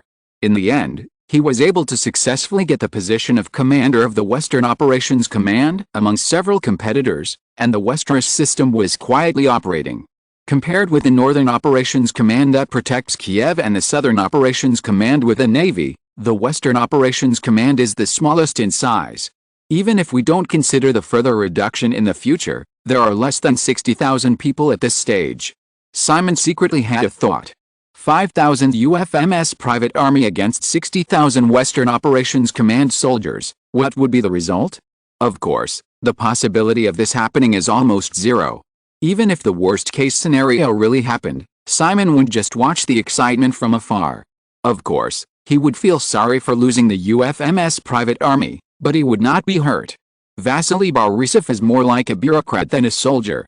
Just looking at his pot-bellied appearance, it is not difficult to imagine that in front of Simon, this lieutenant general did not have the style of a commander of a major military region at all. Instead, he was obviously humble. The leader was like this, not to mention the other Ukrainian senior officers who participated in the banquet. Therefore, the dinner was a great pleasure for both the host and the guests. At 10 o'clock in the evening, the dinner ended. Simon did not stay in the city, but continued to rush back to the hot spring manor in the north of the city. When the vehicle entered the main road, the girl who was sitting next to Simon talked about something serious. "Boss, Moscow has sent another invitation. We hope you can attend a banquet tomorrow night. It is mainly to entertain an American investment delegation. Yeltsin will also attend." Simon leaned back on the leather seat and closed his eyes to rest. Hearing this, he shook his head directly, no. Having been with Simon for a long time, girl A knew more than others. After thinking for a while, she said, "Boss, I think sometimes you still need to show your presence." Simon opened his eyes and looked at the female assistant next to him. He smiled and said, Then tell me, why did Yeltsin invite me again?" Allison said, "It should be to show some sincerity, or some communication. In short, it must be related to the boss's layout in Russia." Simon shook his head. "You may have guessed wrong this time." "Huh?" Simon did not explain. Simon had not told anyone else about someone's arrangement except the two Jennies. Even girl A only knew that Simon had some special layout in Russia. In any case, she would never have thought that Simon would arrange the next president of Russia. This matter is too big. Simon does not distrust Lady A, but does not want to leave such an insignificant loophole. Let's talk about Yeltsin's invitation this time. If Simon really wanted to talk to Yeltsin's youngest daughter Tatiana after meeting with her last time, this time, it is very likely to be a test, to test some of Simon's promises. Simon and Tatiana said that someone is not his puppet and cannot become his puppet. However, people with a little bit of brains probably won't believe this easily. This time, Yeltsin may just want to see if Simon will show an attitude of interfering with Russia. If he goes, it may give Yeltsin a hint that Simon is very interested in Russia, and even attaches great importance to a certain arrangement. Since he attaches so much importance to it, Yeltsin will inevitably think too much? Or, even if Simon really guessed wrong, Yeltsin still wanted to talk to him privately, and Simon's refusal again would still have the result he hoped for. Seeing that her boss did not explain and had no intention of asking any more questions, Lady A turned to talk about other things that Simon needed to know. Back at the Hot Spring Manor, it was still around 11 p.m. Today, we didn't go directly to the hot spring bath, but came to the living room next to the hall. Several girls were watching TV here. Simon was not the kind of person who liked too much noise, so he just hugged the petite Eve Banshikova on the sofa and put her in his arms, and left the girl's sister Galina behind, and let the other girls leave. Girl A went straight upstairs. After what happened last night, Natalia Banshikova obviously deliberately avoided her. Eve went to arrange for the girls to rest. In the living room, apart from the Banshikova sisters, only Marta Beknak was still as eager as last night. Taking the coffee handed over by the other party, Simon motioned the girl to sit down next to him, hugged the little girl in his arms who was like a doll and nicknamed Doll, and casually asked Marta, "How was your day?" Simon's words were casual, but Marta didn't dare to be casual at all. She didn't know what the big boss meant, so she just said cautiously, "Not bad." Chapter 991 Negligence. Marta Beknax responded with energy, but Simon only said hello to her and turned to whisper to the girl in his arms. Marta vaguely heard the man ask, "Does it still hurt?" and then the little girl nodded shyly and shook her head, seeming to be at a loss. Marta wanted to curl her lips at this. As a woman who is good at observation, Marta felt that if she was to talk about the smartest and most sophisticated of the three Banshikova mother and daughter, it must be the youngest one in the man's arms at this time. Moreover, this little girl is very good at disguising herself as harmless and easy to be loved and sympathized by others. Marta would of course not put too much thought on a little girl on weekdays, but some time ago, Simon sent people to send a lot of things to the girls, including clothes, shoes and bags, and she found that compared with many other girls in the manor who lacked knowledge, this little girl quietly selected some of the most expensive brands. As for why it was so, Marta could also see a little bit. According to the tutor of the girls in the manor, the little girl had an excellent language talent and learned English and French very quickly. In addition, she found more than once that the girl was quite skilled in using the computer in the room to browse the internet. In general, compared with her mother and sister who were absolutely consistent, weak and not very smart, this was a little goblin. Looking at the girl in front of her, she quickly attracted the attention of men with her pair of tiny feet in white stockings. Obviously, she was still a little goblin who was very good at seducing men. Marta couldn't help but envy her. In this manner, Eva Banshikova felt that she was blessed. After all, from the girls to the maids in the manor, the height was basically over 1.7 meters. Suddenly, there was a petite girl who was only 1.5 meters tall, which would definitely attract extra attention. Men are like this. After tasting a type of woman, it is inevitable that they will change their preferences. Marta wished that her height could suddenly decrease by 20 centimeters. Of course, it's just a thought. Simon doesn't care whether the women around him are smart or stupid, just like people who like to keep cats will only think that the cats at home are cute, no matter whether they are lively or quiet, whether they like to bite people or occasionally break bottles and jars. Eva Banshikova played nicely with Simon for a while, and then began to reveal a little flaw. "Simon, did you come to Riven by private plane?" "Yes. I haven't taken a plane yet," the little girl said with clear and expectant eyes. "Mom hasn't taken one either, and Galina, can I, go to London?" Simon smiled and held the little girl who curled up in his arms like a cat. "Why do you want to go to London?" "Even if it doesn't rain, it's always cloudy there, which is very boring." Eva Banshikova blinked her beautiful light-colored eyes. "In fact, as long as she can leave Ukraine, anywhere's fine." Privately, she likes to quietly watch the world on the internet. Because she has recently learned English and French, she has become curious about Britain and France. The most famous of these two countries are probably London and Paris. However, Paris, some of the news during this period, I think he won't like it, so he chose London. When the man asked the reason, Eva certainly couldn't answer truthfully. She shrank her head slightly and said timidly, "I just want to go out and have a look." Simon didn't delve into the girl's words, and nodded very easy to talk to. "Then let's go in a while, let Eve arrange it, and bring Nada and Galina." Seeing Simon agreed so readily, even many of the little words she prepared were not used. Eva concealed the joy in her heart, leaned her head and boldly pecked Simon on the lips, and said, "Simon, you are so nice, thank you." The slight coolness on his lips flashed by. Simon smiled and looked at Galina, who was next to him, and showed an obviously excited expression. "What about you?" Galina was a little envious of her sister being held in Simon's arms. Seeing the man looking at her, she was a little shy and reserved, and took the initiative to come over and kiss Simon. Eva waited for Simon to regain his attention and thought of something, then asked, "Simon, what about Yulia and the others?" Simon pinched the girl's cheek and smiled. "This is a reward for you, but they don't get any." In fact, Simon didn't want a group of girls to run out together, which would be too eye-catching. He didn't want a second London girl incident, so he was actually happy to see the girls here quietly forming their own small circles in private. That's right. Simon also knew about the girls forming their own small circles. After all, the Westeros family's private intelligence network monitors the Rovna province in every possible way. No matter what happens, there will be records sent to Simon, but most of the time he just glances over them or doesn't have time to read them at all. However, there will be a lot of records, and they will be archived even if you don't read them. After chatting for a few more sentences, Simon let go of the girl in his arms. "It's very late, go to the bedroom upstairs and wait for me, I'll be up soon." The girl obediently got up from Simon's arms, not forgetting to say goodnight to Marta, and pulled her sister, who stood up next to her, to leave the living room. As soon as they reached the corridor, her sister Galina whispered excitedly, "Can we really go to London?"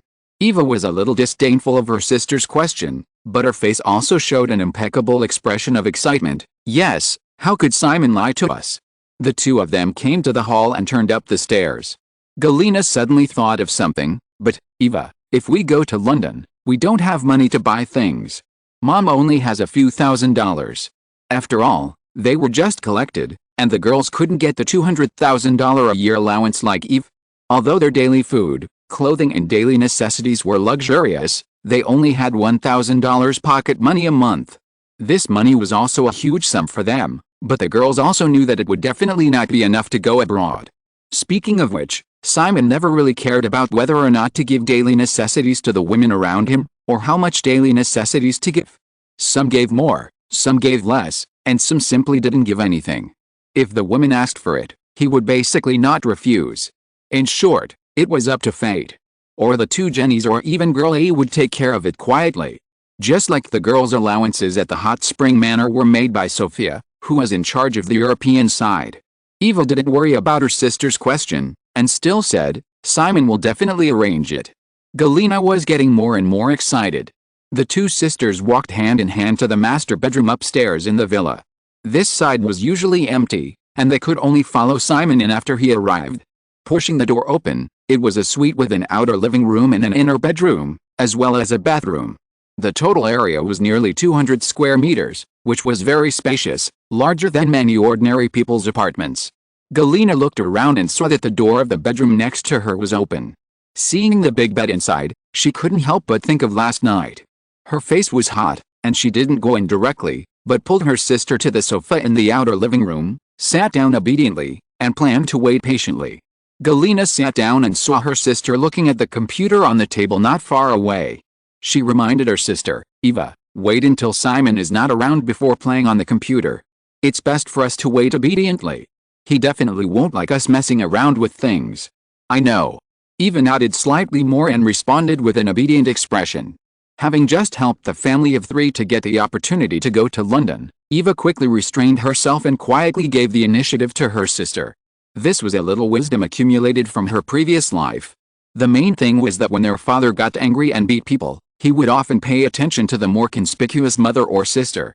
Moreover, she behaved well and weak, so even if she was targeted by her father, her mother and sister would naturally protect her. Therefore, since she was sensible, Eva has basically never been beaten. The two girls waited for a moment. Seeing that her sister seemed to have been unable to remember anything, Eva could not help it. She was about to speak to guide her. Galina did not let her down. She suddenly whispered, "Eva, do you think Mommy has gone to bed now?" Eva remained silent, as if she did not understand why her sister said that. She just opened her clear eyes and said, "It's very late. She should be asleep." Galina was obviously hesitant. She did not dare to look at her sister. She rubbed the hem of her skirt on her knees with her little hands. After hesitating for a moment, she finally said, "Simon, last night, he should have liked it very much?" "Huh?" Eva showed an embarrassed expression, and rubbed the hem of her skirt in the same way as her sister. There's a phone in my mother's room. Maybe we should call her and ask her to come over," Galina said hesitantly. She didn't dare to look at her sister. She looked a little nervous and guilty. She quickly added, "Eva, this is for our own good. This way, Simon will definitely like us more." Eva also cooperated with a little stutter. "Galina, I know. Then, I called." "Yes." Seeing that her sister didn't object, Galina moved her body, moved to the side of the sofa, picked up the phone on the side table, and dialed the number of her mother's room. Perhaps lying is a racial talent of humans. Galina also took the initiative to say that this was Simon's wish for the mother on the other end of the phone to come over. After hanging up the phone, Galina still felt guilty and quickly glanced at her sister. Eva also looked nervous, but she quietly reached out and shook hands with her sister, which quickly made Galina relax. On the other side, the two girls left. Simon leaned casually on the sofa, crossed his legs, looked at Marta, and said with a smile, "You seem to like bullying Nada a lot these days." Marta didn't expect Simon to mention this suddenly. Many thoughts flashed through her mind quickly. How did her boss know? Or why did her boss talk about this? Or that woman secretly complained to him? Well, that's not right. She was there all last night, and she didn't seem to have a chance to complain. Thinking of this, Marta thought about it for a while, and did not defend herself. She took the initiative to admit her mistake and said, "Boss, I'm sorry, I won't do it again in the future." Simon obviously didn't mean to pursue the matter. He pointed to the coffee on the coffee table.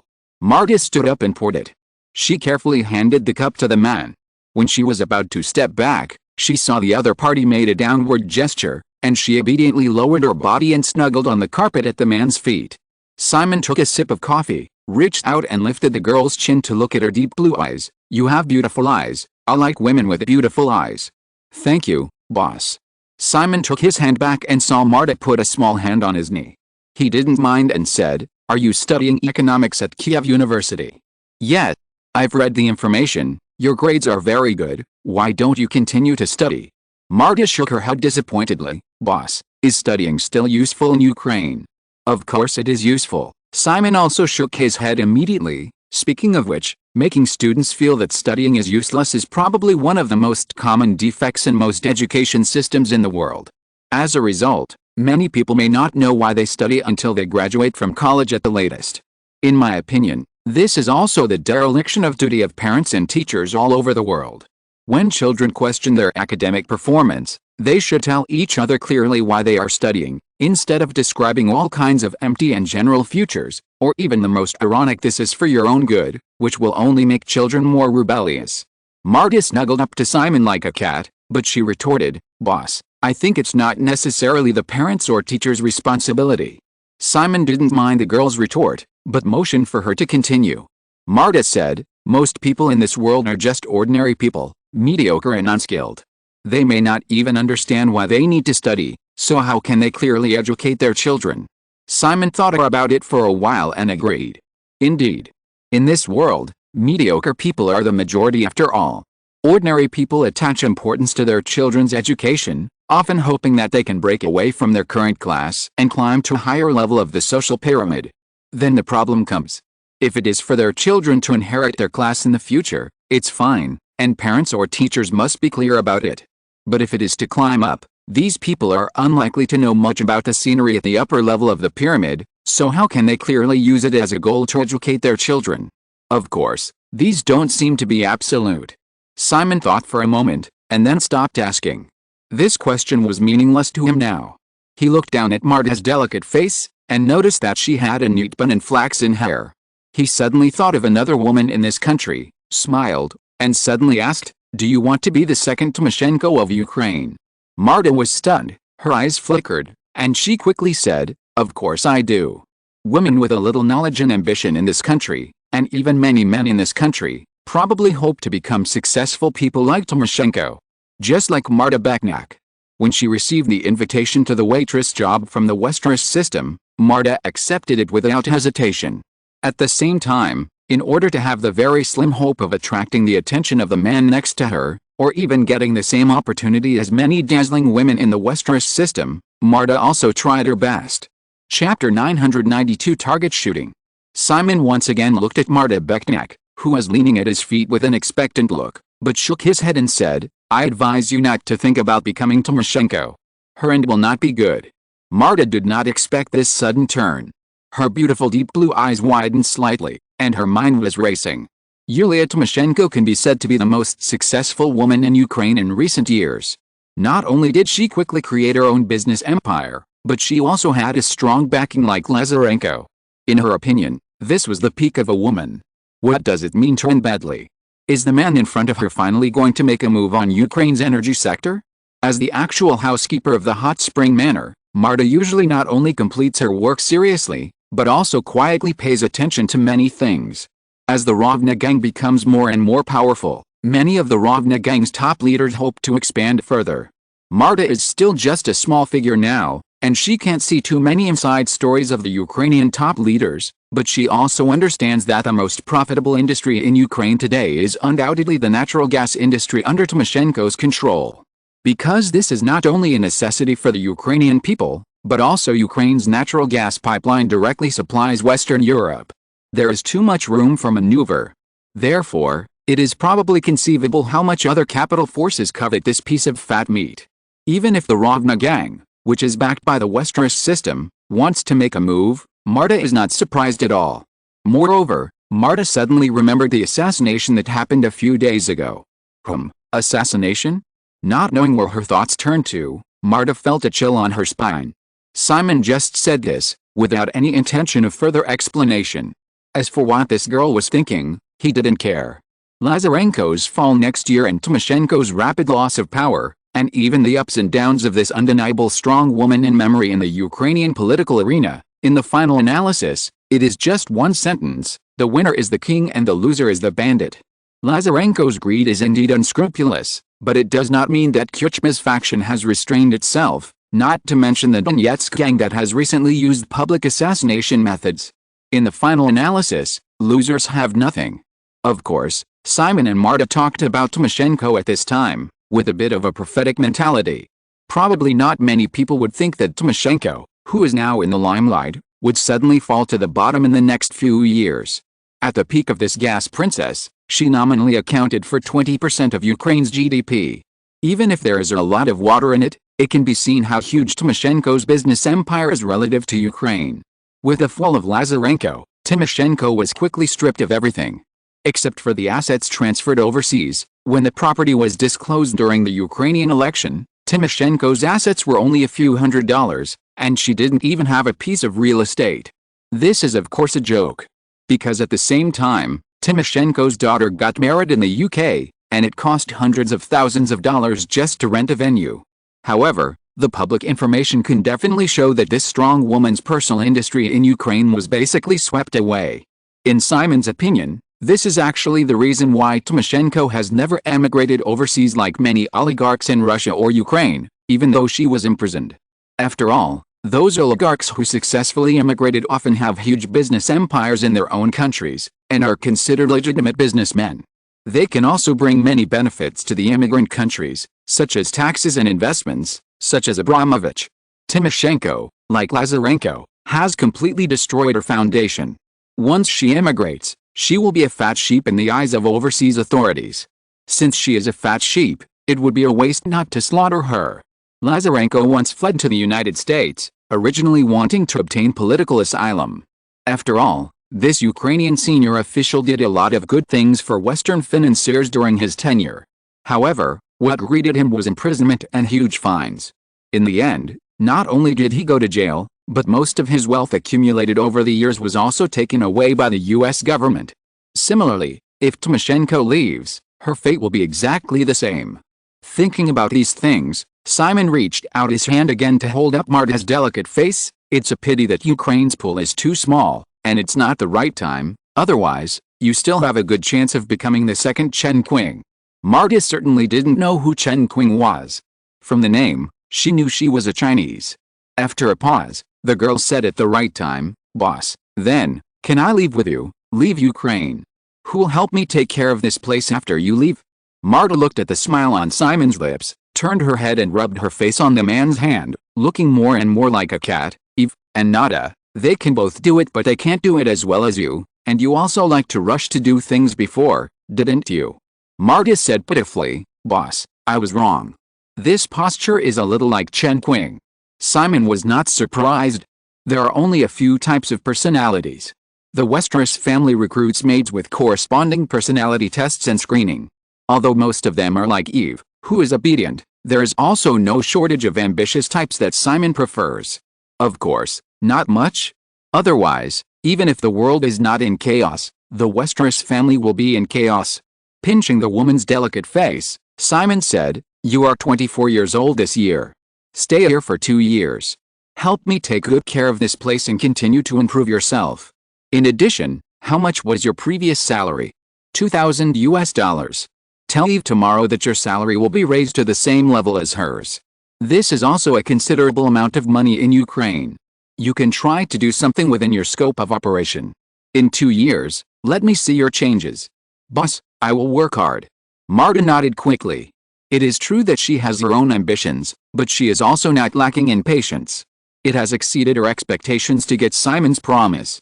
With this guarantee, the girl straightened her body slightly, and a pair of slender hands tentatively reached out to Simon's waist. Simon held it down and shook his head and said, It's late, go to bed, I also want to rest. Boss, can I go upstairs to accompany you? No need. Simon said and got up, followed by Marta, and the two left the living room together. After they separated in the hall, Simon went upstairs and entered his master bedroom. There were only a few warm yellow wall lamps on. In the hazy light, 3 figures sat on the sofa in the living room like 3 quails. When they saw Simon come in, they stood up together. Simon took a look at Kalina, who looked guilty and flattering. He probably understood something. He just smiled and gestured in the direction of the bedroom, Come. Then he went into the bedroom. The next day was Monday, July 22nd. The schedule remained the same, and Simon did not leave. In the morning, he visited several factories in succession, focusing on the furniture under the increasingly large Oldet company.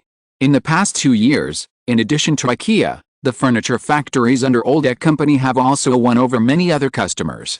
Now several trains of furniture are shipped to various parts of Europe every day. In addition, there have been some changes in the original self-owned brand Catalina Home. After Melisandre went public, Sophia began to explore the luxury home furnishing industry, so she incorporated Catalina Furniture, which mainly featured handmade customization, into Melisandre's command and packaged it. It is currently developing very well. According to the original plan, the team of Oldet company is still planning its own affordable home furnishing brand. This was the original positioning of Katerina. Since it was taken away by Melisandre, it can only develop other things. Furniture production is also an important part of Sergei Kermorov's light industry consortium yesterday. Even though it is mainly OEM at present, like China, many industries started with OEM. The key is not to be content with your own OEM position. At noon, there was another banquet and socializing. In the afternoon, a short relaxation. In fact, there are still some serious things that are not worth telling outsiders. In a shooting range in the military theme park that was cleared of outsiders, 3 middle-aged men who looked to be around 40 years old were brought in. At a glance, they saw a young man in camouflage uniforms carrying an exaggerated large gun. His figure was like a javelin, standing there with his shoulder involved. The air was filled with a sound of deafening gunshots that rang out rhythmically. The 3 people who had received strict military training could see that the other party's shooting method was neither scientific nor reasonable. However, the more people like them who understood the difficulty of the game were shocked that they could play with such a heavy anti-material sniper rifle, weighing more than 10 kilograms and with strong recoil so easily. The 3 people came closer, and Simon had just finished shooting a box of magazines, but he ignored them, without even looking at them, changed the magazine, and continued. The air soon burst into shocking gunshots again. After a while, a middle-aged man with slightly longer hair among the 3 finally looked around with obvious uneasiness. In the shooting range, in addition to the young man who was playing with a heavy sniper rifle, the 3 of them, and the other 2 he knew, Alexander Najayev and Andrei Vodmilka, there were a total of 12 security personnel standing far and near. The middle-aged man quietly examined himself. If he made any unusual movements, whether he wanted to escape or, there would be no possibility of success. Simon continued to punch 2 magazines slowly, then stopped and walked to a rest area not far away. After taking the towel handed over by Alexander and wiping off the sweat, Simon sat down on a bench in the rest area and finally looked at the 3 people who followed him. The other 2 middle-aged men just glanced at them lightly, and finally locked their eyes on the long-haired middle-aged man. He also waved to Alexander and Andrei beside him and said, "You go and do your work first." Andrei von Milka and Alexander Najayev did not know the identities of the 3 middle-aged men, but after some observation, they could roughly guess and quietly memorize the faces of the 3. After Andrei and the other 2 left, the only person who could hear the conversation between Simon and the others was Neil Bennett standing behind him, and the other bodyguards were also standing at a considerable distance. The long-haired middle-aged man quietly looked at him and found dejectedly that he still had no chance. After sending Andrei and the other 2 away, Simon leaned on the back of a simple wooden bench with his legs crossed. He picked up a folder on the table and spent a few minutes flipping through it carefully. When he looked up again, although the weather in Ukraine was obviously not hot, the handsome middle-aged man with long hair almost reaching his shoulders and a bit of vicissitudes that could attract women was already sweating profusely. "Viktor Alenev, this is your real name, right?" The middle-aged man paused and nodded slightly. Simon tapped the folder on his knees with his fingertips and continued to stare at him. "Do you know why I asked you to come here today?" The middle-aged man's sweat dripped from his chin. He was silent for a moment, and finally knelt on the ground with a plop. The other 2 had already felt that this meeting was unusual. Seeing Viktor Alenev acting like this, how could they not understand that something must have happened? The 3 were all small leaders of the Westeros family's private intelligence network in Ukraine. Due to the flat team structure, the 3 were not subordinate to each other and were responsible for different matters. The reason they were called together was mainly because they knew each other. Not only were they all former KGB colleagues, but they were also very good friends in private. That was why they were recruited by the Westeros family. The other 2 did not expect that. Unknowingly, this former friend seemed to have messed up something, and it might even implicate them. Simon, sitting on the simple bench, was still in a casual posture, but his face gradually became stern. He lowered his eyes slightly and stared at the middle-aged man kneeling on the ground. "Not to mention your future retirement benefits and the high benefits your family will enjoy, just a most basic salary. What I give you is equivalent to dozens of times what you paid when you worked in the KGB. In any country in this world, your income belongs to the elite class. I am a person who believes that you have to give as much as you get. Giving you so much, whether you are willing or not, is equivalent to signing a contract. Not only your loyalty, but also your life. When it is time to pay for me, you need to be prepared to give up. Viktor, do you agree with what I said?" Viktor Alenev, who was kneeling on the ground, just lowered his head and remained silent. He did not dare to look Simon in the eye, and his body trembled slightly. Simon did not wait for an answer, nor did he ask further questions. He continued, "In fact, what you did is nothing in my opinion. After all, your mission is to maintain contact with those Ukrainian gangs in Western Europe.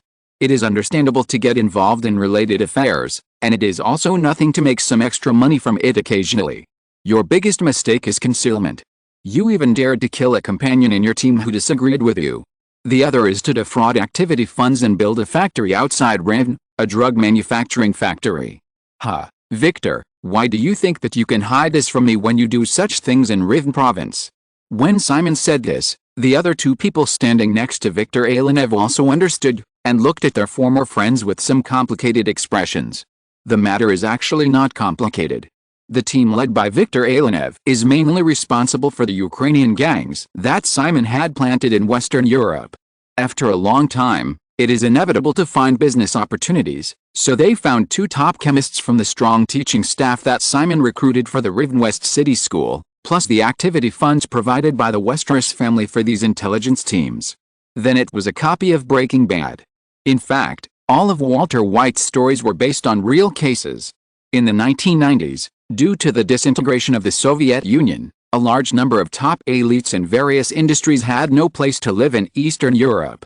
Even if a group of them were poached by countries around the world, they were still a minority, so some of them became the targets of gangs, coupled with a huge KGB system that also collapsed. It can be said that compared with those mudlegs in Latin America, The gangs in Eastern Europe are definitely the group of people with the highest cultural and professional qualities in the world, and they are also engaged in a group of businesses with very top technical content. After Simon finished speaking, he looked at Victor Alanev, who had accepted his fate on the ground, and said no more, but got up and left directly. Simon was unaware of what happened next. Neil Bennett waited for his boss to walk away, then took out a pistol and threw it in front of Victor, saying, "Go with peace of mind. Your death will be treated as martyrdom, and your family will receive compensation and other benefits they deserve." Victor Alanev looked at the powerful 7.62mm Tokarev pistol on the ground. After a moment, his body stopped shaking. He reached out to pick up the pistol, and finally looked up, turning his head to look at both sides. "Yuri, Boris, please help take care of Elena and the children, thank you." After saying this, the middle-aged man, who was once a KGB elite, was straightforward. He raised the gun to his temple and pulled the trigger without hesitation. Neil made it very clear, and it was also a condition. If he accepted his fate, everything would be fine. If he was unwilling, he would still not survive today, but his family would not be able to get any compensation, and might even be punished by association. Bang! A gunshot rang out in the empty field, and the body with a broken head and splattered blood fell to the ground like a broken sack. Neil Bennett looked at the expressions of the other two people, and after a moment he said, "From today on, your two teams will no longer be responsible for the previous work. First, you will take over the stall left by Alanev, and then integrate the underground forces in Rivne Oblast. What Alanev left behind will be the source of funds for your future activities. However, you can only get half, and someone will take over the remaining half." Then he picked up another folder from the long table next to him and handed it to the two people. "The details of how to do it are all here. That's it for now, you can leave." The middle-aged man, whose full name is Yuri Yagashevsky, reached out to take the folder, listened to what Neil said, glanced at the corpse on the ground, and turned to Neil. "Mr. Bennett, can we take Victor to his family?" Neil shook his head. "Someone will send him back." After hearing this, the two of them said no more and turned to walk out of the shooting range. The three drove 3 cars when they came, and then went to the parking lot. They looked at Victor Alanev's imported Mercedes-Benz, which was obviously a higher grade than their cars, and sighed in their hearts. The two middle-aged men drove their own cars to leave the military theme park, until they approached the city of Rivne, and saw the car in front stop. Another middle-aged man, whose full name was Boris Orlovich, also stopped. After getting off the car, they came to the roadside together and lit a cigarette each. Yuri Yagashevsky opened the folder first, and said while flipping through it, "Do you know about this?" Boris Orlovich paused for a moment before nodding. He and Alanev had similar missions, both abroad, and the contact between the two was more frequent. "Last week in France, I received a call from Victor, saying that he wanted to talk to me about something, and also said that he wanted to bring you along." So saying, Orlovich asked back, "Yuri, what about you?" Yagashevsky's expression changed, and finally smiled bitterly. "If I had known, I would have stopped him from doing this." Yagashevsky knew more about this matter. Compared with the other two whose affairs are all overseas, Yagusevsky is responsible for monitoring Rivne. How could Aronev's little tricks be hidden from him?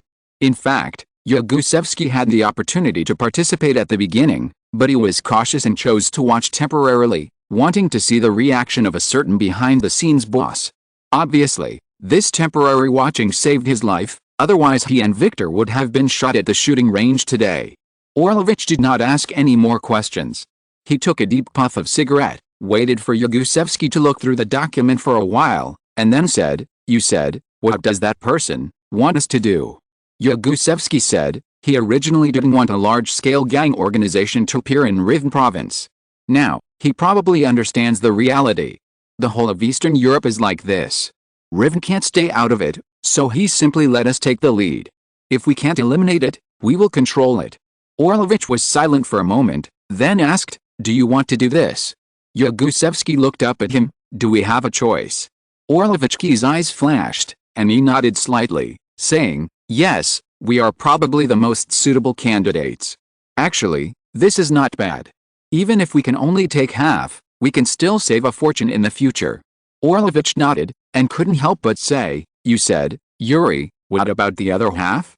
That person probably won't look down on it. After all, this money is not very clean. Have you ever hunted?" If the hunting dog is not fed, it can't run and can't catch prey.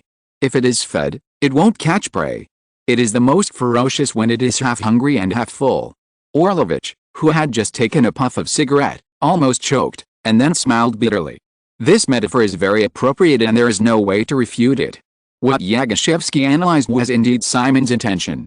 In Eastern Europe today, society is turbulent and gangs are rampant. Simon initially hoped that things in Rivne Oblast would be different.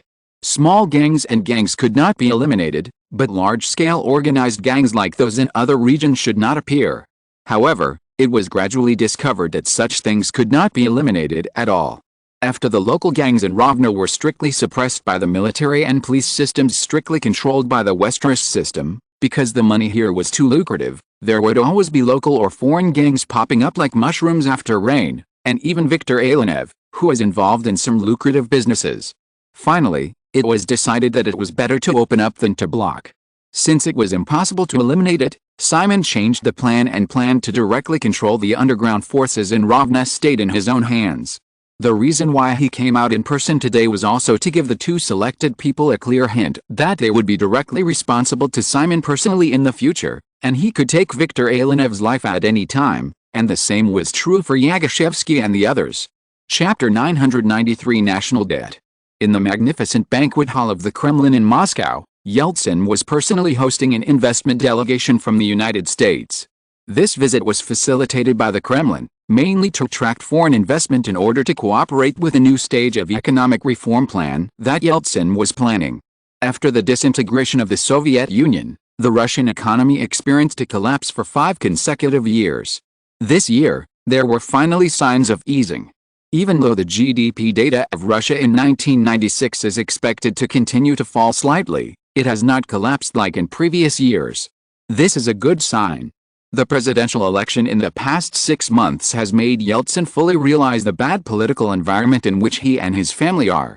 Therefore, whether voluntarily or forced, Yeltsin hopes to do as much as possible in his second term, so as to minimize the possibility of his family being liquidated in the future. Restoring the Russian economy is undoubtedly the most urgent thing. Yes, Boris, I am very optimistic about the future trend of the Russian economy. As for the past few years, unfortunately, I have to say that this has nothing to do with you. It is just the inevitable pain of national system reform. Now that it has reached the bottom, Russia's economy will definitely go up all the way. In the banquet hall, George Soros, who came to Russia in person, had a candid conversation with Yeltsin. Yeltsin held a glass of whiskey. Even though the doctor repeatedly warned him, he couldn't help but drink some. His face was red, but he didn't feel drunk at all. I'm so glad to hear your evaluation, George. But you know, what Russia needs most now is financial help. We are planning to issue a $1 billion treasury bond to the international market. I wonder if Quantum Fund is interested. George Soros nodded without hesitation. I have heard the news, Boris. This is the first treasury bond issuance since Russia left the Soviet era. It is of great significance for Russia to further move towards a market economy. I have read the relevant information. Russia has shown great sincerity in interest rates and repayment models. So, I can agree now. Quantum Fund will purchase a $100 million share. In the past few years after the disintegration, Russia, which opened its doors directly to the world, has received tens of billions of dollars of overseas capital, including loans and aid from the World Bank or Western countries, as well as direct investment from overseas companies, etc. But it is the first time to issue treasury bonds to the international market. This symbolizes the further opening of the Russian economy. In this way, it is indeed of great significance. In fact, $1 billion is far from meeting the financial needs of the Russian government, which is in a tight financial situation. It is mainly a test. As the main financial backer of Russian oligarch Vladimir Putin, and indeed optimistic about the economic trend of Russia in the next few years, George Soros decisively chose to subscribe. After continuously shining in the operations of sniping the British pound and harvesting the Mexican peso, the scale of the Quantum Fund has expanded rapidly. The nature of the current fund is no longer limited to the hedging field, but gradually moving towards a comprehensive investment fund. The two chatted for a few more words about the details of the treasury bond subscription. Soros suddenly asked another question. Boris, I heard that Simon might come before I came, but he didn't seem to show up. Yeltsin's eyes flickered slightly, and soon turned to ease, shrugged. Perhaps, compared to his old men, Simon prefers to stay with young girls. Oh, that's a pity. Well, George, have a good night. I'll go say hello to the others. You too, Boris, please do as you please. Watching Yeltsin walk away, Soros suddenly became distracted. With his information and connections, he certainly knew that Simon was in Ukraine at this time. There was a group of private mercenaries of the Westeros family there. Soros was not surprised that the other party attached so much importance to them. In fact, if he were in the position of that young man, he would also be unable to help but establish a private army to ensure his own sense of security. After all, a wealth of more than $1 trillion was too shocking. What Soros did not understand was that Simon had little interest in Russia. Just now, Soros had talked with Mikhail Friedman, the spokesperson of the Westeros system in Russia, and invited him to participate in the privatization project of Russian Telecom Investment Company, Limited with Potanin. After all, the amount involved in this privatization reached the level of $2 billion, which Quantum Fund could not afford. Moreover, the Viper Communications company under the Alpha Group, which Friedman was in charge of, had developed very well in Russia, Ukraine and other Eastern European countries in recent years. With the support of the Westeros system, it was undoubtedly the best partner. Unexpectedly, Friedman declined without even considering it. This situation was obviously the result of the instruction of a young man. In addition, Cersei Capital also sent people to the investment delegation from the United States. However, compared with the head of the Quantum Fund, Cersei Capital only sent a vice president of its Apollo management company. God knows how many vice presidents there are under the Wall Street financial giant. This standard is too low. Soros is a man with a very strong will. However, facing the young man who has created too many miracles, it is difficult for this financial tycoon to maintain absolute confidence. Thinking about a meeting some time ago, the two had obvious differences on the issue of Russia. Westeros believed that Russia would become a strategic opponent of the United States again, while he firmly believed that he could completely control the country through economic penetration. Could it be that his judgment this time was wrong? Thinking of this, Soros looked at Yeltsin, who had walked away again. The other party did not greet other guests, but was explaining something to a short Kremlin staff member with sparse hair in a corner of the hall. When Soros looked over, the two had just finished their conversation. The middle-aged man who looked serious happened to notice that he was looking over, nodded to him politely, and didn't see anything special, then turned and walked towards the door of the banquet hall. Yeltsin, with his back to Soros, did not notice this detail. After instructing the deputy director of the Presidential Affairs Bureau, who had been getting more and more comfortable with him recently, he watched him hurriedly run to do things, and suddenly had an idea. Perhaps, after the inauguration ceremony of his second term on August 3rd next month, he could adjust his position. Yeltsin did invite Simon Westeros yesterday with a certain tentative mood. However, it was not so pure. Even Yeltsin himself could not describe the specific feelings. He did not even know what kind of result he expected. What if the other party came to the appointment today? What if he did not come to the appointment? Or what if they met? What should they talk about? Yeltsin himself knew that he was a thoughtful and suspicious person, and he would never have too much trust in someone. In the final analysis, the involvement of that matter was too great. Even if he was greedy for power in his heart, Yeltsin did not want to be labeled as a traitor in the future. Over the years, Yeltsin has repeatedly emphasized in his heart that everything he did was for this country. As for the middle-aged man who just left, through observation during this period of time and repeated review of his past archives, Yeltsin can be sure that the subordinate recommended by Simon Westeros is indeed very capable. In this case, he should be placed in a position where he can better exert his abilities as soon as possible. After all, there are very few people in the Kremlin who are truly capable and loyal to him now, and there are many ambitious people like Berezovsky who can't wait to fulfill their support for his re-election. Ukraine, Rivne Oblast. In the afternoon, Simon dealt with some things at the shooting range of the military theme park. In the evening, Simon had dinner with Viktor Pinchuk, the son-in-law and confidant of Leon Kuchma, who came from Kiev, so of course he couldn't know the mentality of Yeltsin and Soros at the Kremlin banquet. As for the decision Yeltsin made quietly at the banquet, it happened to be in line with Simon's judgment yesterday. In any case, if Simon appeared in the Kremlin tonight, Yeltsin, who was both worried and suspicious, would inevitably continue to hesitate for a while, instead of deciding to adjust someone's position after the inauguration ceremony at the beginning of next month. There was nothing special about Viktor Pinchik's visit this time, just to communicate his feelings. After all, the two parties are allies. Compared with other Ukrainian oligarchs in history who ended up in a mess, Viktor Pinchik, who successfully immigrated to the UK and became a famous philanthropist after Kuchma stepped down, was undoubtedly the one with the best ending. Simon also prefers to cooperate with successful people. Therefore, the dinner was a great pleasure for both the host and the guests. After finishing the social event at around 8 o'clock, Simon left the city and returned to the Hot Spring Manor at about 9:30. They returned very late the previous 2 days, but early today. The girls who did not expect this were enjoying their free time. Eve came out to greet them after hearing the announcement, but Simon did not go directly into the villa, but chose to walk around the manor.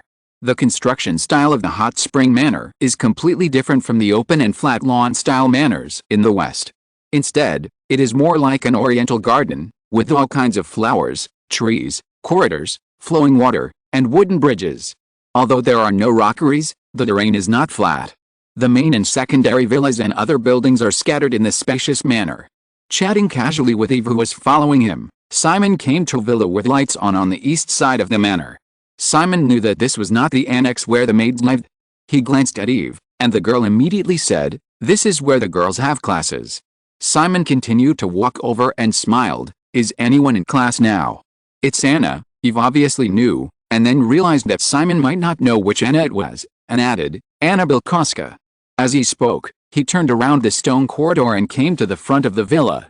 Simon walked in, crossed the living room and turned to the corridor on the left, and came to the door of a room that was decorated as a classroom. Under the bright white light, there were only two people sitting side by side in the room. One figure was young and slender, with a ponytail, and the other figure was wearing a black Ouija-made professional suit, with her blonde hair tied up, revealing a slender white neck. Although part of her figure was blocked by the desks in the back row, the woman's back still revealed a kind of gracefulness that could arouse a man's heartstrings, like a ripe fruit that makes people want to take a bite. Eve saw that her boss was standing at the door and did not go in, so she stopped. However, she immediately noticed the direction of the man's gaze, and Eve's expression suddenly revealed some resentful helplessness. Even a little regretful. "I should have sent the woman sitting next to Anna away earlier." Eve is not stupid. This woman still stayed here at night. Although she often tutored Anna in this way before, how could she not understand at this time that this woman who was always more enthusiastic than other teachers and took the initiative to make friends with her in private probably had some thoughts in mind? Simon looked at her quietly for a moment.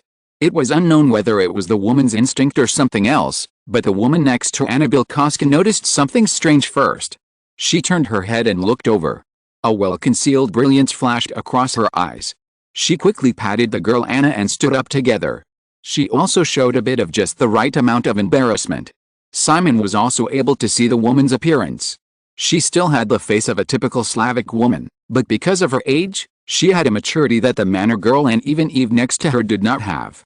Moreover, compared to the weak-willed Natalia Banshikova, this woman also had an elegant and delicate bookish air. Moreover, the woman's waist was very slender because of the slim-fitting professional suit, but her chest was stretched so tight that it could not be buttoned, and even the white shirt inside was stretched tight. After a few unconcealed glances, Simon turned to the girl next to the woman.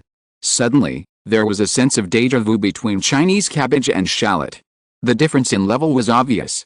Seeing Simon looking at her, Anna did not pretend to be shy and silent like a woman, but greeted politely, "Good evening, Simon." Simon nodded, walked into the room, came to the table and chair where Anna and the others had just sat, leaned against a table next to him, picked up a book on the table in front of him and slowly flipped through it, and smiled. "Mathematics." Anna nodded, "Yes." Simon looked at the plain and clean girl. "Speaking of which, I discussed a question with Marta yesterday. Anna, do you know why you want to learn mathematics?" Anna hesitated slightly, and soon said, "Simon, I think I can study abroad in the future, too, the United States." "That's great," Simon nodded, then shook his head, "but that's not what I'm asking. In addition to preparing for studying abroad in the future, what do you think is the use of learning mathematics itself?" Anna was a little confused this time. In the Hot Spring Manor, Anna Bilkowska is relatively young, only 14 years old this year. The reason why she was so motivated was mainly because of her rough background. The hardships of life always make people mature earlier. Therefore, compared with other girls who gradually indulged in the affluent life in the manor, Anna instinctively felt that she should not waste her time like this. However, the girl's understanding of learning was limited to taking exams, and then finding a good job in the future and living a good life. This is a bit similar to the life logic of the shepherd boy, working hard to herd sheep, saving money to marry a wife, having children, and letting the children continue to herd sheep. As for the deeper level, such as Simon's question about why to study mathematics, the girl has not considered it. Seeing that the girl didn't know how to answer for a while, Simon didn't ask any more questions, but directly said, in addition to pursuing the grades on the test paper in order to become a stepping stone for advancement, in my opinion, the greatest role of learning mathematics is actually to exercise our logical thinking ability, so that our brains can become sharper, more agile, and more efficient in the process of statistics, analysis, and integration of all aspects of life. Anna, everyone's life is limited. If you have excellent mathematical ability, compared with ordinary people, you can often greatly shorten the time to deal with a matter, or find a more convenient way to complete a job. In the end, you are even equivalent to having several times the life of others, which is why you should learn this subject well. As for other subjects, you can think about it yourself, but any kind of learning, in the final analysis, will make us stronger. In the short few times of getting along, Anna Bigelow felt mostly in awe of Simon, and some instinctive attachment after being taken away from him. At this time, after listening to Simon's words, the young girl who slightly raised her face had a few more faint gratitude and admiration in her eyes. Because of her early maturity, the girl knew that the words of the high-ranking man in front of her were definitely not something that anyone could hear. They were also the life truths that her parents, who were born into a working class and were numb under the heavy pressure of life, could never teach her. Thinking of this, Anna nodded sincerely, firmly remembering the man's words just now, and said, "Thank you, Simon." Eve stood next to Simon, listening to the conversation between the two, thinking about it, and sighing secretly. If her troublesome sister stood here, she would definitely think that someone was nagging too much. She would not learn something as scary as mathematics. Even I was very afraid of this course back then. Obviously, the girl in front of Simon really listened to this golden advice. Simon put the math textbook back on the desk and reached out to touch the girl's pretty chin. "Well, tonight's class ends here. You should go back to the main villa and go to bed early." Anna did not dislike Simon's little action of touching her chin. Instead, she tilted her head slightly and rubbed it on the man's big hand, with a sweet smile on her lips. "Good night, Simon." After Anna simply packed up her personal belongings and turned to leave, Simon looked at the woman who had been standing quietly behind the girl. Without the cover of the chair, Simon found that the woman's legs under the dress were also slender and straight. She was wearing high heels. Her height was a little higher than Anna, who was about 1.75 meters tall, and was probably the same as his. The most rare thing was the golden body proportion that was definitely close to 0.618. It was a stunner. Looking at him like this, Simon raised his head slightly, and his eyes were more aggressive. "What's your name?" The woman seemed to be still a little embarrassed. Facing Simon's gaze, she lowered her eyes slightly, clasped her hands in front of her, and occasionally looked at him with a subtle reluctance to welcome him. Hearing Simon's question, she whispered, "Uliana, Mr. Westeros, my name is Uliana Meretskova, you can call me Ulia." Simon nodded, and then said to the tall girl beside him, "Eve, you should go back first. I will discuss some math problems with teacher Ulia." Eve almost wanted to roll her eyes. Just now, she was still an admired life mentor, and in the blink of an eye. Can't she hold on a little longer? With such complaints in her mind, Eve did not dare to disobey Simon's orders. She responded softly like a kitten, turned around and left the room, and considerately helped him close the door. After leaving, she felt a little depressed, complaining about why she had to be so meticulous. Chapter 994 Early Morning.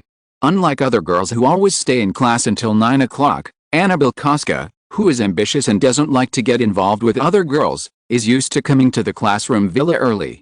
Simon's words last night made the girl sleep poorly all night, and she began to think about her future and even her life.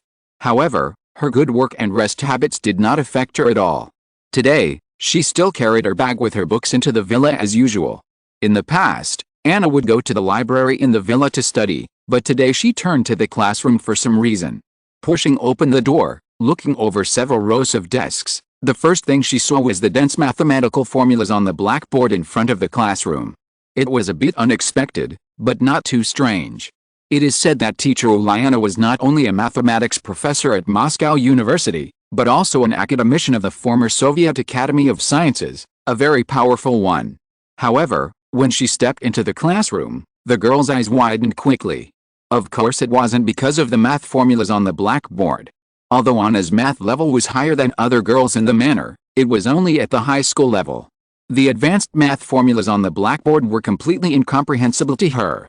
The girl was surprised by the scattered objects on the podium in front of the blackboard.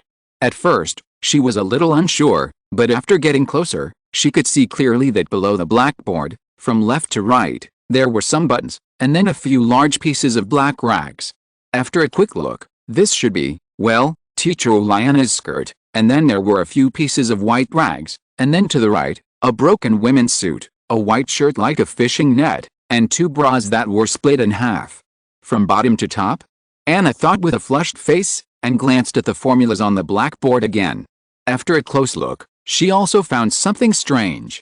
From left to right, the formulas on the blackboard, starting from the middle, the handwriting on the right half was obviously trembling and crooked, as if the writer was, well, very uneasy. The girl was thinking wildly in her mind. Because of her precocious personality, her emotions were somewhat helpless, similar to the little helplessness of her boyfriend who always behaved like a child. After hesitating for a while, Anna put down her bag and began to clean up the mess under the blackboard in a hurry. Just as she put a pile of torn cloth that was obviously impossible to wear into a garbage bag, Anna heard a noise behind her. The girl subconsciously felt that she should help someone hide something. She put the garbage bag in the corner of the classroom as if nothing had happened, and then looked at the door. It turned out to be their English teacher, Maria Razin. Teacher Maria was a woman in her 40s, wearing glasses. Unlike teacher Uliana, who was easily ashamed of her perfect elegance, although teacher Maria was equally beautiful, what made people pay more attention was her gentle and quiet personality. Anna occasionally even imagined that she could have such a mother. In addition, teacher Maria's ability was not ordinary at all. In addition to her mother tongues of Russian and Ukrainian, this lady was also proficient in 5 languages, including English, German, French, Italian and Spanish. The girls who generally liked teacher Maria even felt that it was a waste to let her only teach them English. I did discuss this issue with teacher Maria in private. Everyone felt that teacher Maria could complete their 2 foreign language classes alone. The lady just smiled and said that it would be better if there were 2 people, so that she could have an extra job. Anna didn't like Victoria Perzer, the cold and proud French teacher, very much. After hearing what Maria said, she subconsciously hoped that it would be the case, because this small detail showed that the teacher was very kind. However, they didn't have much decision-making power in this matter. In this manner, they seemed to be free and easy, but in fact, Anna knew that they were a group of princesses locked in a castle. Of course, the girls didn't resist this kind of life, because they were all Cinderellas, and Cinderellas who couldn't even get enough food could live the life of a princess. Moreover, the one who locked them here was not a dragon, but a very charming man. If they asked for more, they would be too unsatisfied. Thinking about this, Anna greeted politely, "Good morning, Ms. Razin." "Good morning." Maria Razin also noticed the math formula on the blackboard. Not knowing why, she pointed curiously, "Is this written by Ulia?" The blush on Anna's face that had just faded reappeared a little, and she nodded nonchalantly, "Yes, Ms. Meretskova, showed me these formulas last night." Maria Razin slightly tilted her head to carefully look at the formula on the blackboard, then turned to the window. Anna followed Maria's gaze and found that the sky blue cotton curtain on the window was gone. Speaking of which, Anna really liked this curtain, because she touched it secretly and found that the fabric was very good. Anna thought it was a waste to make curtains, and it would be great if it could be made into clothes. Of course, it's just a thought. Maria Razin quickly pointed to the window. "Anna, where are the curtains?" Anna immediately felt guilty. I don't know either." Maria Razin looked at Anna for a few times and saw that the girl's face was red, as if she was hiding something. However, the woman didn't think that the girl would steal curtains or something, not to mention that there were all these messy math companies on the blackboard, which were all weird. After a little hesitation, Maria gave up the idea of pursuing the matter. She just smiled and said, "It's still early now, how about we practice speaking for a while?" Seeing that teacher Maria didn't pursue the matter, Anna nodded quickly and said, "Ms. Rosin, I'll wipe the blackboard and come back soon." Maria Rosin nodded, left first, and went to the lounge next door specially provided for teachers. Anna soon followed. This lounge is basically the layout of a living room, very casual. Anna sat down on the sofa and switched to English as Maria greeted her when she entered the door. She was a little embarrassed and said, "Ms. Rosin, can we practice French later?" "Okay." Maria Rosin smiled and answered in English. She liked this girl very much. There was only one girl in the villa who worked as hard as Anna. Anna felt Maria's gentle smile that made her fantasize about her mother again. For some reason, a thought suddenly flashed through her mind. He would definitely like a woman like teacher Maria very much. Then she pouted a few times in her mind. How could she think that about such a good person like Ms. Rosin? She had a husband and children. However, speaking of this, it seemed that teacher Oliana was the same. Forget it, this was not something she should worry about. She should focus on studying. Anna worked very hard, and with the excellent teaching team of the girls, even though she had only started studying for a few months, the girl had memorized nearly 2,000 words, which basically met the requirements of daily conversation. The two practiced for about 20 minutes, and then switched to French. 40 minutes later, Maria Rosin took a sip of the Bornomi mineral water provided in the lounge, and then looked at the girl on the sofa next to her who had been distracted more than once during oral practice. "Anna, are you worried about something?" Anna hesitated, nodded, and said, "Ms. Rosin, I think that for basic communication, my English and French are enough." Maria Rosin was a little surprised that the girl said this. "Why do you think so?" Anna felt a little guilty, but still said, "Someone said something to me yesterday, and I was thinking about it last night. I think that for these foreign languages, as long as they can meet the communication needs, there is no need to spend more time." Maria Rosin looked at the girl next to her, and said in a gentle voice, "Actually, you are right to think so. However, if you need my advice, French is enough for daily communication. As for English, I suggest you continue to go deeper, at least to the level of proficient writing. English is the most widely used language in the world. If you want to step onto a broader stage in the future, you need to be proficient in speaking and writing. Aren't you planning to study abroad? If you go to the UK and the United States, the courses there are all in English." After all, because of her young age, Anna realized that her thinking was not thorough enough after hearing what Maria Rosin said. Maria Rosin smiled lightly and said, "Of course, if you insist that it is enough, I will not force you. You can turn your attention to other things." "No," Anna shook her head quickly. "Ms. Rosin, you are right." Maria Rosin looked at the girl softly. "In that case, Anna, if you have any questions in the future, feel free to ask me." The woman said this, a little hesitant, but she didn't ask more questions.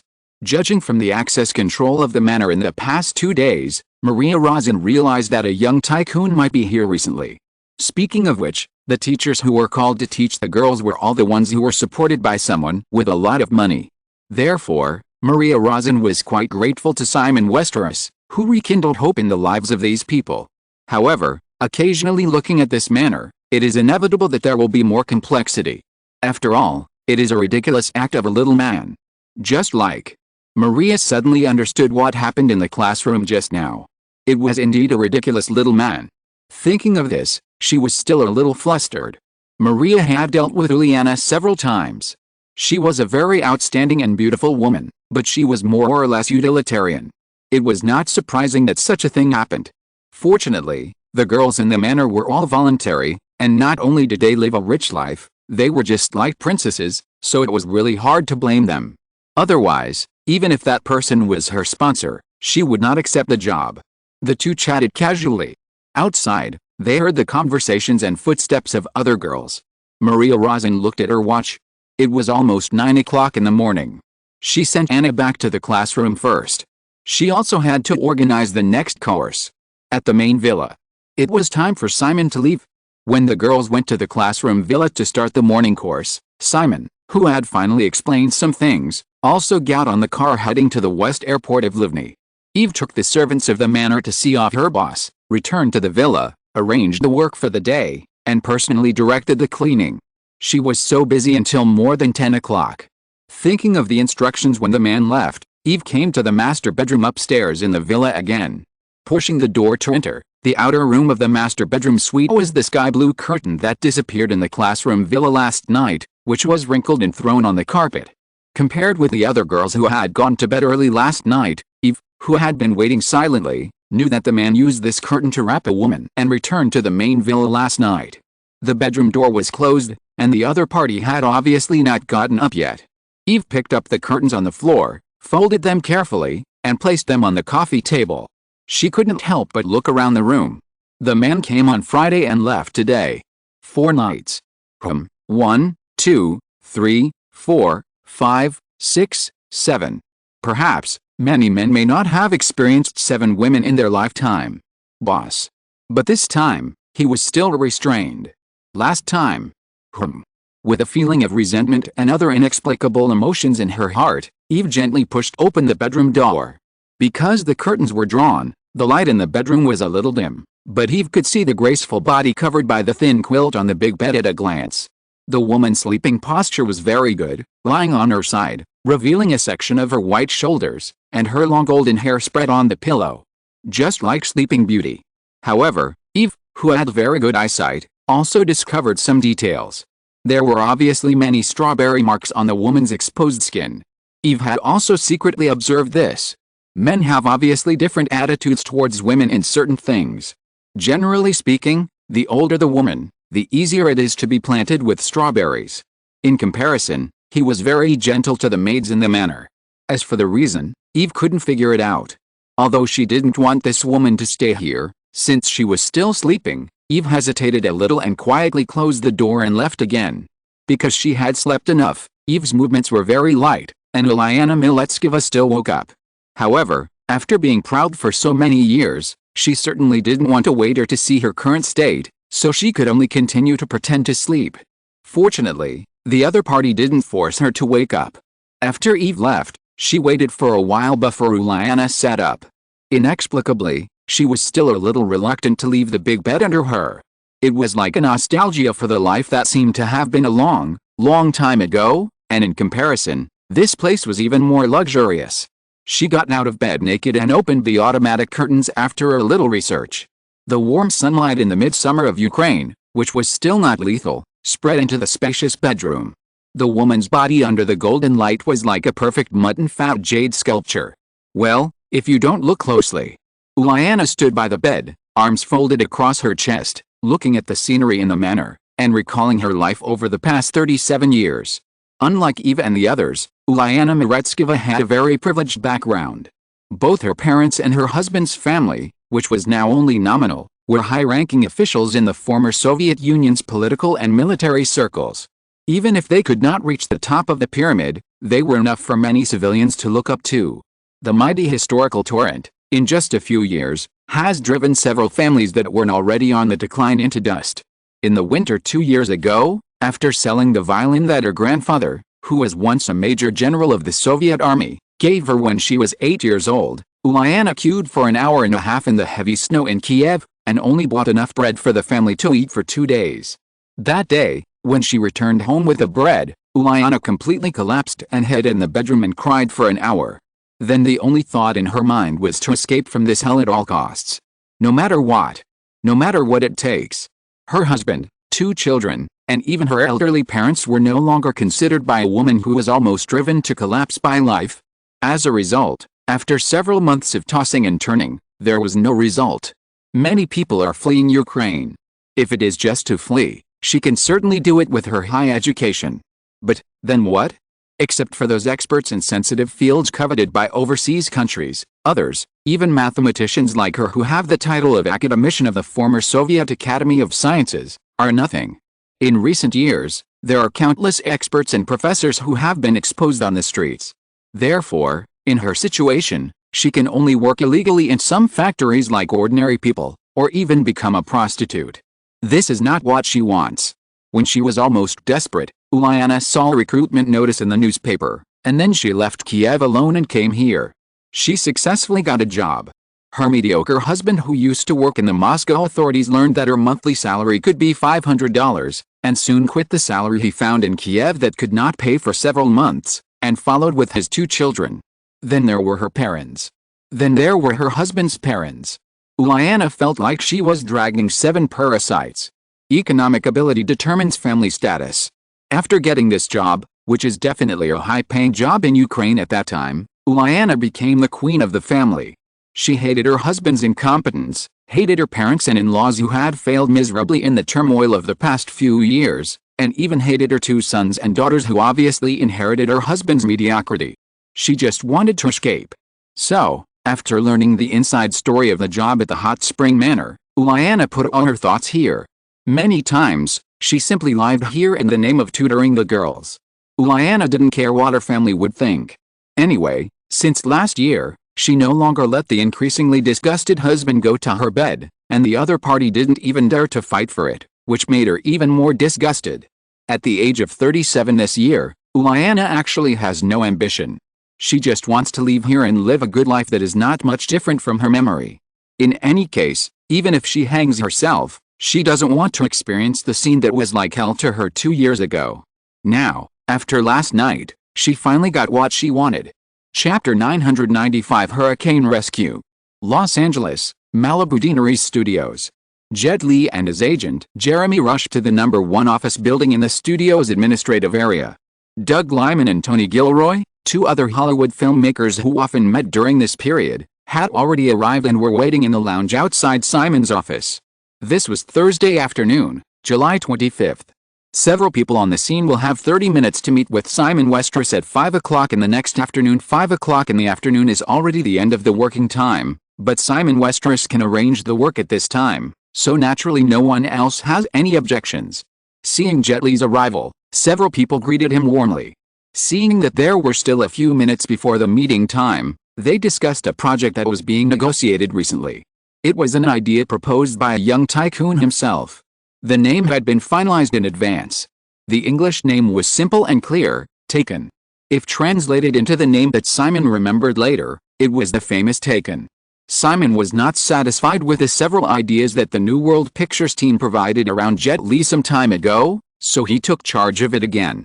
Of course, he didn't have time to write the script himself, but just provided a general idea. It happened that Disney, controlled by Vivendi, announced several blockbusters of its own in those days, including The Fifth Element in cooperation with Luc Besson, which reminded Simon of the hit action film Taken, written by Luc Besson and starred by Liam Neeson. Luc Besson, known as the French Spielberg, has 2 obvious tendencies in his personal works. The films he directed himself are quite creative, such as The Big Blue, The Fifth Element, Léon, The Professional, etc., and his screenwriting works are often Luc Besson-style assembly lines, such as Taxi, The Transporter and Taken. Of course, the 2 aspects occasionally overlap, and there are both successful and failed cases, such as Lucy and Anna. Among them, Taken is definitely the most successful series on the Feesong assembly line. Since he thought of it, Simon picked it up at random. After all, it is an assembly line. After a little modification, it is not at all inconsistent to apply it to Jet Li. In fact, Luc Besson and Jet Li have worked together before, in the film Kiss of the Dragon. However, the commercial performance of this film was very average, and Simon did not consider it. In the lounge, the few people who arrived early chatted for a while. Danny Morris, president of New World Pictures, arrived on time, and Lady A also came to inform them. Everyone came to Simon's office together. After returning from Ukraine on Tuesday, Simon immediately threw himself into the endless work of the Westeros system as long as he wanted to do it. Before the meeting at 5 o'clock, Simon had just finished a telephone conference with AOL to discuss the results of the issuance of AOL's $3 billion corporate bonds a few days ago. This financing went very smoothly. The $3 billion corporate bonds, half of which are 10-year and half are 20-year. Although the interest rate is lower than the average level of the industry during the same period, relying on the hot development momentum of AOL and the credibility of the entire Westeros system, this batch of bonds was quickly subscribed by investors from all over the world after the issuance. Moreover, during the whole process, AOL only paid 1.3% of the financing amount, equivalent to $39 million in commission costs, which is also far below the industry level. This is the result of major underwriters competing to give the best discounts in order to secure the Westeros system as a big customer. You know, in addition to several large bond issuances and Verizon IPOs that have been finalized in the second half of the year, the entire Westeros system has numerous small-scale financing operations. Such a large customer, whether it is Wall Street in the United States or the City of London, no investment bank will not try its best to win over. In the final analysis, the current new technology wave is too hot. Some time ago, the market value of Igrant exceeded $400 billion, becoming the first company with a market value of $400 billion US. Everyone found that the Nasdaq market not only showed no signs of peaking, but was still rising strongly, as if there was really a momentum to directly create one or even several trillion-dollar giants. Now that history has changed seriously, even Simon cannot judge how far the Nasdaq index will go this time. Seeing Jet Li and his team coming in, Simon stood up and shook hands with everyone one by one, then sat down in the reception area. Simon personally finalized the three main creators of the new version of Taken. In addition to Jet Li, the other two, Doug Liman and Tony Gilroy, were also well known to Hollywood fans in the original time and space. Both of them are the main creators of the Bourne series. One is the director of the first part and also directed Mr. and Mrs. Smith, and the other is the screenwriter of the entire Bourne series. The three people now can only be regarded as emerging in Hollywood, which is why Simon can put them together. Simon provided the creativity and instructed the three to participate in the script creation together. Tony Gilroy is the main one, Doug Liman is the designated director, and Jet Li is the male lead and action director. Since the main creators have been changed, the plot naturally cannot follow the original version. In fact, the changes are very large.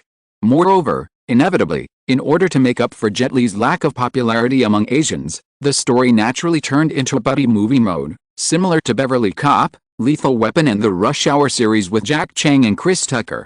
The three even discussed a three-protagonist mode.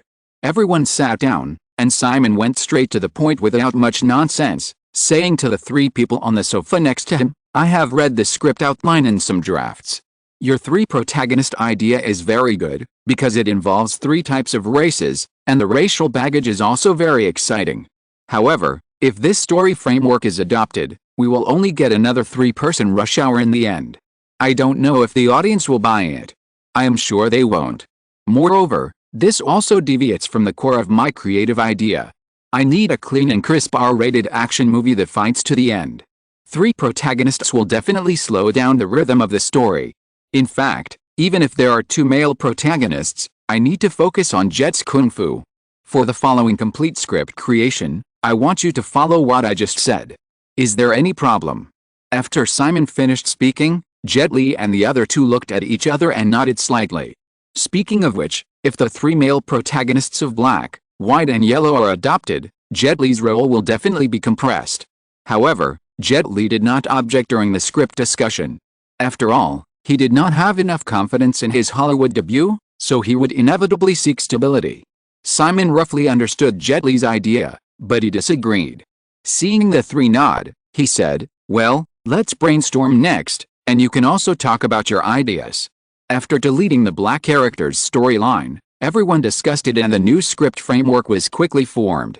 Zhao Kayang, who immigrated to the United States in his early years, got married and had children, and opened a Chinese restaurant by the way, welcomed his sister Zhao Min, who arrived in the United States to study and pursue another American dream. As a result, the girl was abducted by human traffickers shortly after arriving in the United States. The disappearance of his sister made Zhao Kayang, who had practiced Chinese kung fu since childhood, go berserk and chased all the way from the United States to France, killing all around. In addition, Zhao Min was abducted because Jack, a white American best friend of Zhao Kayang, rashly took the girl to a nightclub. Out of guilt, Jack followed Zhao Kayang all the way to find Zhao Min, and then was stunned by Zhao Kayang's violent behavior. This story finally ended happily. There is also a possible sequel foreshadowing. Regarding Zhao Kayang's happy family of three, if the film is successful and a sequel is developed, Zhao Kayang's daughter can be kidnapped again. Okay. Capitalists have no bottom line. Unlike Jack Chang and Chris Tucker's Rush Hour series of humorous kung fu and gags, Simon wants Jet Li's hardcore violence all the way to the end, which can also distinguish the two kung fu stars to the greatest extent. In addition, the core of the story, family affection, can also break through the racial barriers of the characters and achieve more empathy from the audience. This is also the key factor that makes the original Taken series more successful than other assembly line action films by Fisong. Half an hour is not a long time. Simon directly fixed the story framework, and Jet Li and the other two discussed the action style, shooting techniques, etc., and 30 minutes passed quickly. After leaving Simon's office and parting with Danny Morris, Doug Liman spoke first and invited the other two to party in the circle tonight. They have become very familiar with each other recently, and several people agreed. In addition to continuing to discuss the script, they probably also understood that Doug Liman wanted to introduce some people to this project. It is also interesting to say that among the three main creators, Tony Gilroy is a client of CAA, Jet Li is signed under WMA, and Doug Liman belongs to ICM. Noticing this, sometimes it is inevitable to speculate whether this is someone's way of balancing. Simon has always paid attention to the balance between the three major Hollywood agencies, and will not deliberately ignore the second-tier agencies to avoid the three dominating. However, this time it is completely coincidental, mainly because the three are all Simon's special attention objects, and they are very suitable for the project of Taken. Just like Doug Liman, although he has only completed the full-time swing, this filmmaker is actually a fan of kung fu movies like Quentin, and he likes Hong Kong movies very much. This is also the basis for the other party to become a well-known Hollywood action film director later. Tony Gilroy was Simon's preparation for the Jason Bourne series. Doug Liman invited the other two to introduce his friends to Taken. Simon Westeros personally provided creative projects. Even if it was just a supporting role, it was enough for Hollywood stars who were eager to stand out to fight for it. Doug Liman wanted to recommend his friends Jon Favreau or Sam Rockwell as the male lead this time. It's just that these two names, put later, expanded, it's a large number. For example, Robert Downey Jr., who was still addicted to drugs at this time, was also under ICM and was familiar with Jon Favreau.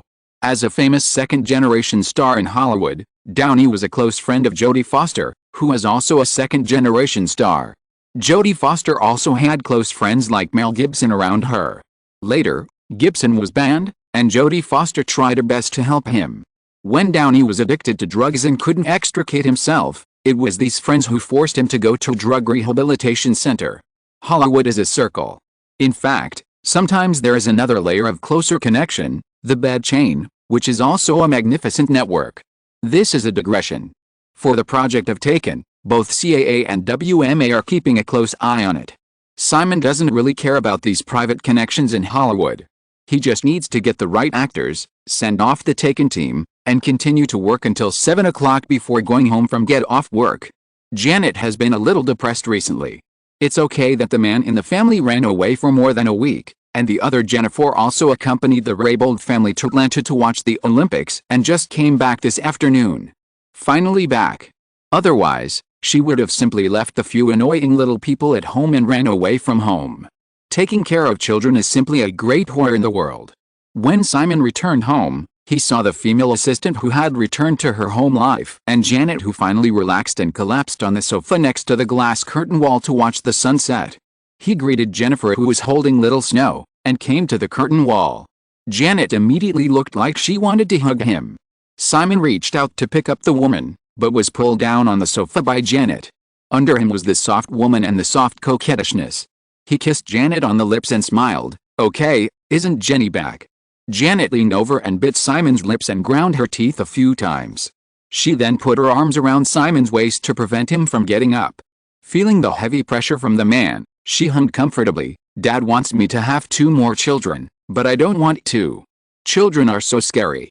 Simon wanted to turn his body to prevent all the weight from falling on Janet, but was stopped by the woman. He had to keep his posture, then don't give birth. Don't listen to the old man. Janet hummed a few times, then opened her eyes and stared at Simon. "But, I know Jenny actually wants children. She only has Nick. Did you remember something wrong?" "Huh? Nick. That's Nick. Zir is so smart, how could he not be born by me?" "Okay." Janet shook her head triumphantly and continued, "I mean, we're going to Australia for vacation in a few days. You and Jenny can try to have another one. Actually, I also think it's troublesome to have too many children." Janet pouted with disdain. "You haven't taken care of them, what's the trouble?" Women have reasons to complain. In fact, there are so many servants in the house. If Janet didn't want to tire herself out, she wouldn't have to do anything in the past few days. Although she complained, in fact, Janet was very dedicated to the children without the female assistant, otherwise she wouldn't be so tired. Simon, on the other hand, is a real standard hands-off boss. There is no way to refute this. Simon just smiled. Janet squinted at him and said, "Actually, I know you just lied." "Huh? You want more children, too?" Janet said, and added, "You don't have to raise them anyway. I'm innocent." How could a guy who advocates the theory of genetic instinct not want to spread his genes to the greatest extent? Janet said, holding Simon's face and looking into his eyes, "Am I right, little bastard?" Simon pretended to open his mouth to bite the woman's hand, but Janet was not afraid. She held Simon's head tightly and prevented him from changing the subject. It was a life-threatening question, and he couldn't answer it. After a short stalemate, Janet suddenly showed an evil smile with obvious eagerness to try. "Little bastard, if you want, you can do this." Chapter 996 Love Transfer. Simon was silent for a long time after hearing Janet's proposal. After waiting for a while, Janet blinked her big eyes. "Why don't you say anything?" "I was thinking." Simon said seriously, "Have you finally reached the limit of your patience? Are you secretly planning to kill me? Now you just need an excuse." Janet narrowed her eyes in amusement, took Simon's head and bit his ear, and then leaned close to his ear. "So, little bastard, are you going to change?" "No." "Ah." Janet bit Simon's ear again like a mouse and bit it for a while, and suddenly her voice became soft again. "Little bastard, you can say that just now, which shows that you still care about me very much. That's enough. In fact, from the beginning, I knew what kind of guy you are, and I didn't think you could change." "Oh." Janet turned fierce and said, "You make me very angry." "Huh? I can see through you a long time ago, but you are still doubting me now. You are a guy who doesn't believe in human nature. Subconsciously, you think it is impossible for a wife to tolerate her husband having other women." Simon didn't speak. Janet pulled Simon's head over, and they rubbed their ears together, and she said, "Of course I hope you belong to me alone, little bastard. However, I also know that if I had asked for this in the first place, I would never have been able to become your wife. Moreover, from what you just said, I have confirmed again that no woman can take you away from me. As for the rest, I don't bother to care." As she said this, Janet tilted her head and kissed Simon on the face, and then said, "Speaking of which, it has been less than 100 years since human society has fully implemented monogamy, and it is not yet fully popularized. There has never been such a situation in the thousands of years of human history before. So, I really don't care. My man is so outstanding, it would be embarrassing if he only had one woman." Simon listened to Janet quietly and nodded, "I understand." Janet looked like she was asking her what she thought. "Huh?" Simon exerted a little force, and the two of them turned over, and Janet was lying on Simon, looking into the woman's beautiful eyes. "You don't really love me that much, you just want to possess me." Janet pretended to be angry and whimpered as she bit him again. After playing around for a while, the two calmed down again. Janet's head turned into a pillow on Simon's chest, and she was surrounded by a pair of strong arms. She felt very safe. She stroked Simon's body with her small hands and spoke again, "Little bastard, what are you thinking about?" Simon blurted out a sentence in Chinese. "Deep love does not live long." Chinese is really too broad and profound. Even though Janet's Chinese level has reached the level of reading Dream of the Red Chamber, she still couldn't understand it. She was not even sure what these 4 words meant. What does this mean? Too strong and persistent feelings will not last long. Janet immediately pinched Simon. "I'm not that obsessed with you." Simon patted Janet's waist soothingly. "So, this is how it can last. Compared to emotions, a person's life is actually very long. We depend on each other and stumble along at the same time. Unknowingly, many years have passed, and then we will find that the two people have become one person. You are in me, I am in you, and we can never be separated. Maybe one day in the future, we will die quietly together. This is probably the most romantic thing." As Simon described, Janet's emotions calmed down again. She seemed to be still fantasizing about a day long away. Suddenly, she said, "Little bastard, you haven't sung for me for a long time. Want to listen to Chinese songs? Actually, I always think Chinese is beautiful." "Okay." Simon sat up and saw Janet still clinging to him. He picked her up and walked to the piano in the corner of the glass curtain. He put Janet on the stool and sat down. He picked up a blank sheet of music next to the piano and quickly began to draw the 5-line score according to his memory. Janet put her head on Simon's shoulder and couldn't wait to ding-dong-dong on the keys in front of her as the man drew the notes. After writing the score, Simon hesitated for a moment and started to write the lyrics directly. Janet watched and hummed at the same time. At first, she had some weird little thoughts, but as the man continued to write, she felt that she was being too suspicious. Such a song was completely a realistic expression of a guy's mood just now. It was already 7 o'clock when Simon returned home. Although the days were long in summer, the night gradually fell as the two of them were busy at the piano by the curtain wall. More than 10 minutes later, a few clear and pleasant initial notes sounded in a corner of the shell villa, which was already surrounded by darkness, followed by a string of smooth tunes like pearls falling. A moment later, a male voice began to sing softly in Chinese. The voice was not loud, but the pronunciation was clear and round. Wandering through many windows and staying in many hotels, you will feel that separation is not unfair. Is love for browsing or for cherishing, so that every day is unforgettable. After enduring many hardships and having wet eyes, you will know that sadness is the legacy of love. Wandering through several double beds and changing beliefs several times, the rings were exchanged without hesitation. After preparing dinner, Jennifer came to call the two to eat. She heard the song from afar and walked in. The female assistant who followed Simon and whose Chinese proficiency had already reached a high level could naturally understand the lyrics. She felt the ups and downs in the lyrics, and her eyes were inexplicably wet. She was a little envious of the two people who were leaning against the piano. Janet saw Jennifer, stood up and walked over, and pulled her to sit down next to the man. One on the left and one on the right. Listening together. The song came to the end unknowingly. Everyone is like this. After enjoying the fear and anxiety, they refuse to be the lamb of love. Memories are elusive moonlight. If you hold it tightly, it will become dark, and the false back will disappear in the clear sky. The sun flows on the body, waiting for all the karma to be forgiven. Love does not stop. If you want to go to the end of the world, you need to be brave. Don't be disappointed. The heart-wrenching is for the most beautiful ordinary. When the last note ended, the light was completely dark. Indian girl Aliyah was standing not far away. She wanted to come over to turn on the lights, but hesitated for a moment before not disturbing them. She didn't understand Chinese, but the song was so lingering and infectious that she was immersed in it unconsciously. After the music ended, the three of them huddled together for a long time. Simon spoke first. How was it? Janet rested her head on Simon's shoulder, but she said unforgivingly, I really want to beat you up. Then she turned to the female assistant for comfort. Jennifer also leaned on Simon, but stood firmly on Janet's side with a smile. Me too.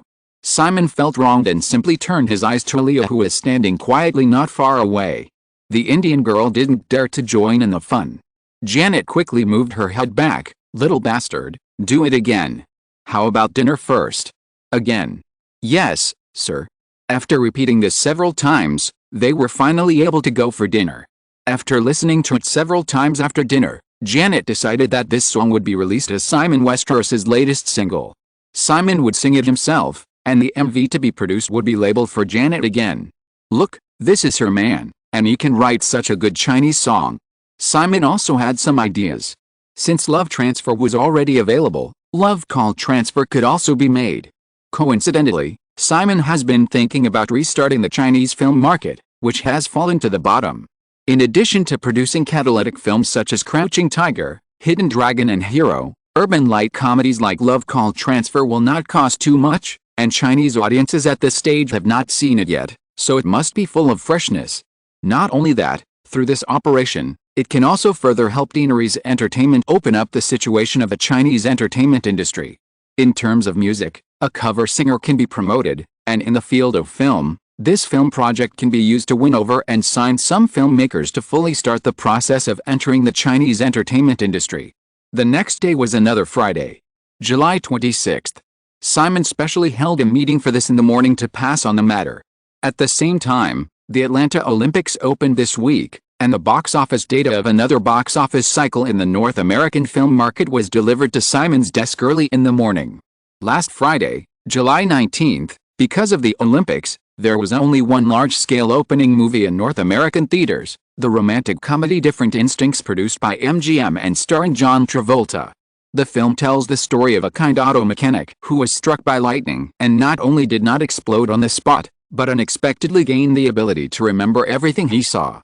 He could learn advanced mathematics and various foreign languages in minutes, and finally even developed to the point of moving objects with his mind, and then became a CEO, won a beautiful and rich woman, and reached the peak of his life. Happy ending. A very classic commercial film routine. The film cost $30 million to produce. In the face of the impact of the Olympics, this well-received film still achieved quite outstanding results without the competition of blockbuster bombs, with a box office of $24.67 million in the first week, and successfully topped the weekly box office champion position. Following Different Instinct, the second place on this week's list was taken by Eddie Murphy's new film Nutty Professor, which opened last week. The film fell 46% in the second week and earned $21.16 million.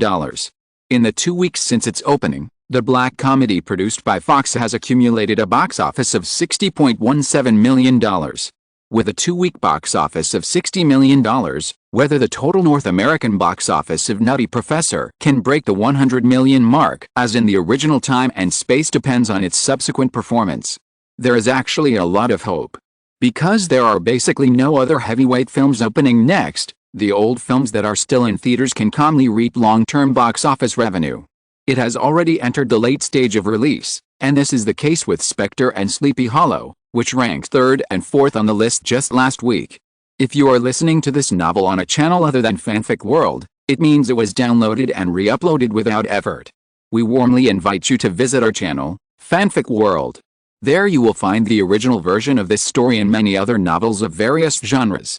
We look forward to seeing you dive into a world of incredible novels. Chapter 997 Promotion. In its 6th week of release, Spectre was squeezed to 3rd place on the weekly box office list, but its weekly box office was still $15.52 million. After 2.5 months of opening, the cumulative domestic box office of this super blockbuster has reached $247.73 million, which is just over $50 million away from the $300 million threshold, and has basically locked in the $300 million box office club. Sleepy Hollow, which was released 2 weeks behind Spectre, also ranked 4th on the list in its 4th week of release, earning $15.17 million. After a month of release, the domestic box office of the film reached $129.56 million.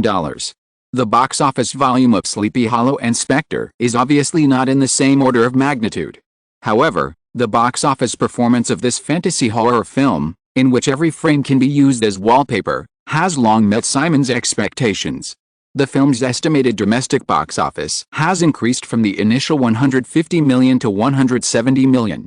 The domestic theater distribution alone has allowed Deaneries Entertainment to recover more than 90% of the total investment of $100 million. The global box office accumulation so far has allowed Deaneries Entertainment to quickly enter the profit stage. After the top 4, the 5th-placed Birdcage fell directly into the tens of millions of dollars in the single-week box office, and the box office in the 3rd week of its release was $9.07 million.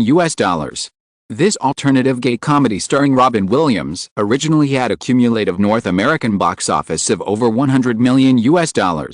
This time, due to various reasons, the box office of the film in the 3 weeks of its release was only $47.95 million. Although the expected box office of about $70 million still exceeded MGM's expectations, it failed to replicate the outstanding performance in history. The box office performance of Birdcage was better than Disney's The Rock. The only one left in the original 3 main creators of The Rock was Sean Connery, the veteran 007 actor. Although it still burned Disney's production budget of up to $70 million, in the same 3rd week of its release, the single-week box office was only $8.13 million, and the cumulative box office in 3 weeks was $46.25 million. Last year, Francis Vivendi ambitiously swallowed up this old film company that can be regarded as a symbol of American culture. As a result, just like Sony, which acquired the Statue of Liberty, a lot of cold water was poured on it. On July 26, a new box office week began.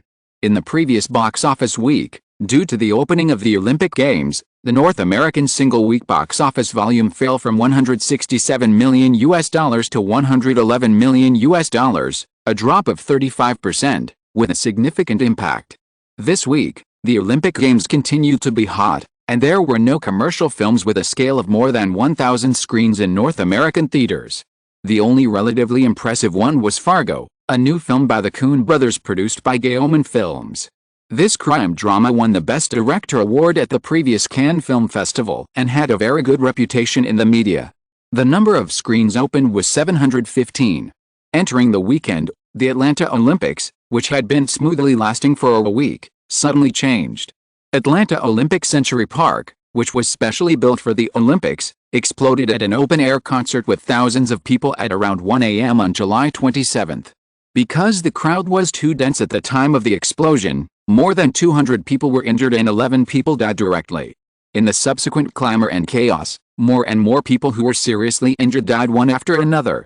Such a terrible explosion shocked the whole world. Clinton paid attention to the explosion overnight and asked the FBI to set up a special investigation team. Countries around the world also expressed their concern and sympathy for the explosion and condemned the criminals. Speaking of it, there were many explosions in the United States in the 1990s, such as the World Trade Center bombing in 1993, the Woodfield Manor bombing in 1994, the Oklahoma City bombing in 1995, and even the Atlanta Olympics bombing in 1996. These are just explosions with relatively large impacts and casualties, and they are only counted within the United States. Apart from other things, as a latercomer, Simon basically knows the ins and outs of the Atlanta Olympics bombing. First of all, the casualties of this bombing are obviously more than the information in Simon's memory, because in the past, the bomb backpack was discovered in advance by a patrolling policeman, but there was no time to defuse it. Instead, it exploded during the evacuation of the crowd, so the death toll was very small, and more were just injured. However, this time it was not discovered in advance, resulting in the direct death of more than 10 people. Ironically, the police who discovered the explosive backpack in advance were once slandered as suspects, suffered a nationwide crusade, and their lives were almost ruined. Moreover, in the original time and space, Eric Rudolph, the suspect in the 1996 bombing, was not arrested until 10 years later. After interrogation, he was still a habitual offender. The other party had committed multiple bombings since 1977. The attack on the Atlanta Olympics was to protest the Clinton administration's relaxation of abortion control. Even if he knew the inside story, Simon just watched it coldly. The consecutive operations 2 years ago were entirely to establish his authority and tell some people that if they had a crooked idea about the Westeros family, he would not hesitate to fight to the death, and even interfered in the midterm elections that year, which was actually very risky. If he intervened in the Atlanta Olympic bombing this time, he would definitely end up like a certain policeman who was wrongly accused and collapsed. Therefore, everything in the Westeros system remained the same. After a chaotic and turbulent weekend, on July 29, Verizon Telecom officially announced the start of its IPO roadshow, and the listing date was set for August 15. Because Simon planned to take a family vacation after Verizon's listing, which would take about half a month in Australia, his recent work schedule was even more full.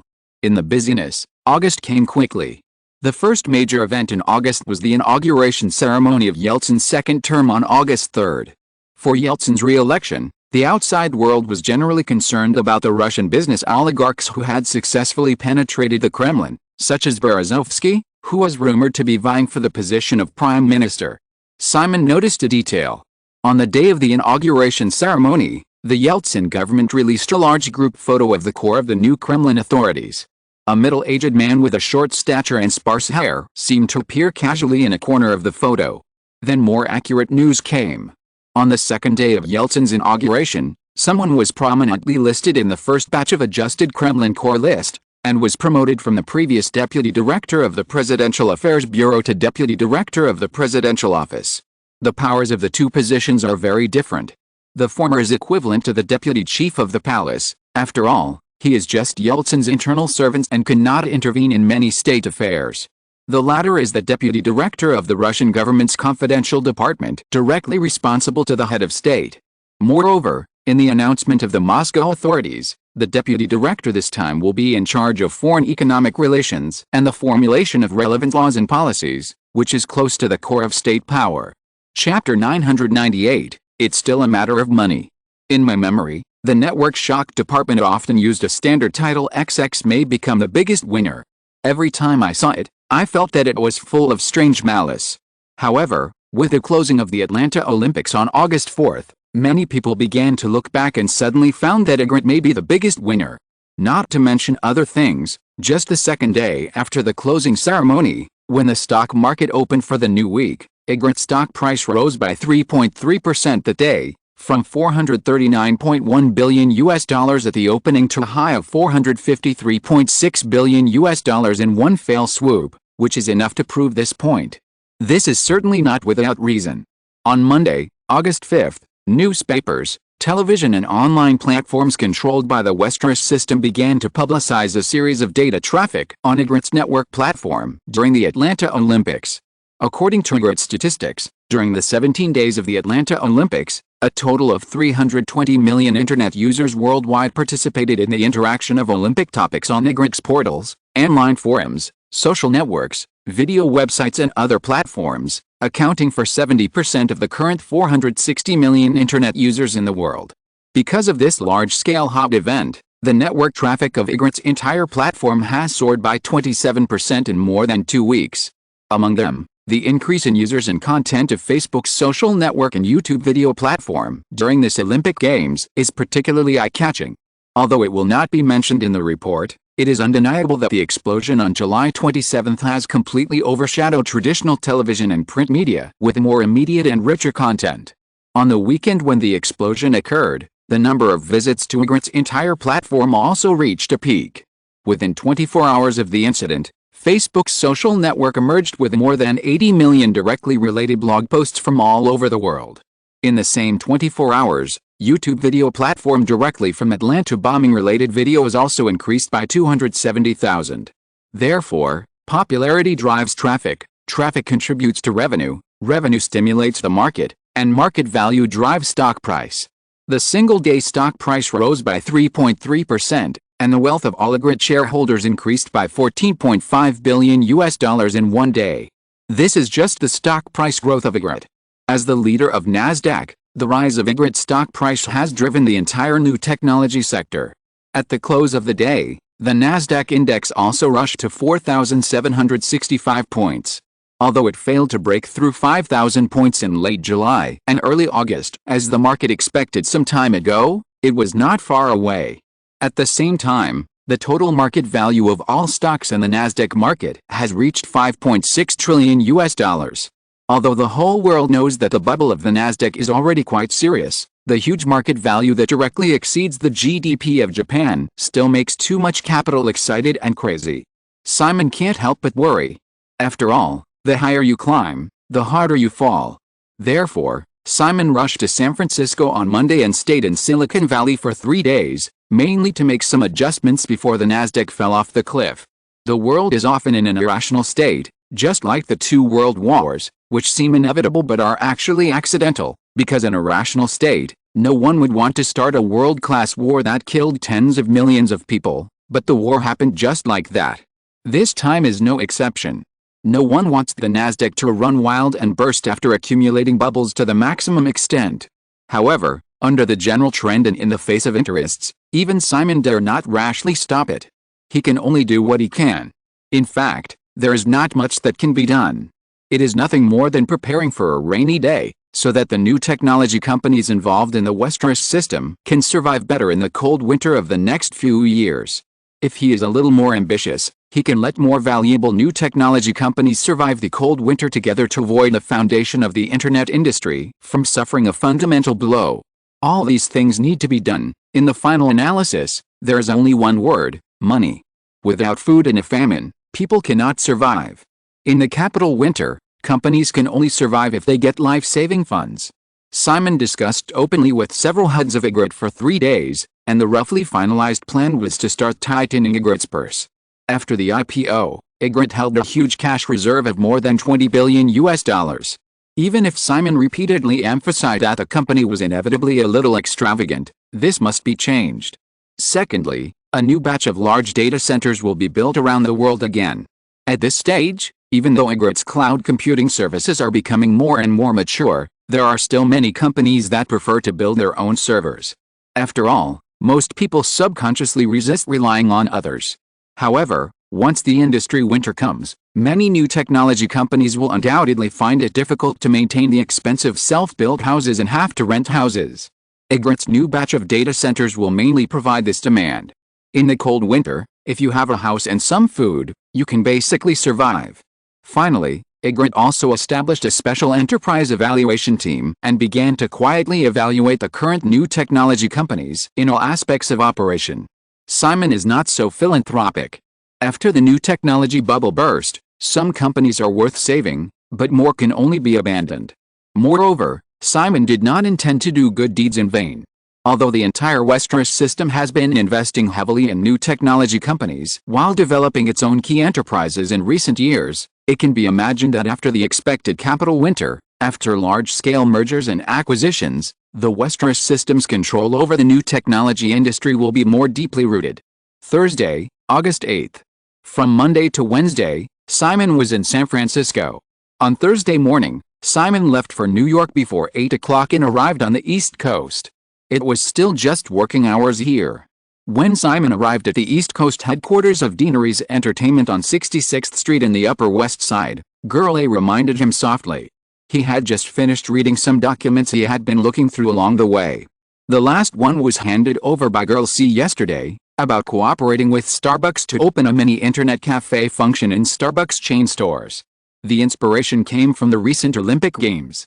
At this stage, there is no mobile internet, and several products under the Tinkerbell company created by Girl C all rely on the internet. Considering the mentality of consumers, whether it is ICOM or IREC users, they obviously hope to upload photos and videos to the internet as soon as possible to share with friends. Just like during this Olympic Games, the most popular consumption places in Atlanta are internet cafes in various parts of the city. After taking photos and videos, tourists from North America and all over the world look for internet cafes to upload and share, resulting in internet cafes in the Atlanta area being full almost all day long. Simon had promoted the development of the internet cafe industry in North America a few years ago, but it was still 1991 at that time. The main purpose was to allow potential users to try the internet in order to promote the general public to access network services. Unlike China, which can maintain a very hot internet cafe industry for many years to come, Simon was not optimistic about the development of the internet cafe industry in North America because of consumption capacity, so he quickly cashed out the related projects. In the solution provided by Claire, the function of the internet cafe has changed. The core is no longer to purely provide internet services to users, but to serve as a supporting product of TakeOver. In fact, many internet giants in Simon's memory have spared no effort to promote one thing, that is, to enable more people in the world to connect to the internet. Giants such as Google or Facebook have set up their own internet service companies, released internet satellites, built public Wi-Fi, and even tried to provide wireless networks on airplanes. Claire's plan this time is the same as what a series of internet giants have done before. The problem now is that it is too expensive to open a chain of internet cafes alone. Therefore, it is undoubtedly a good choice to cooperate with Starbucks, which is spread all over the United States and even the world, and add a few computers for users to upload instantly in each Starbucks store to form a mini internet cafe. This is a win-win solution. Adding internet access functions, just like providing free Wi-Fi later, can attract more users for Starbucks. Similarly, uploading is more convenient, which can also stimulate consumers to purchase electronic products such as ICOM. Therefore, both parties have shown obvious intentions to cooperate. The next step is the specific cooperation plan. In the final analysis, it is still a matter of money. Chapter 999 Acquisition of Apple. More than a decade later, the Wi-Fi in stores such as Starbucks and McDonald's is free. Tinkerbell wants to provide many internet cafe functions in Starbucks chain stores. Whether to charge and who will bear the cost are both problems.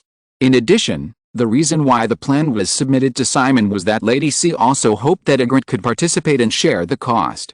If it were a few years ago, in order to allow more people to access the internet, Egret would be happy to do so. Even now, The new technology giants in Silicon Valley are actually constantly pushing more people to connect to the internet like Facebook, Google and other companies did in the past, but this plan is relatively more in line with Tinkerbell's interests, and it does not promote the grid much, so it is not so enthusiastic. Simon rushed directly from the airport to 66th Street in the Upper West Side to attend a meeting at 10 o'clock in the morning. He entered a conference room in the East Coast headquarters building, and there was still some time before the meeting time, and hurriedly wrote his opinions on the document. Simon did not agree with this plan. If it is just to provide a convenient upload interface for users of ICOM, iRec and iPlayer, Tinkerbell does not need to cooperate with Starbucks.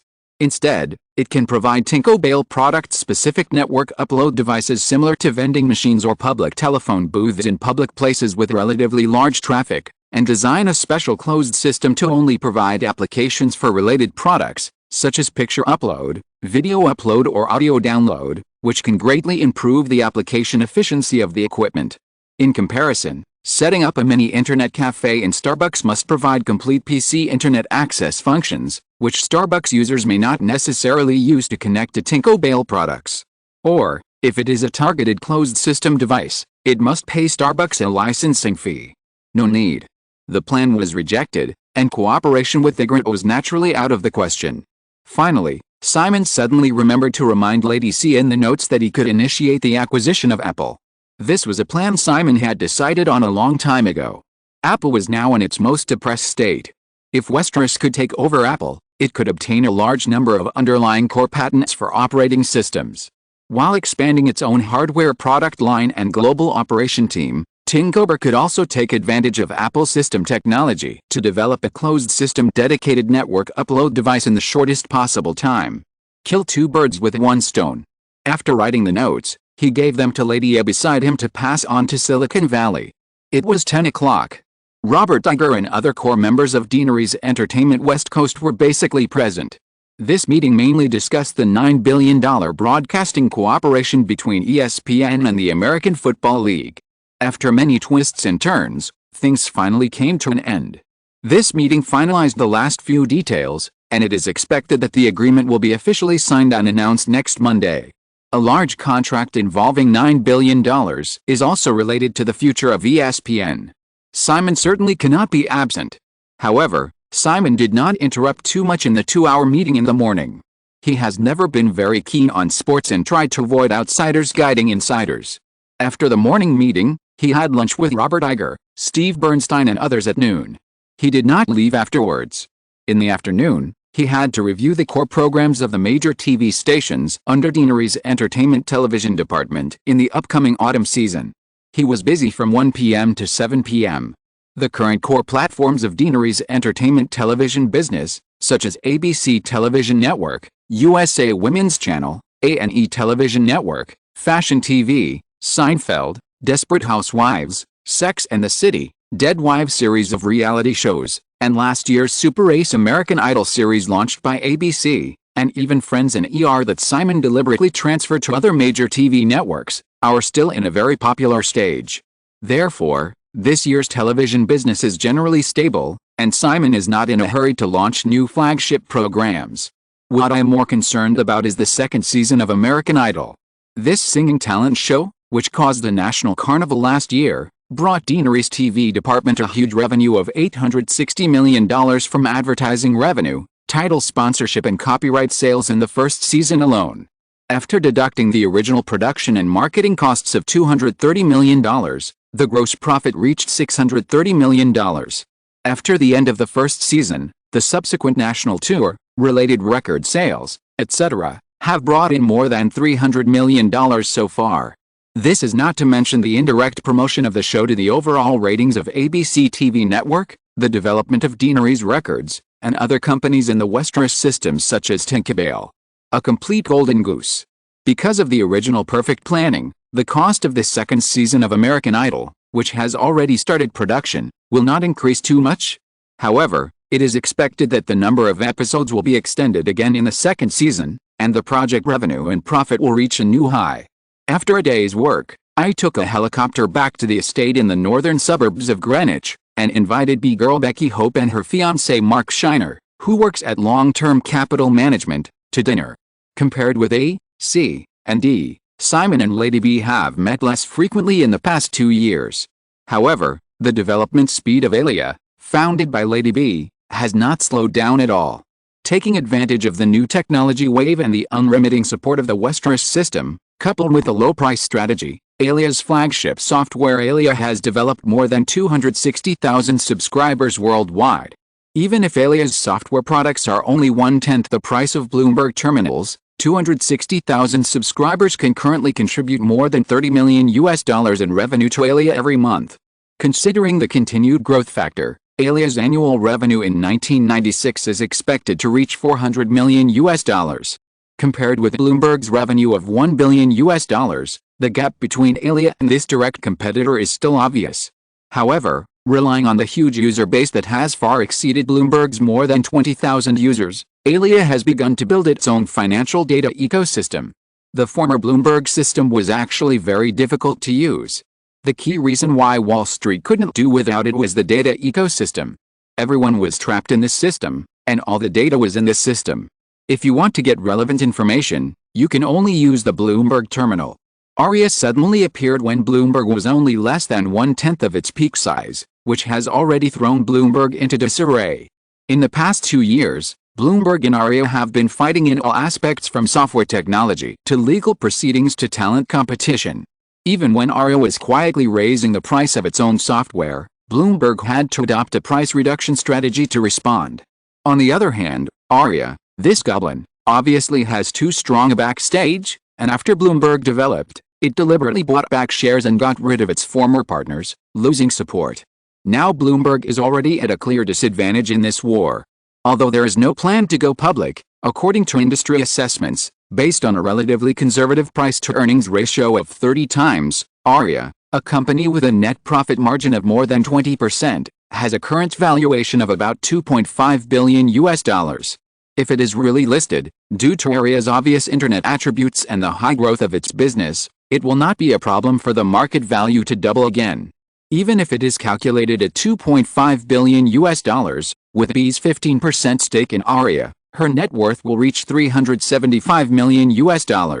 She is another emerging rich man approaching the threshold of the Forbes 400 list of the richest Americans. This dinner did not discuss much about Aria, but B and her fiancé Mark Shiner will officially get married in September. With the help of A, who has always had a very close relationship with B in private, this dinner was held, which can be regarded as an advance congratulations and blessings. As for the upcoming wedding, although the two of them issued an invitation at the dinner, Simon still declined. If he really agreed, it would be a mess. Speaking of it, Simon happened to have never had anything with B, the 4 girls A, B, C, and D, but outsiders obviously would not believe it. Even Simon himself did not believe it. Did he have it or not? There are too many women, so I really can't remember. What a scumbag boss. This was the little resentment of a certain girl when Simon was talking to A after sending B and the other girl away. Then, after finally getting a night alone, A girl made full use of it. The next morning, Gemma from next door came to have breakfast together. Seeing someone who was planted with strawberries in reverse for the rare occasion, even though she was well behaved and ladylike, Gemma couldn't help rolling her eyes in front of someone several times. End of this chapter. Thank you so much for reading until the end. Don't forget to give it a like. Looking for more exclusive content and immediate access? Subscribe to our Patreon. Remember, every like, subscription or donation encourages us to continue. Thank you all. See you in the next video.